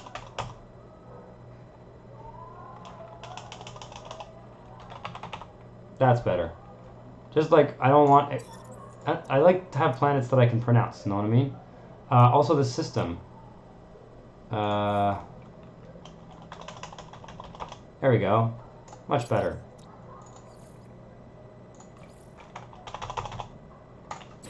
I just find it's easier to remember things if they all have like simple one-word names. I'm not gonna like spend the time to, you know, come up with some original name, but wow, that's another system fully explored. Oh, hey Lee, welcome back to the stream. We went to a fourth system now. This is the fourth system in total we visited, and got some cadmium, which allows us to... The Emerald Drive is now going to allow us to go to green stellar systems. So I'm going to go back to home base for a hot second here. So that's here. And we're going to find the closest green system. I also need to get rid of that fucking waypoint. Yeah, there's yellow systems, red systems, green systems, and blue systems. And your hyperdrive can only take you to... Like, the first hyperdrive that you get can only go to yellow systems. Wait, why is it pointing down now? Wasn't it pointing in a V before? Maybe it was glitching out. Maybe it always points down. That's disturbing. I like the V, the upward V, better. Whoa, whoa, whoa, whoa, whoa. I was trying to go to the space station, not pulse past it.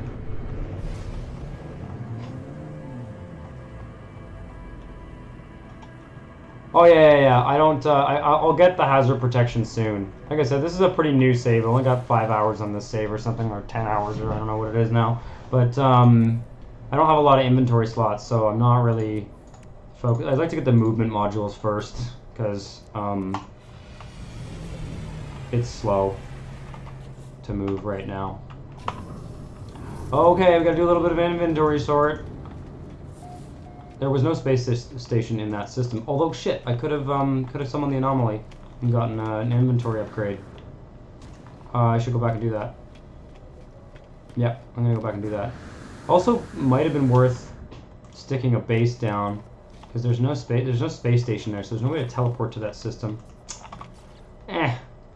Whatever. We know where it is. Okay, let's just sell some stuff here. I can sell... No, I should keep that. Get rid of those meaty chunks.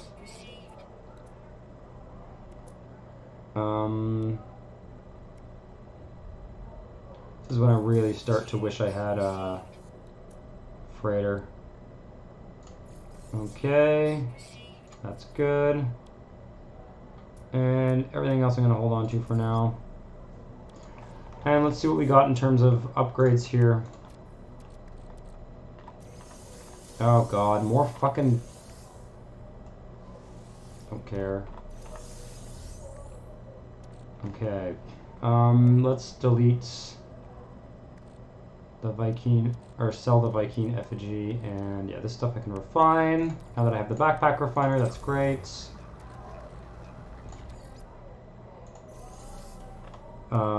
Dirty bronze is worth more as silver than it is as dirty bronze.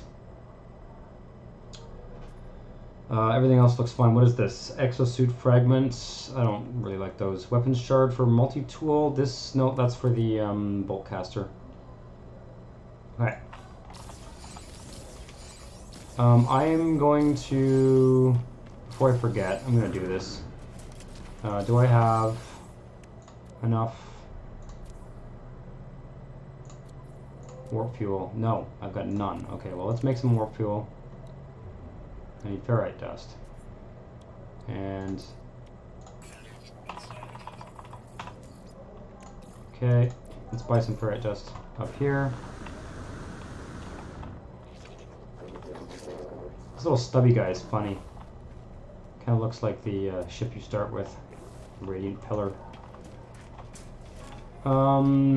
There's a really good, like, $40 million fighter I want in this system that I've seen spawn a few times. I just haven't had the money. I want ferrite dust. Oh, and let's grab, while we're at it, never have to worry about this shit again.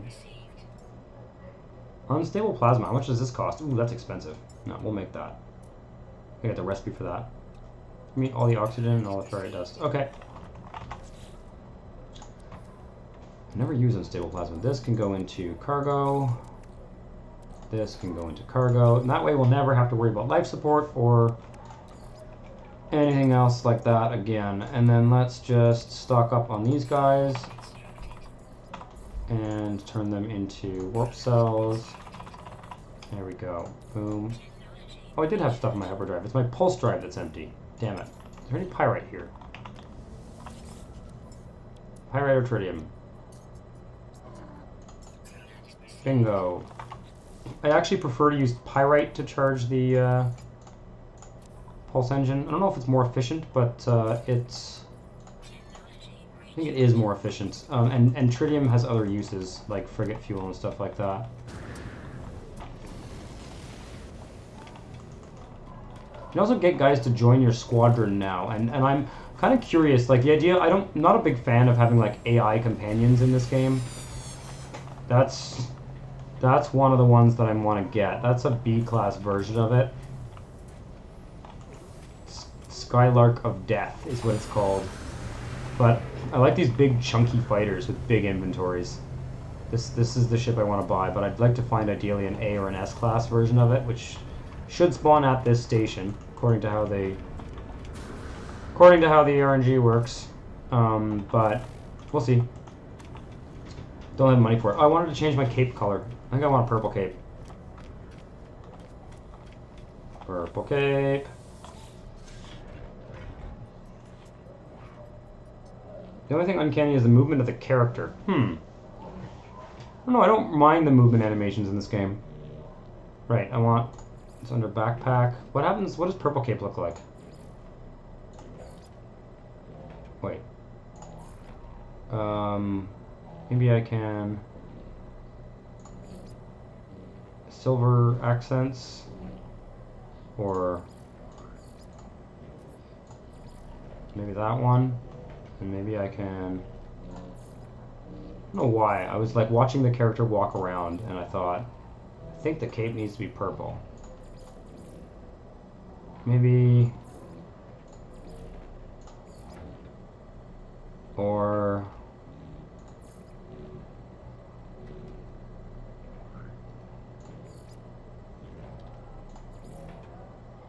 That's actually kind of cool.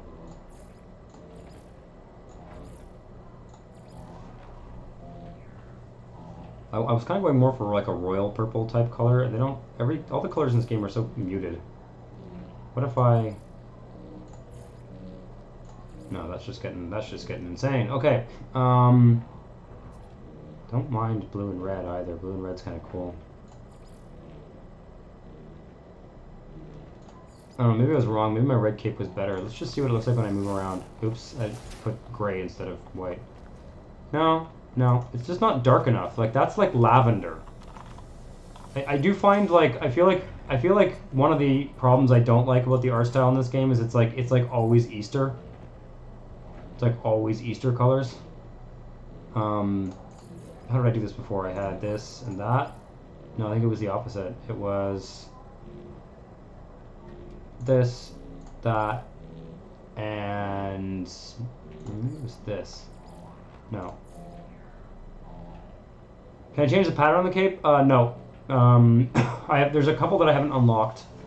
These two here are the only other capes, and this one comes from an expedition, and this one comes from I don't know what, some quest or something. I haven't unlocked those yet, so unfortunately, no dice. No dice. What if I reverse? Do I like that better? What if it's off-white, like light gray?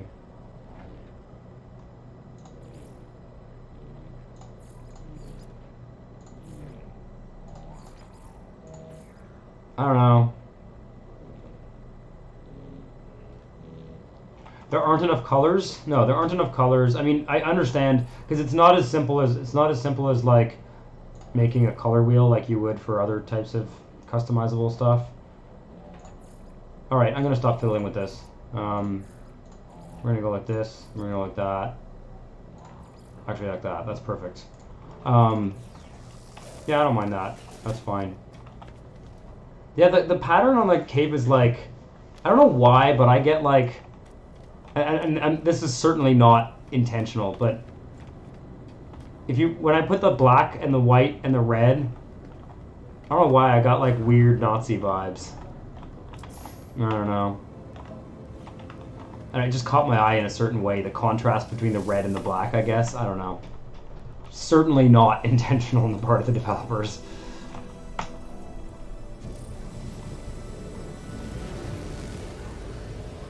Oh. Yeah, like being able to import your own cape. Yeah, for sure. That would be very cool. They have at various times they've allowed people to put posters and stuff like that or submit things. Unfortunately, and you probably actually can mod your cape. It's just that other players won't be able to see it. And you won't know what you look like to other players if you're in any kind of multiplayer circumstance. Was I done in there? No. Just not. I just wasn't done what I was doing. I got distracted by my cape.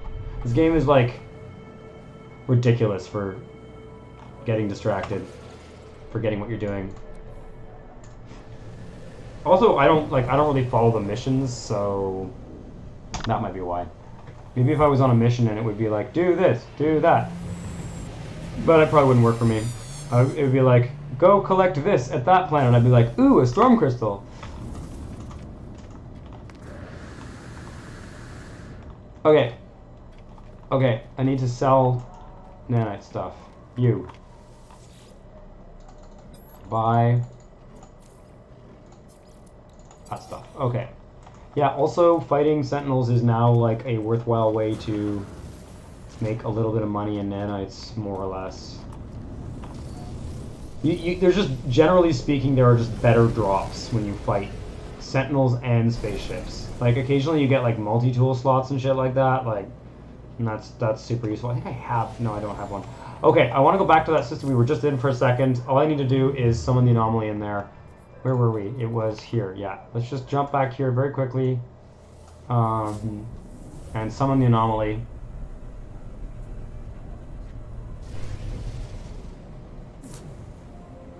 Yeah, I talked a little bit earlier, Natalie, before you came on, I think, unless you were lurking there. I talked a little bit about the inventory management, and I have kind of decided that I have very little patience for survival mode anymore. I love the combat in survival mode, and I love the survival stuff in survival mode, but I'm not in favor of the inventory restrictions. They just, like, to give you a sense, guys, if you don't play this game, these slots can hold, like, for silver, for example. Let's take another example. Like these, like oxygen here, I could put up to 9999 units of oxygen in this slot.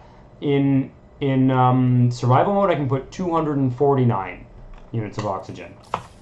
So it's like, I don't know, what is that? 20 times less?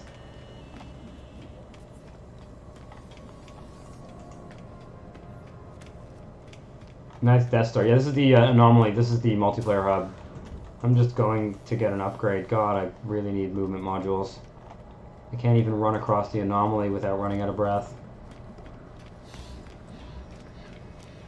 Oh, someone gave me drop pad coordinate data. Hilarious. People give you stuff sometimes in the anomaly. You can just give stuff to players. Hilarious. It's 250, yeah. No, it's way too low.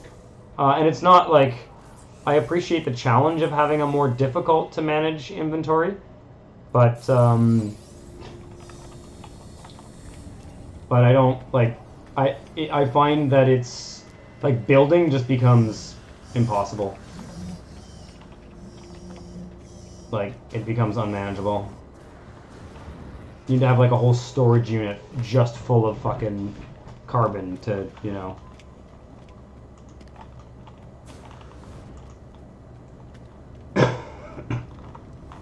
No, it's 500 on cargo slots and 1,000 in freighter storage units. I've played a lot on survival. Like I had a survival mode save that I played maybe 30 hours of, and at one point. But I found that, like, see, permadeath I don't mind. Permadeath makes sense because it's a temporary game. The whole point is, like, you're just going to play until you die, and that's that. And you're going to try and get as much done before you die as you can. But survival is, like, it's not permadeath. It's like you gotta... Okay, I need to get rid of that waypoint. How do I remove a waypoint? Oh, no, I set a new one and I go to it. That's what I want to do. Because I don't want to go to that system. Okay, so what we're going to do is we're going to set a waypoint here, and then we're just going to go. Yeah, so how do I set a waypoint? F. Dumb. Okay, again, I wish I could right-click and have a contextual menu. That would be sweet. Okay, yeah, we're just going to go back here, and we're going to find the nearest green system. Are space games all like with such amazing visuals, or is it only No Man's Sky? It depends on the resource, but oxygen is 250 or 500.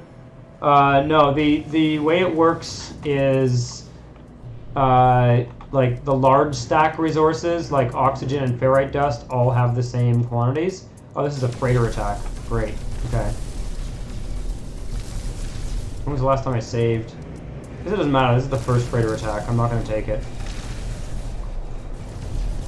Oh, Natal, you'll also notice if you haven't played since the latest ones that the ships now, you have to drain their shields before you can hit them. I don't have any weapons upgrades on this ship yet.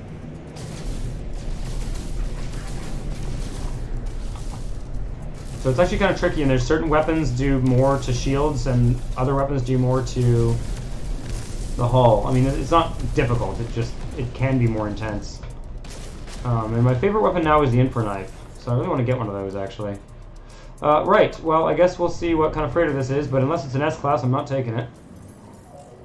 Because, oh, there's more fighters, okay. Yeah, this is one of the small freighters. The first freighter encounter, you get a small one. If you say no on this one, then there's another one of these that happens after another few hours of gameplay or whatever. Or another few warps. Be careful not to shoot this freighter. It gets weird. It glitches out sometimes if the freighter goes aggro on you.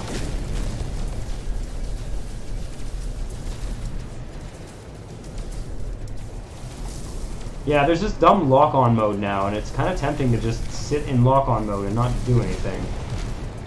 Finding myself doing that. Not a huge fan. It helps you find ships. Helps you navigate, but there's no way to turn it off that I know of. Yes, yes, yes, yes, okay, yes. Interesting. Like, this lock-on mode is a little bit much. Let me go into this view. More satisfying, maybe.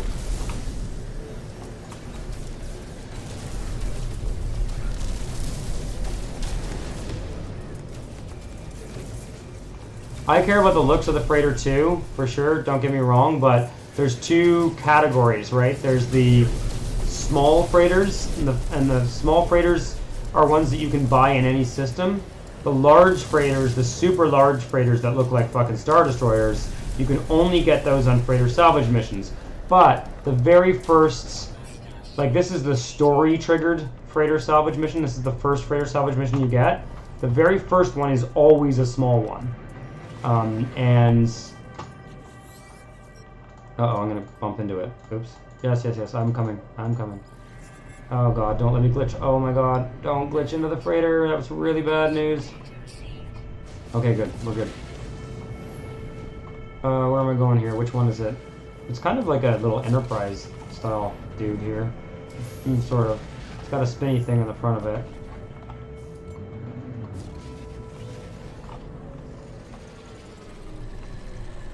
Is No Man's Sky technically an indie game? I mean, yeah, I think it is actually. I mean, it depends how you define indie, right? I mean, Hello Games, I think, has made a lot of money with this game. Are they in AAA studio? No. Are they, like, a major studio now? I don't know. I think it's a pretty small team actually, and I don't think they're owned by any parent company. So yeah, I think they're an indie game. I mean, I think Minecraft was an indie game when it first came out, right? Is it an indie game now? Not really.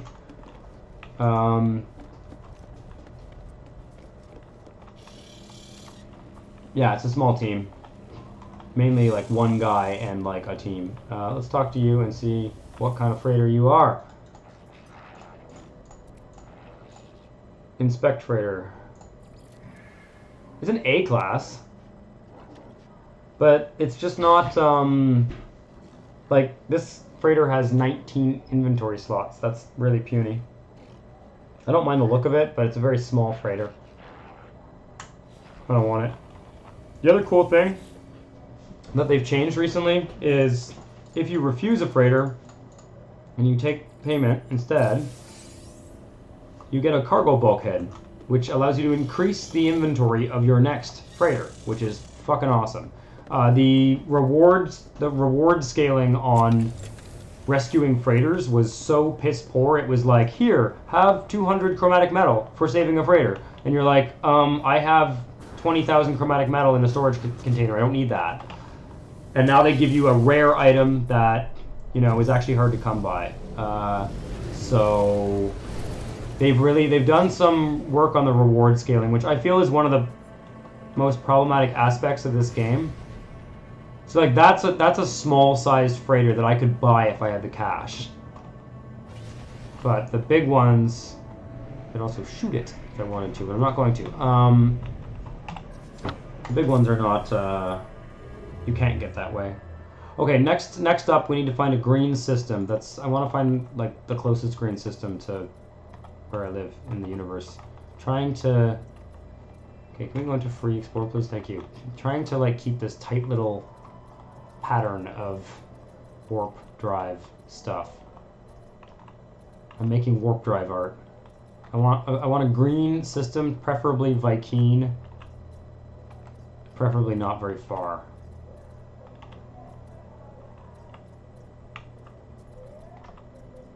Is that green? Is there a way for me to see? No, economy, conflict, life form. No, that's not going to help me. Okay, you know what? I'm noticing something that I don't like. I've changed this before, and I just changed it back because I was curious about something, but where is it? There's a way to change the way that the galaxy map looks in here. It's not in here. Video, graphics. It's going to be in video graphics, right? Why am I not seeing it? To get rid of it? Better not have. It was good. It was a good option. General options? Aha! Galaxy map color filter. Let's try that one. I don't know what the color filters are designed for. I don't know whether it's for a. I think it might be like a color blindness, like accessibility mode. But yeah. Oh, this is weird. Thanks for tuning in, Ellie. Yeah, I can't actually tell. Well, let's find out, actually. If I look over here... Okay, so... Red is orange? Oh, that's annoying. What's this? Is this a green system? No, can't tell. I don't like this one, because I can't tell what's what, but... There's another filter in here. Protonopia... Deuteron... See, I think...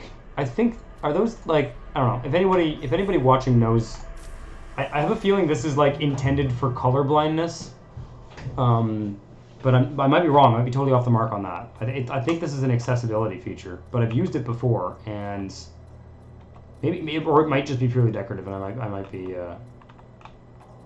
be out to lunch. Yeah, I actually can't see anything in these. I can't tell what color those are.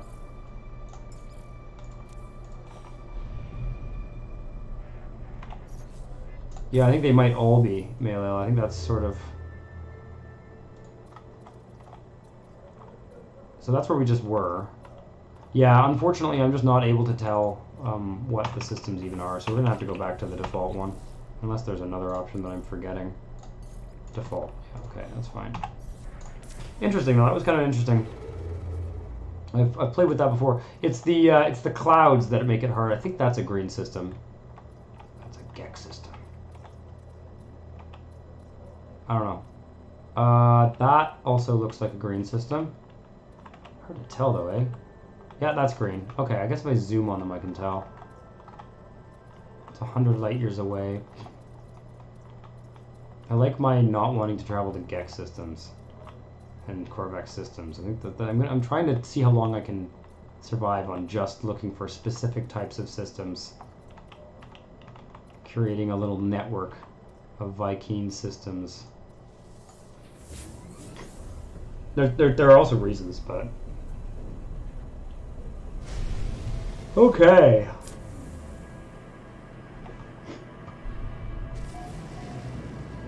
Yeah, without the nebula effect, there are mods that change the way the galaxy map looks. The nebula effect is kind of annoying, frankly.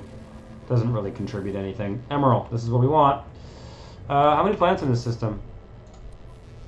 3. Okay, that's good. I want to map these planets and claim them. And I just grab my emerald. I don't want to do too much exploring here. I always like to upload. I don't want someone like stealing my planet, stealing my system.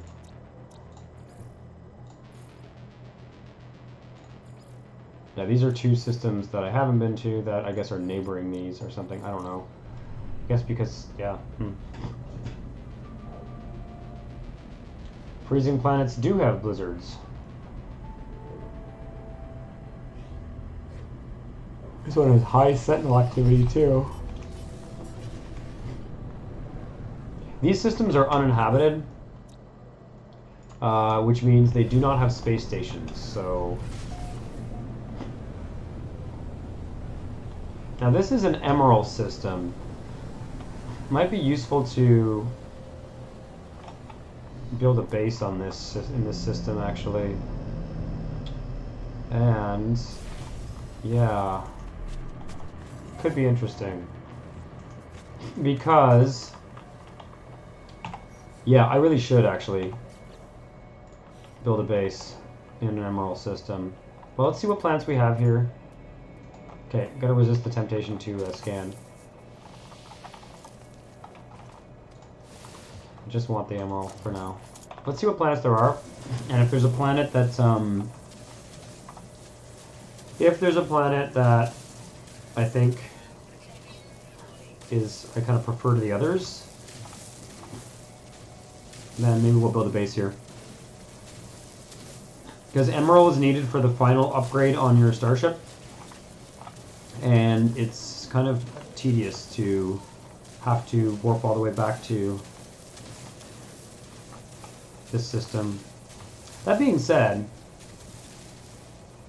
I guess it's only 100 light years away.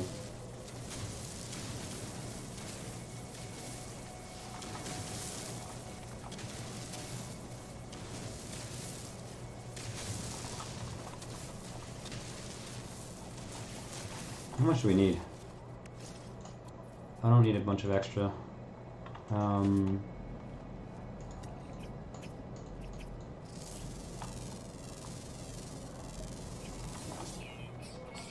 How many creatures? 7, okay. Submerged relic. Right, I'm just going to set up our... How many hours would one have to put in the game to get the best stuff and be maxed geared if there is that? I mean, it depends what you want. Like to have absolutely everything. I mean, I feel like at around 100 hours, you're pretty unstoppable. Around 100 hours, like, and the thing is, like, if you buy this game, like, there are things that are very, very rare that people who played 1,000 hours have never seen, right? It's a procedurally generated game, so like there's these like squid-shaped ships that are incredibly rare. Now you can use coordinates that people give you online and go to systems where they spawn. So depending on how you play the game, once you get to a point where you have all of the, like, there's these portal glyphs that allow you to type in coordinates and go anywhere in the universe, in any galaxy, once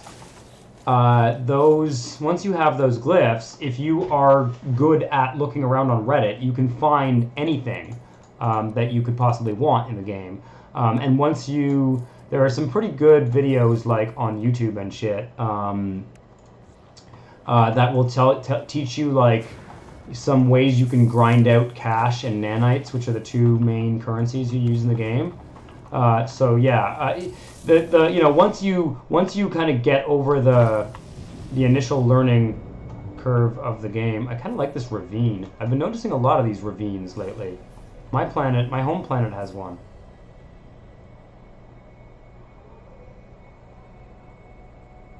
This is very cool. I kind of like, one of the things that the biomes in this game don't have is rivers. This is not a river. This is just sort of like a little... This sort of is almost a river, though, isn't it?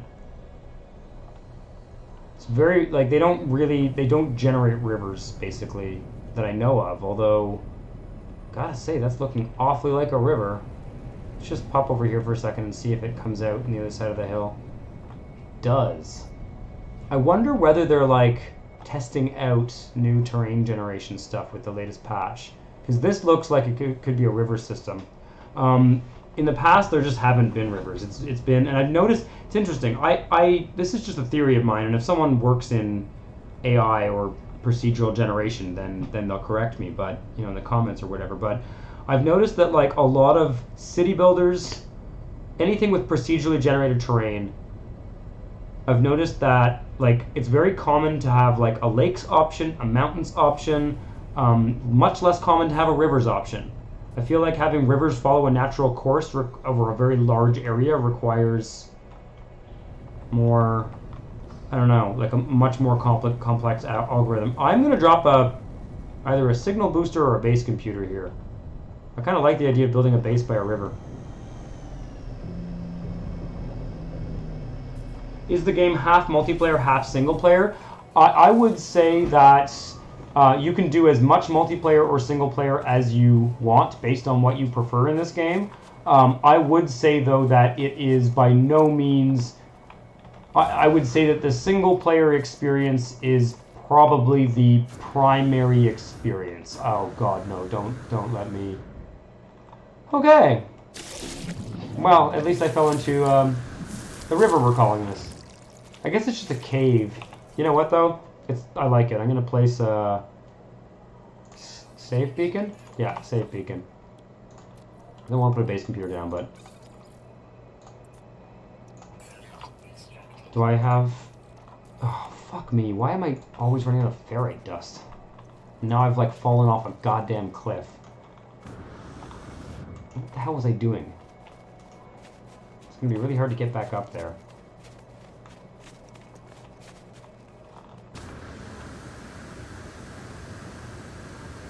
Minecraft is not accepted. Yeah, I'm not saying, I'm sure it's, oh, fuck no, Okay, fine, well, I'll walk around, fuck, how am I gonna get up there?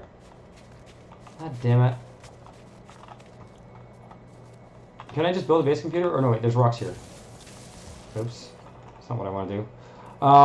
Yeah, I'm not saying it's like, it's impossible. I just imagine, like, keeping in mind this is like a small team and stuff like that. Okay, I don't want this tool at all. I want to switch to the other tool. There we go. Okay. Just need like 100 ferrite dust. Yeah, it seems to be like a much more complicated step than other steps, rivers in particular, as opposed to lakes. Especially if you want, I guess if you want them to look natural, right? Like if you want it to look like they're flowing from a source to, like, especially on a planetary scale, ideally you would want them to look like they're flowing from like a source to a... I think I want to build a base maybe even down here in this cave. But I don't have any chromatic metal. Okay, we'll just put the save beacon down. Okay.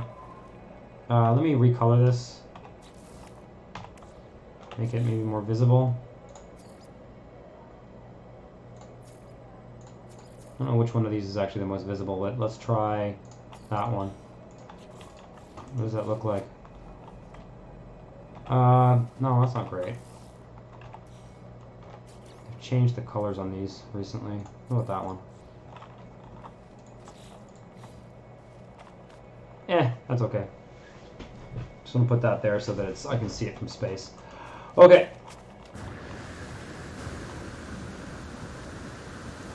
Am I going to be able to do this? No, I'm not. Okay, well, I gotta stop doing that because I'm going to die. Okay, let's summon the ship down here. Hope I have fuel in the launch thruster. Okay. Yeah, this would be really cool. Really cool place for a base. 0 fall damage from falling into water. I mean, yeah, that's pretty typical for games. I gotta say, it's sort of keeping in mind you're wearing some kind of high-tech exosuit. I mean, there's no telling what protection that provides, right? Okay, let's do the other 2 planets quickly so we can just make a decision about whether that's where I'm going to build my base. And then I might have to plop down a base there. Okay, this is a fissured planet. That's another one of the kind of mysterious planets. I need wiring looms. I can get a couple from this, I think. Yeah, there we go. Okay. We now have the indium drive. That means we can go now fly to any system. So that's done.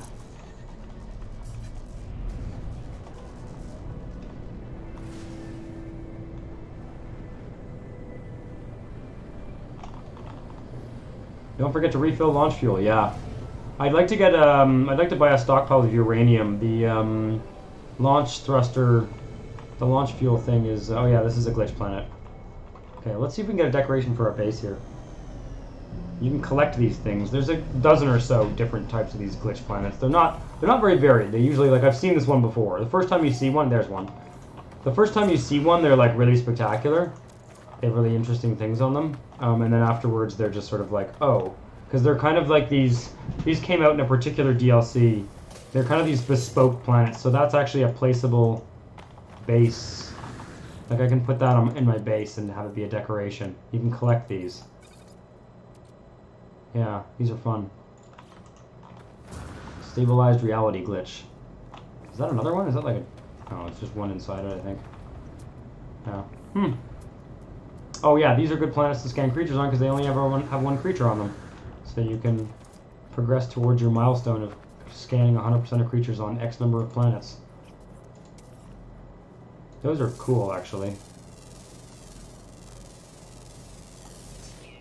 Oh, wait, this one has more than one. Huh. Oh, I just scanned a... I just scanned a rock instead of a crater. Okay. Right? 1 out of 1. Yeah, they only ever have one creature on them.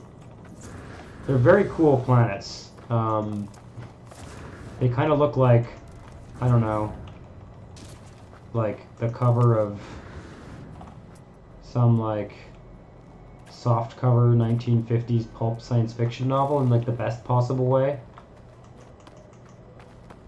Those are cool. So this is the only life form on this planet.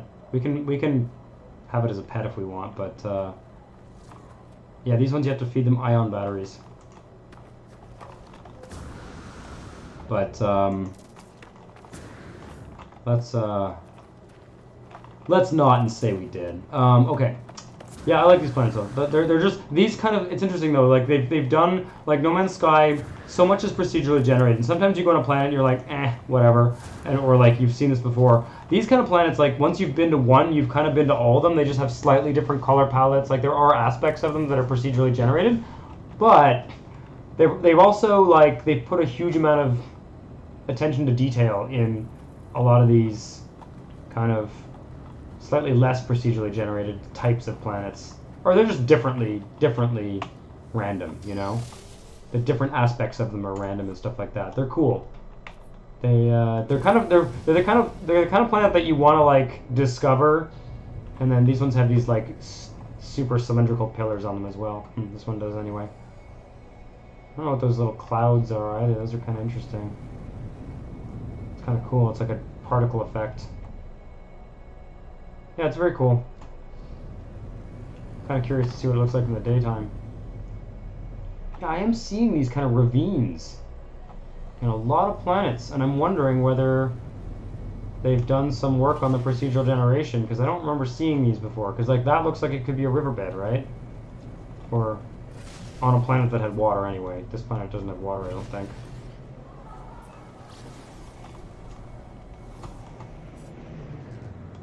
Yeah, very cool.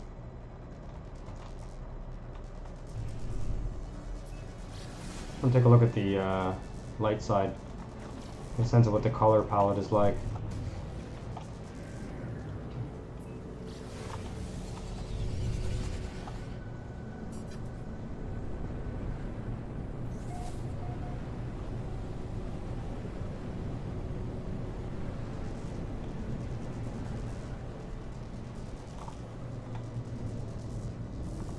Yeah, it's a little bit less impressive during the day, huh?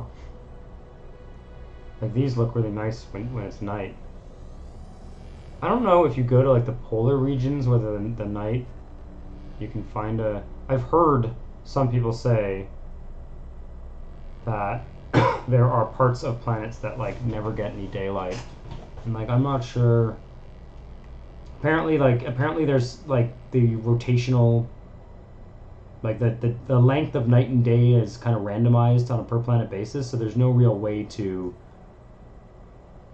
you know, you'd have to just kind of like wait. I think the day is like 1 minute is 1 hour or something like that, so you'd have to wait like 12 minutes in one area of a planet and pay attention to the day and night cycle, kind of track it.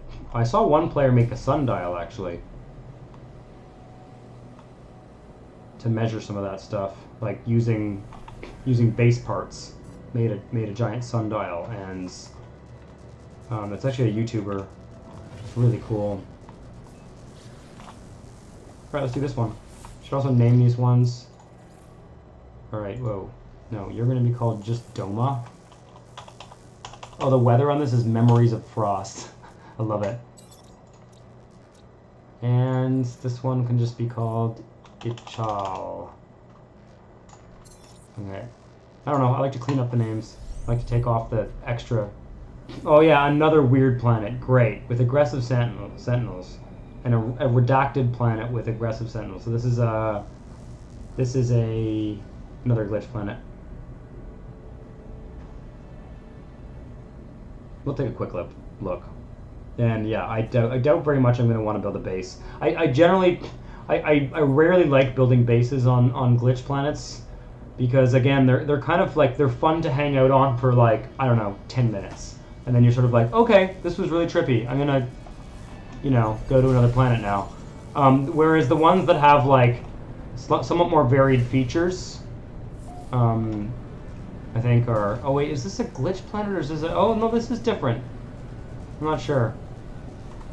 There's actually two classes. This might be one of the hybrid ones where it's like two kind of biomes combined or whatever.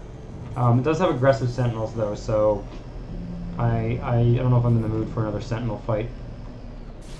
Kind of on a journey to... what's going on here? We have emerald, ammonia, and salt. Inescapable toxins, so it does have... has a toxic biome. Hello, you. Oh yeah, lots of critters. So this is not a glitch planet. This is a...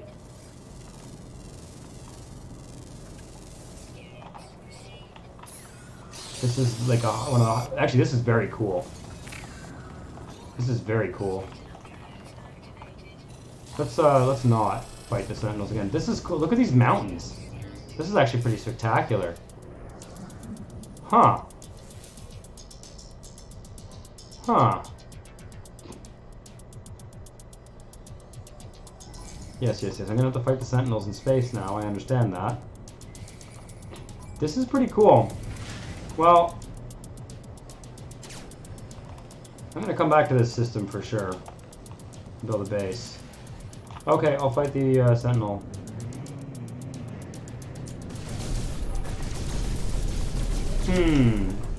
Do I want to build a base on the river spot of the other planet or on this planet? If we do it on this planet, we're gonna have to get rid of the Sentinels, because like you would not believe how tedious it is to build a base when being attacked every 5 minutes by Sentinels. So we're gonna have to do the whole song and dance here. Does this planet have water? I gotta say, I don't love the coloring. Like, I could take some nice screenshots here. Oh, there's cool mountains. I don't love the kind of ambient coloring on the planet. I find it's a little bit foggy, a little bit hard to see, kind of washed out. But I love the terrain and the weird mix of like kind of psychedelic palm trees and mountains. Pretty cool. I think the that ravine wins out though for base locations.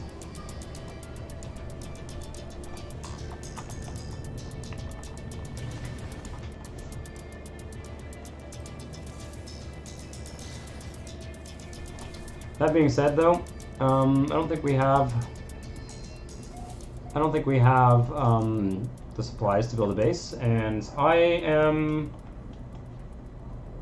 probably thinking about calling it a night pretty soon. But yeah, that's 5 systems fully explored.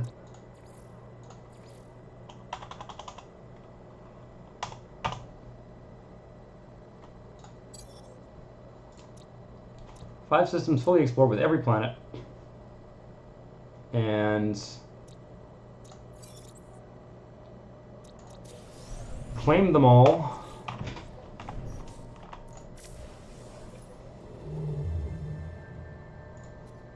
Let's head back to the home system here. And yeah, there was a blue system I wanted to go to. Okay, you know what? I do want to go to that blue system. Where was it? Like here? No, it was a Viking blue system, 3-star, low conflicts. Like, it's just kind of the perfect system. So I would like to fly into that system, and maybe we'll take a quick look, and then I'm going to call it a night, because that was kind of what I was doing here, and I don't want to forget about it. That's it. So let's just I want to set waypoint. There we go. I guess we don't actually need to fly back to our base. We can go to the waypoint directly here. Yeah. Huh. Yeah, we could do that for sure. Okay. And then we'll fly back to the home base from here.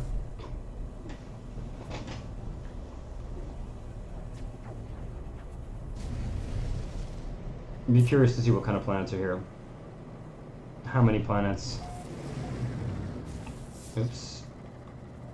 We have yet another weird one, foaming planet with indium and cobalts. Unfortunately, the blue, green, and red systems are more likely to have the weird planets. It's just how it is. These two planets are awfully close together. Rotting planet, fungal mold, indium, ammonia, and salts. How many planets do we have here? Just the 3, okay. I'd like to claim this system.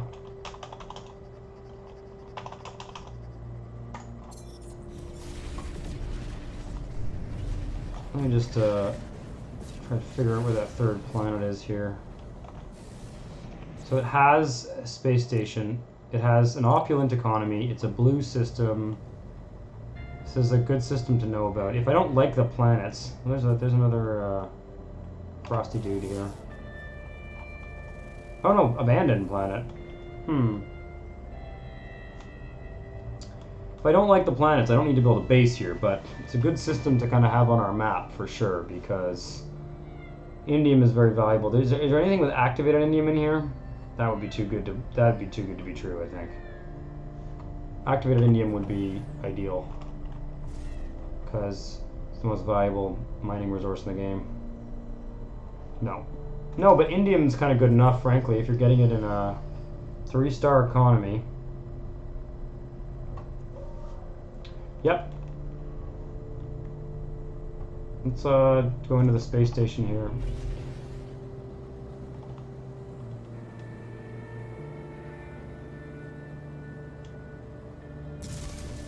Oops.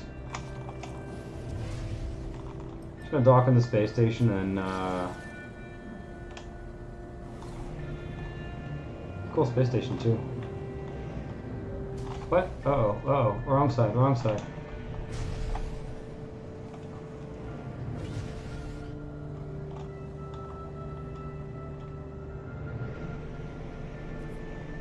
Huh. Yeah, I like it. I often don't notice the space stations. If the space station is sort of on the, if the sun is on the wrong side of it, you can't really see what colors they are. I think I like the system though. I'm not a huge fan of the systems that have like a big filter over them. Some of them have like a big blue filter or a big red filter. Or, you know, the color palettes of various systems do vary. Just gonna grab this before I forget, and then I'm gonna take a short break, and we'll see what we see in this system.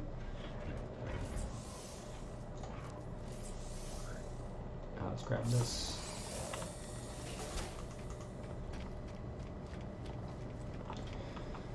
Should be lots of ships coming in because it's a 3-star system. I'll leave you guys here for a second, and I'll be right back.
That's weird. Looks like, I don't know whether a wave of ships came and left or whether there just haven't been any.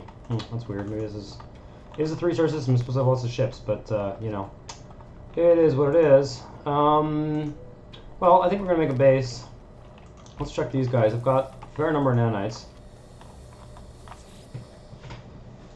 And I haven't really had to do any kind of farming, or haven't had to do much in the way of oh, 2 came and left? Okay, well, that's good to know. Okay, I want that. I'll take the shield module too. And really hoping to get some exocrafts guys here. Exocraft's laser? That's not useful. I want Exocraft engine and boost. I think I had one. No, I don't think I have one. No. Pulse engine module, always take those. What do we got here? B class. No, thank you. I have a B class pistol already. And geology cannon, no thank you. Okay, those are RNG obviously, so they, when you come into the system, that's what you get. So basically to get those upgrade modules that upgrade your ship and your multi-tool and your exosuit and your exocraft, you know, the more systems you visit, the more, what are these? I could sell those. What is this? Scanning system. Interesting. I've got my scanner. I can stick that in there for now. I got a slot free. Let's see what it does. These X-class ones are sometimes good and sometimes... that's okay for now. Oh no, that doesn't... Oh, fuck, wrong multi-tool. No, the scanning one goes in my... whatever. I'll take the fucking... It wasn't that good anyway. Cargo bulkhead, but I don't have a freighter yet. Drop pod coordinates. Could just sell that, actually. Movement module, pulse engine module, and shield module. Looks like we're gonna have to go back to home base and drop some stuff off. I've got, no, not really. What's this? This is a movement module. Okay, that's interesting. Let's install one movement module here. So I'll just put that beside there. And why not? We'll install the other guy for now. These ones, these X-class ones are, sometimes they're good, sometimes that one's good. It's not bad. 200% on the S-class one, 124%. I would rather sprint distance than fuel efficiency, but I guess fuel efficiency helps too. Initial boost power is kind of nice too, but yeah, see now I've got a lot more juice in the tank. That's really going to be helpful. Like that situation where I died, if I'd had a little bit more jetpack, I wouldn't have died. I find the jetpack is almost more useful than the shield, but I also want the shield. So what is this? Exosuit defense systems, yeah. That's going to go there for now. And this is all got to go in storage.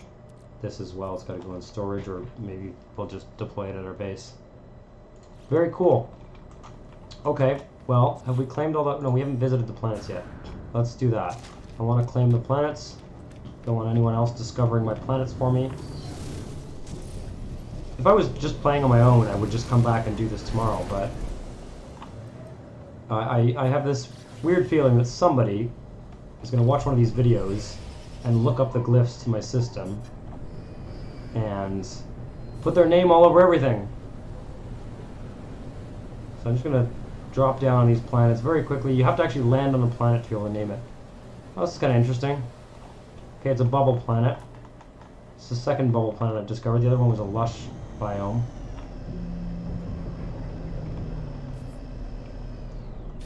It's funny because like when they introduced these kind of glitch planets with bubbles and weird kind of psychedelic stuff, they were kind of, I kind of would have hoped that they would have been rare, but they're not that rare, unfortunately, I gotta say. And that's another planet that we've discovered all the creatures on. There's one in the last system too, wasn't there? Yeah, which one was it? This one. Those nanites. Yeah, they're not as rare as I wish they were. Tirola. Sure. Don't mind sticking with the default name. Is that the system name or is that the... Yeah, the system name I've already done.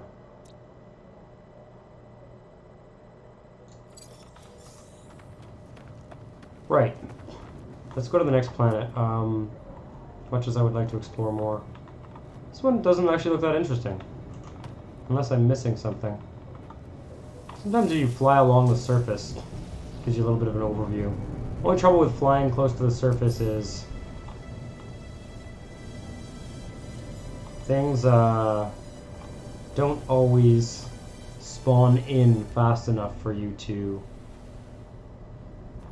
see them. Of course, that's because I have the graphics set on like a lower setting, unfortunately. One thing that might be kind of neat, maybe I'll do this. Let's land on another planet. Maybe I'll like max the graphics out just for a second on the stream, because it's like it's not gonna crash my computer or anything. It's just like it's just what I find happens when I max out graphics in this game with my current 1660 fucking graphics card, is things pop in and out, and that becomes a bit of a problem. I could zoom on this. Yeah, if I hold the right mouse button, I can kind of zoom in a bit. Huh. This is stuff that is actually easier to do on a console, which is sort of to be expected. Oh, here we are. Okay. Captain, we have arrived. Another icy planet. Or, I don't know what this is. Graphics card's not going to explode. No, what happens, like most of these games that are kind of professionally made, you got to be careful if you're playing like an early access game and you try maxing out graphics, because they are like set up with frame rate limiters. Like there should always be something limiting the frame rate, so that basically what happens is like if the graphics card is going to like overheat, it just stops drawing things and slows down what it's doing, and like the game stutters, and you know, it's I never worry about the graphics card. See, that's it, like Helmsaloo Major. Where's Helmsaloo Minor? I don't know. That's why I have to get rid of it. It bugs me. It bugs me. Interesting. Again with these big kind of snaky ravine. That's like a reverse ravine. And what kind of planet is this? This is an airless intermediate devoid. Okay, so this is this like a... Oh yeah. Okay, this is a low gravity planet, but with water on it. I don't understand how a planet could be airless but have ice. I guess if the water has been frozen for billions of years or something. Is that possible? I guess that's possible, right? Yeah, no, I guess that makes sense. Never mind. Okay. What do we got here? And this is the rotting planet. Uxfal 5. Which, again, I'm just going to rename to Uxfal. Because, I don't know, I feel like if there's an Uxfal 5, then somewhere out there's got to be an Uxfal 1, an Uxfal 2, Uxfal 3, you get it.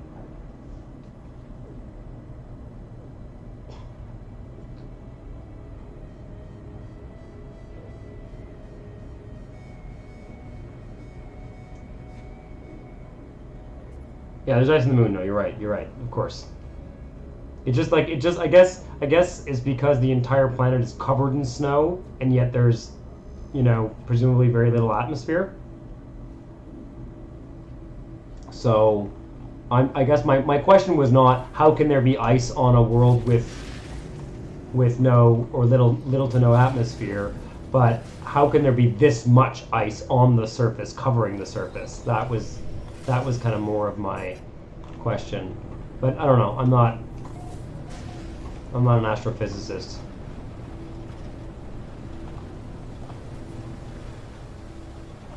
Alright, so we have another rotting planet here. Ooh, a monolith. Are we in a Viking system? We are, aren't we?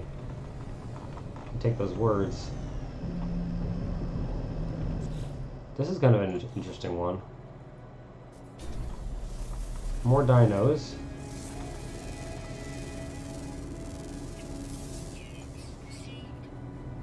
Caustic winds, resources numerous, fauna rich, flora sparse, sentinels regular patrols. Okay.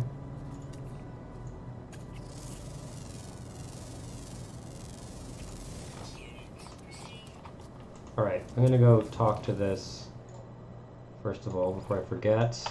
There we go, I've claimed all the planets in the system. And yeah,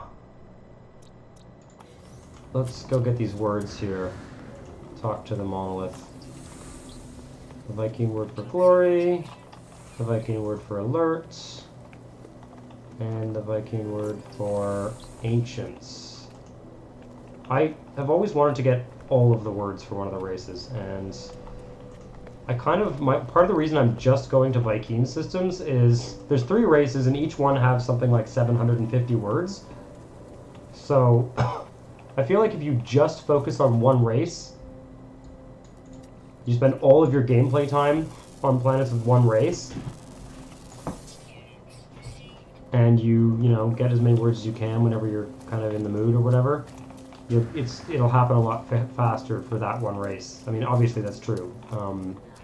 I just looked at my normal save, and I had learned a total of 300 words for all 3 races in like 150 hours. Mind you, I wasn't really doing much. Where's the monolith that I talked to? Oh, I just talked to this thing. Okay. Oops, sorry, I just dinged the microphone. That was probably loud. Okay.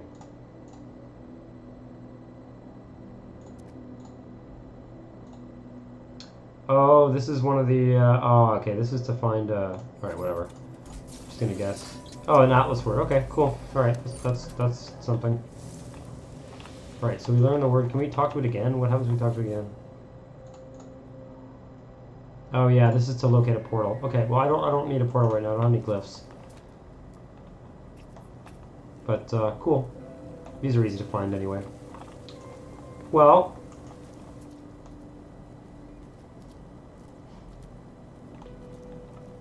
let's get another creature, and then yeah, I'm gonna probably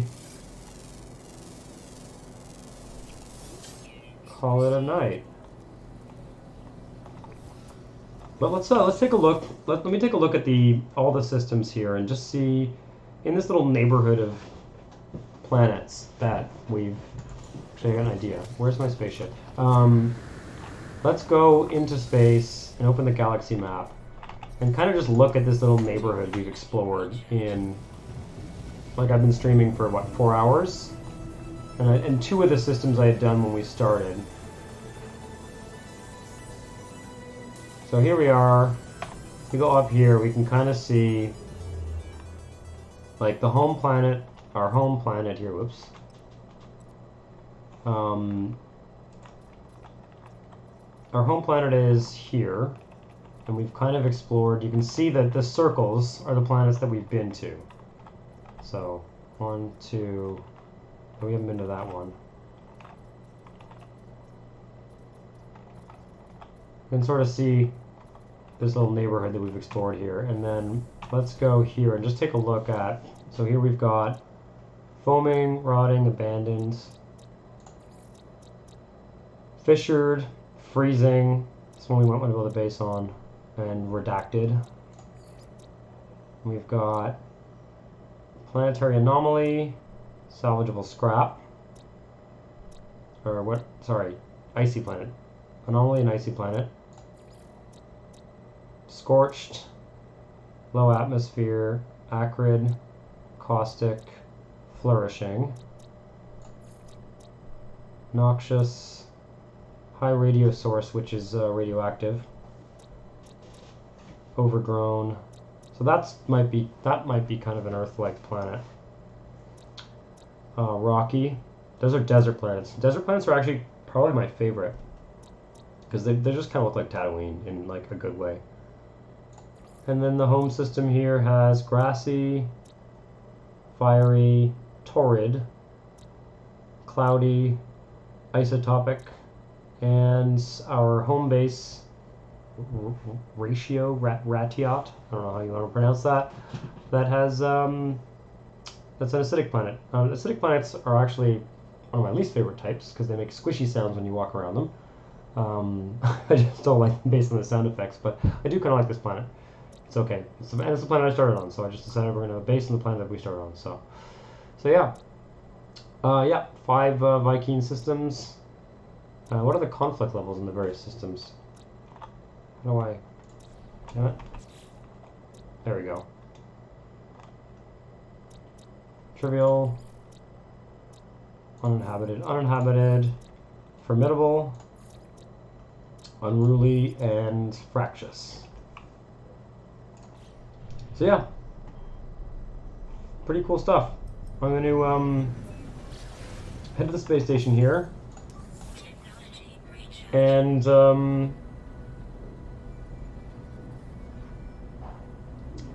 drop a save, and then I think we'll call it a night tonight. This was good though. This was fun. This was you know, just well-paced exploring of like a little local area, looking for systems with certain criteria. Also, kind of progressing in terms of, you know, we've got the Indium drive installed now.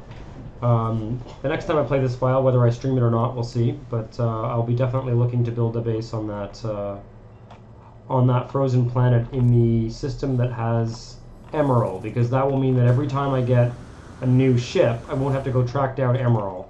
I'll just warp to that base and grab some Emerald. So that's the idea. All right. Well, with that, I'm gonna call it a night. So thanks for hanging out, guys. It's been a fun little stream, and see you next time. Wait, there's a thing I can do here. I gotta get better at this. Everyone on YouTube does this thing. Where is it? Isn't there a wave? Nope. There we go. See you next time, kids.